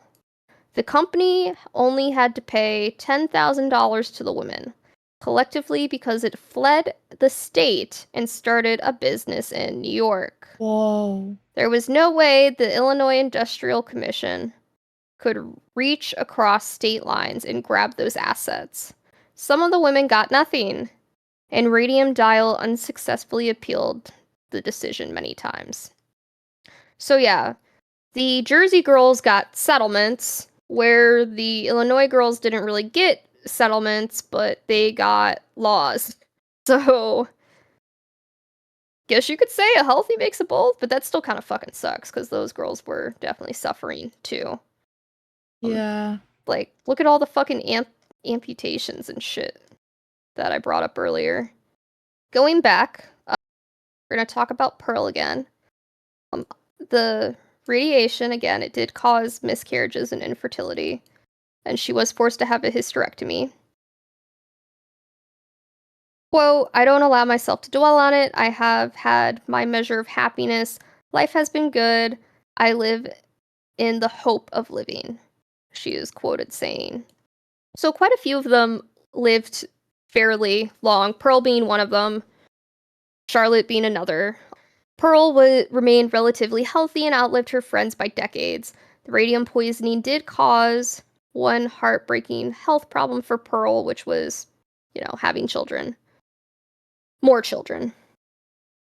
Pearl was plagued by tumors and endured multiple surgeries before realizing that she was suffering from the same ailment through the varied symptoms as her dear friend. By 1929,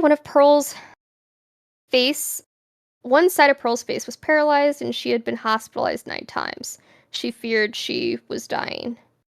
She lived to 98 years old. 98! And she got to travel all over the world. Like, good for her. Her nephew Randy, who he was brought up quite a bit. He's kind of important. His Aunt Pearl asked him to find these boxes of newspaper clippings, or of newspapers. This boxes of newspapers about Catherine's case. And she told him that they were very important and needed to be safeguarded. So it's kind of thanks to her and her nephew that we have some of the knowledge that we do now. Yeah. Again, she was a huge letter writer as well, and a lot of her letters are in, I think, a museum. And in the letters, like, in one of them, she just talks about the doctors that were treating her. She had to get a blood transfusion. She was taken from a hospital in Ottawa to Illinois Valley.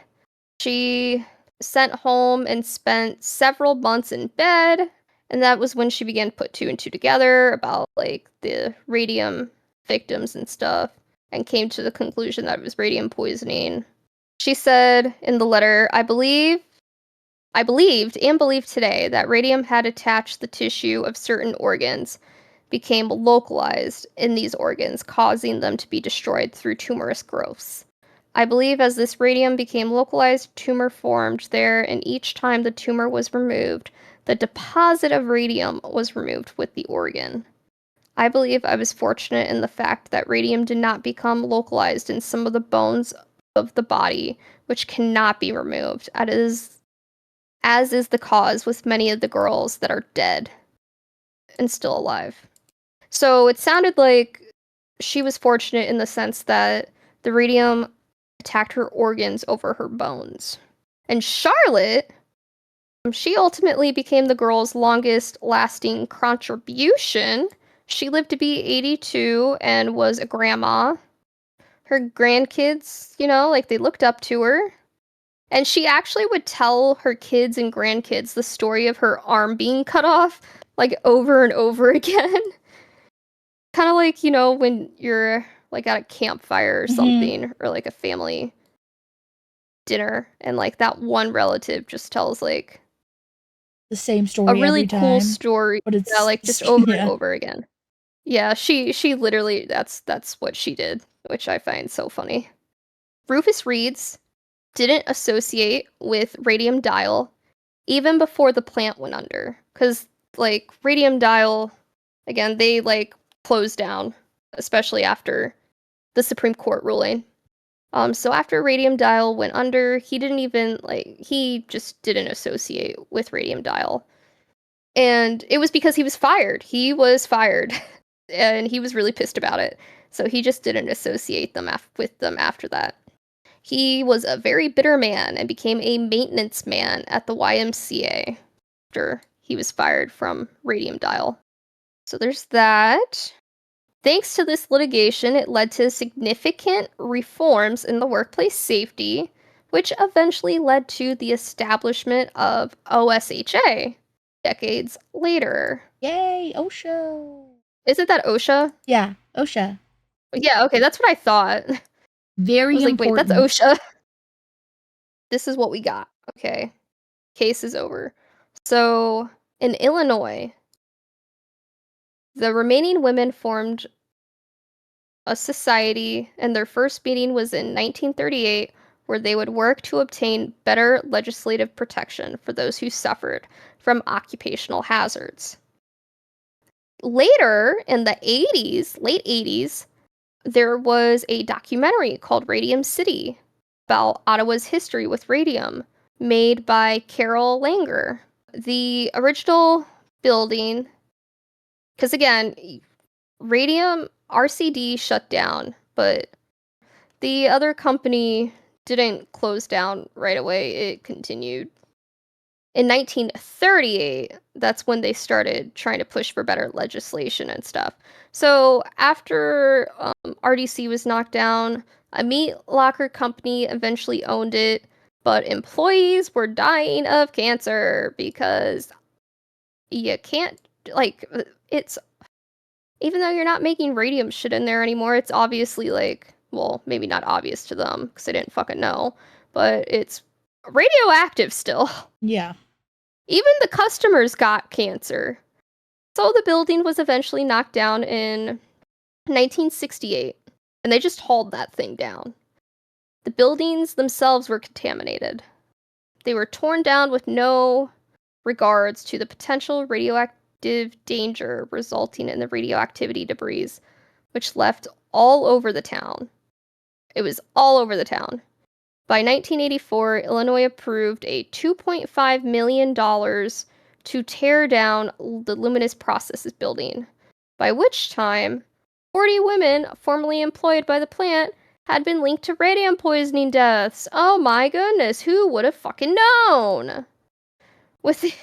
Sorry. Within 2 years, over 6.5 million had been spent decontaminating the site. There are still hot spots that can be spotted by the absence of snow settling on them during winter. That's terrifying. Waste from the building was jumped around town, including in school fields. And, like, there was high cancer rates in Ottawa, in humans and animals. And there weren't many families that weren't affected. So, the town officials didn't address the problem right away either. When that filmmaker in the late 80s that I talked about, Carol, was making Radium City, the mayor of Ottawa claimed that the lady is trying to destroy us and ordered no one to see the movie in theater. But everyone went to go see the movie in theater because, like, when you say don't do something, that makes you want to do it more. A lot of people were divided because, again, like everybody like shunned the girls at first too. Like, what is wrong with these people? The EPA had to step in. I do not remember what the EPA stands for off the top I'm of my pretty head. sure it's the Environmental Protection Agency. That makes sense. Yeah, the EPA had to step in. The damage plunged many feet deep underground. In 1985, what was then the Illinois Department of Nuclear Safety oversaw demolition, packaging, and disposal of radium-contaminated debris of the main portion of the Luminous processes building. So most of the debris was transported to a disposal site in Hanford, Washington. After completion of cleanup, however, local residents made allegations of improper disposal practices during the facility's operations. In 1986, the U.S. Department of Energy conducted an aerial radiological survey and identified abnormal radiation levels at various locations throughout the city and surrounding areas. Staff from the Department of Nuclear Safety identified 14 areas with radium contamination. And these areas later became listed as U.S. Environmental Protection Agency Superfund sites. There are still sites that need to be cleaned today. So, in Ottawa, there are 15 sites. No, 16. 15 or 16. I don't remember off the top of my head now. But a lot of sites that were contaminated with radium. And to this day, it is still not all cleaned up. Oh, this update was just posted this year. This is from June of this year. And it says, this summer, U.S. Environmental Protection Agency will begin its final chapter of the cleanup of radiation contaminated soil in Ottawa. Because like I said, there was one more site still that was not cleaned up to this day. Like, this is how long it's taken them. Yeah. They had, I want to say it was 15 sites. So this was over the summer. Oh, it was 16. Okay, so yeah, there were 16 areas contaminated by radioactive material. And to this date, only 15 of the 16 have been cleaned up, but it sounds like they have started On the last one. Yeah. Who knows how long that's going to take, though? Because look at how long it's taken them. Like, this happened all the way back in the 30s, right? Yeah. So, yeah, still being cleaned up here in Illinois. Now, New Jersey, because law finally caught up with them, they dropped radioactive waste in different sites as landfill as well. 750 homes were built on that in Jersey, and more than 200 acres of land were affected. Oh, wow. The USRC was found liable forever for the contamination and had constructive knowledge about the danger during operating. So, yeah. Residents sued the company, and after 7 years, cases settled out of court, costing them $14.2 million, almost $24 million today in damages. Wow. Reportedly, the government $144 million to clean up the radium sites in New Jersey and New York. So, New Jersey, like, USRC just seems to have, like, money. They just keep doing settlements, man. Yeah. Where Radium Dial Company did not. New safety standards were put in place 7 months after the US entered World War II. Remember, like, during the war, these watches were very popular. So, like, places like Luminous, Processing, they were still making them. So, but new safety standards were set 7 months after the US entered World War II. And they used, like, more than 190 grams for the war of, like, radium. Radium has a half-life of 1,600 years. Researchers followed the women through the years. So the ones who survived, Charlotte and Pearl and oh yeah, Marie Rossiter, yeah. So like those girls, like the ones who like lived for a lot longer. Scientists were like following them through the years.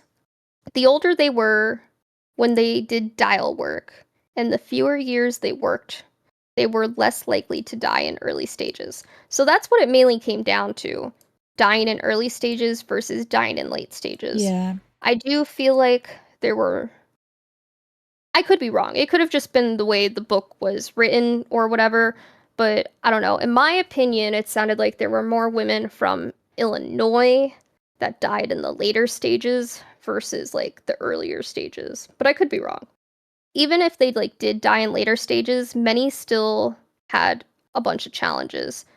Bone changes, fractures, loss of teeth, bone cancer, leukemia, anemia, honeycombed bones, osteoporosis, collapsed vertebrae, amputations, being crippled.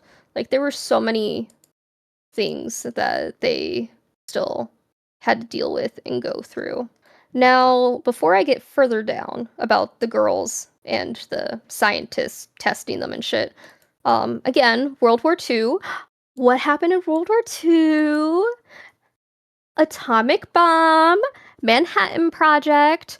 So, Glenn Cyborg, the guy I mentioned at the very beginning and never came back to, he worked for the Manhattan Project.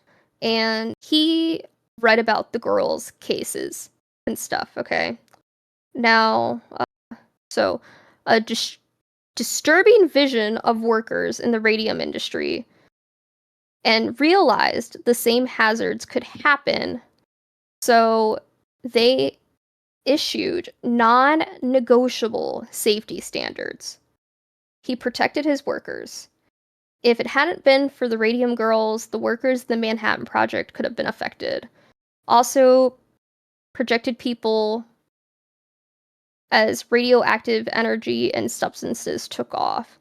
The whole planet was affected by nuclear war, radioactive fallout, and test sites. So thanks to our girls and the labor laws, they did make non-negotiable safety standards, which saved and protected a lot of people who were working with nuclear material during that time. So I definitely wanted to mention that because that's a huge thing. Yeah. But okay. So it's impossible to say how many died from radium poisoning because there was a lot of misdiagnosis or they were like just never traced. Sometimes the cancer they got later in life was never contributed to their job from their teens. Just like Mercedes Reed that I mentioned earlier. She was like, she lived a really long life and she died from colon cancer, I think. There was no real way to like connect that to the radium or not. Like, we don't know. Yeah. And that happened for quite a few people. And like with the misdiagnosis, like Sero was talking about before with Jersey, like syphilis and stuff, like they were just being diagnosed with a bunch of different things. Rheumatism, Yeah. pyorrhea. And again, it wasn't just deaths. A lot of people became crippled. A lot of them couldn't have children. And all of this was so unnecessary. Like, it really was. It could have been prevented. Now, scientists did go through a lot of bodies, proving their deaths weren't, like, caused by syphilis and other things like that. So they did go through a lot of the bodies of people who died, but obviously they can't go through all of them, because there are probably girls that they don't even know about that, like, had it, who either didn't realize or whatever. But because of this tragic tale and its repercussions, the OSH, the Occupational Safety OSHA. Oh my OSHA. god, OSH. OSHA. Yeah. Okay, I'm tired. I'm sorry. Fine. OSHA's mission is to assure American workers have safe and healthful working conditions free from unlawful retaliation. So again, when World War II ramped up, obviously like dial painters were needed again. But this time there was actual protection and protocols that were put into place. so that none of the new batch of dial painters would go through the same things. And that's also when the Manhattan Project began, and there were non-negotiable safety protocols there too. But again, with like Luminous, they did the bare minimum with their safety protocols. Like, so many girls still got sick, so. But I didn't really see much about the Manhattan Project, so I don't really know in regards to them. Almost there. Quick thing on science behind it all. So, Robert D. Evans made the first measurements of exhaled radon and radium excretion. Oh God, excretion. Okay. A former dial painter in 1993. At the Massachusetts Institute of Technology, he gathered dependable body contact measurements from 27 dial painters. This information was used in the 1941 National Bureau of Standards to establish a tolerance level of radium at 0.1. So here's the big guy that I've been wanting to talk about. The Center for Human Radiology was established at Oregon National Laboratory in 1968. The primary purpose of the center was providing medical examinations for the living dial painters. The project also focused on the collection of information and, in some cases, tissue samples from the radium dial painters. When the project ended in 1993, detailed information of 2,403 cases had been collected. Yeah, Oregon National Laboratory was basically a bunch of scientists that were just dedicated to studying radiation. They used a lot of the Radium Girls for that, which Charlotte and Pearl and Marie, like, they were all a part of it as well. So, the committee, let's talk about that. It was located, the base for the laboratory was 75 miles away from Ottawa. It had lead-lined vaults. One big thing they were trying to see was if others could be affected by radium just from being, like, next to somebody like a radium girl for a long period of time. So, for example, Grace Fryer's brother, since Grace and her brother were so close and her brother was with her all the time, they tested him for radium, but he did not have it. However, the death of a different radium girl, she and her sister were very close to the point where they even shared a bed together, which I feel like sharing a bed with your siblings during this time wasn't uncommon because the families had a shit ton of kids and not much space.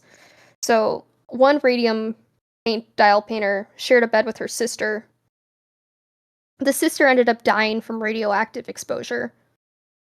So they were really studying that as well. So this led to a book on the effects of radium on humans.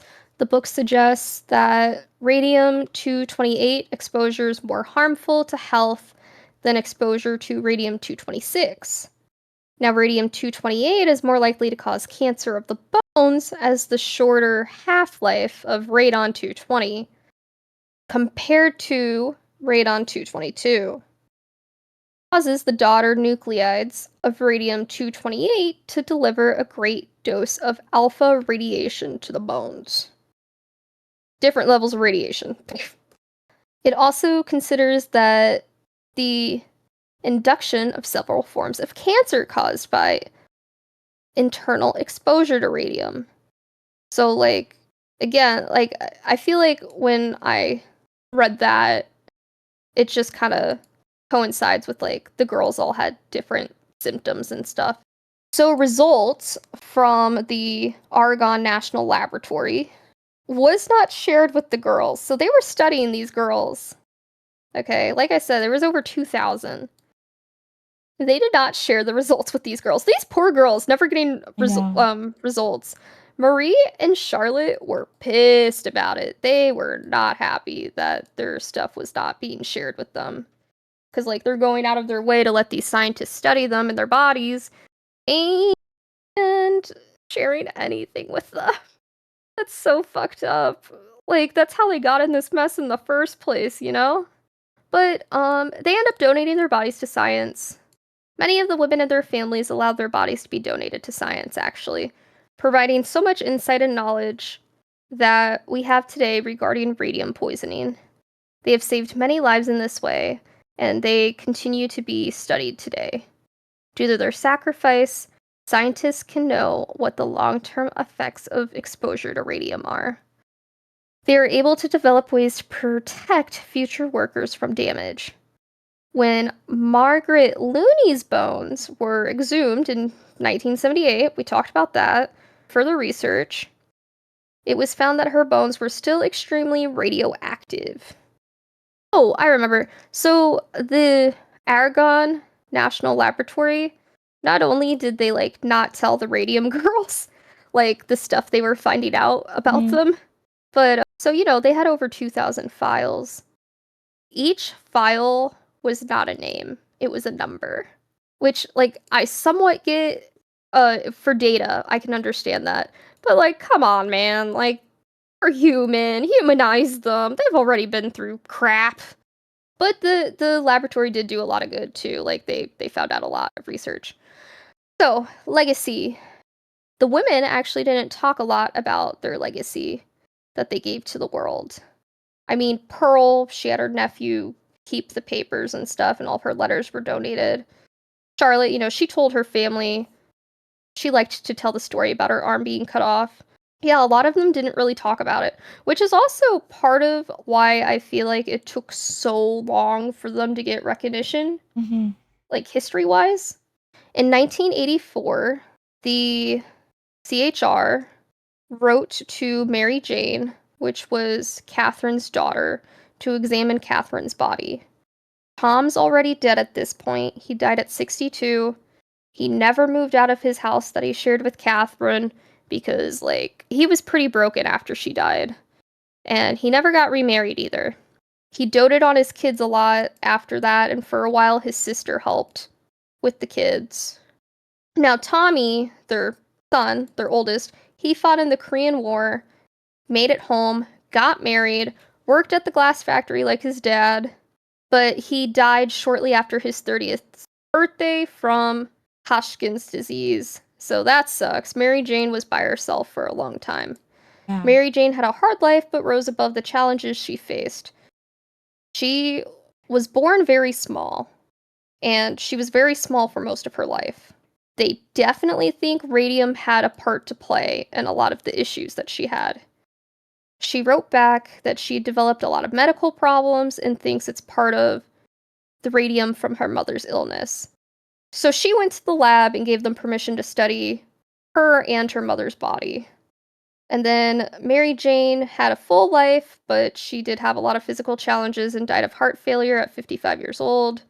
Their stories were only recorded in law books and scientific files for the longest time. It wasn't until 2006, Illinois 8th grader Madeline Piller read a book on the dial painters by Dr. Ross Molnar. And she was mad that, like, there wasn't anything more on them besides legal cases and scientific files. So she was determined to change that. Ottawa at last was ready to honor the girls. I can't believe this is like 2006. Jesus Christ. They did a complete turnaround. They put up a bronze statue.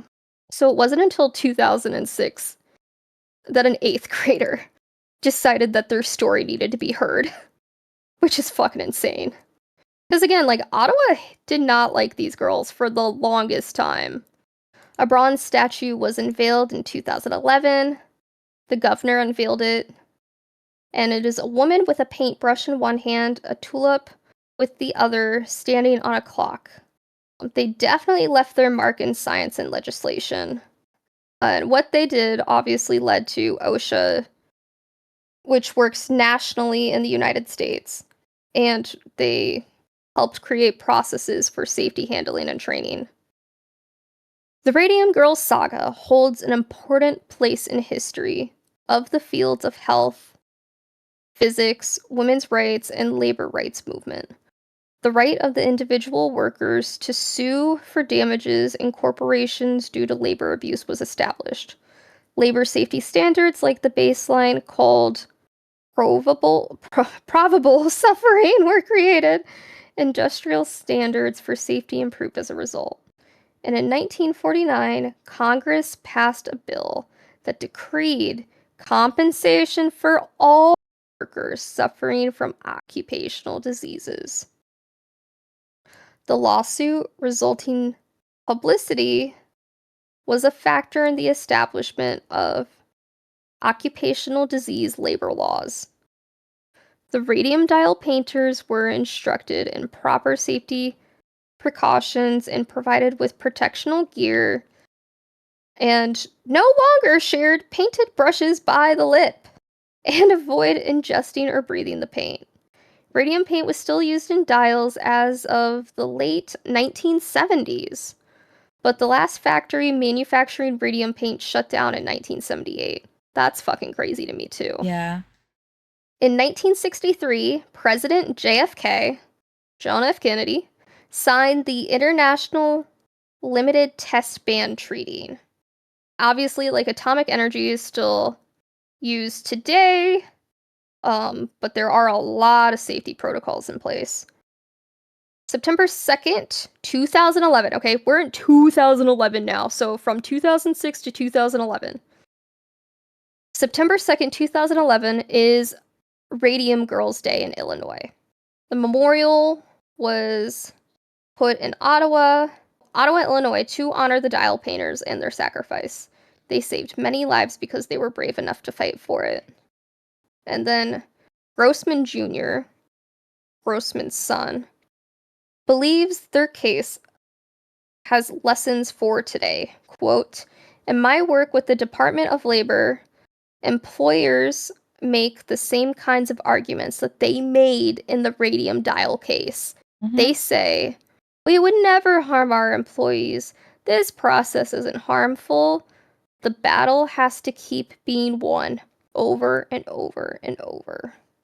So yeah, I thought it was kind of cool that Grossman's son, he didn't become a lawyer, but he does work with the Department of Labor. So I thought that was really cool. And obviously, like, with the atomic energy and stuff, also thanks to them, not only did they have safety protocols for the Manhattan Project, but I don't remember what it's called, but you know those, like, sites in, like, the desert and shit where Like they, nuke like, towns. practice. Yeah. It was also created safety things for that as well, because they were trying to study the radiation from those.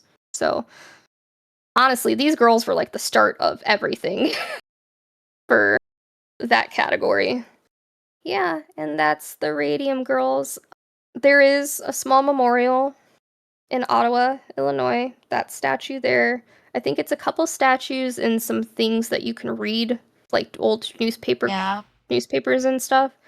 And then Peru, Illinois, which is also in LaSalle County, not that far from Ottawa. They have a small museum. I know. Also, check out the book.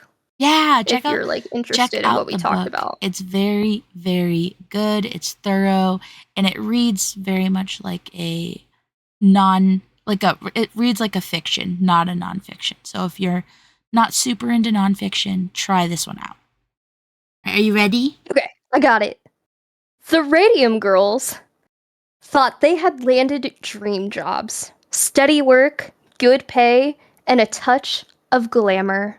What they got instead was betrayal, suffering, and silence from the very people who should have protected them. But they refused to stay silent. Despite failing health, legal loopholes, and public indifference, they stood up, not just for themselves, but for every worker who would come after them. Public indifference, they stood up, not just for themselves, but for every worker who would come after them. Their case changed labor laws. It shaped workplace safety regulations, and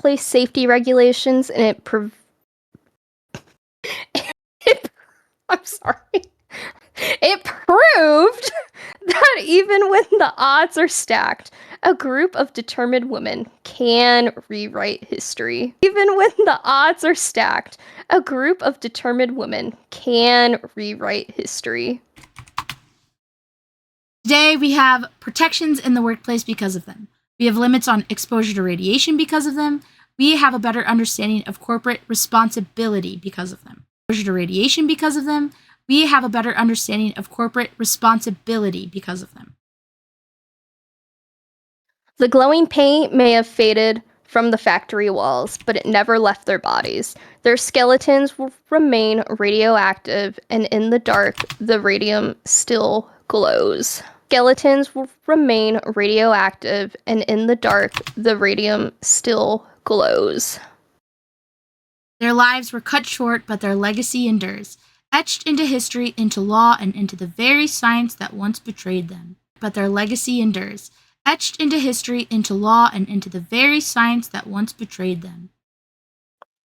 Thanks for joining us for this episode. If you liked the story, like, comment, follow, and subscribe. Follow our Discord and Twitter to stay up to date. And most importantly, remember the Radium Girls, because history only stays alive when we keep telling it. And to think it all started with a tiny brush and a luminous lie. They were silenced in their time, but now they speak louder than ever. Until next time, stay curious and stay bold. Bye!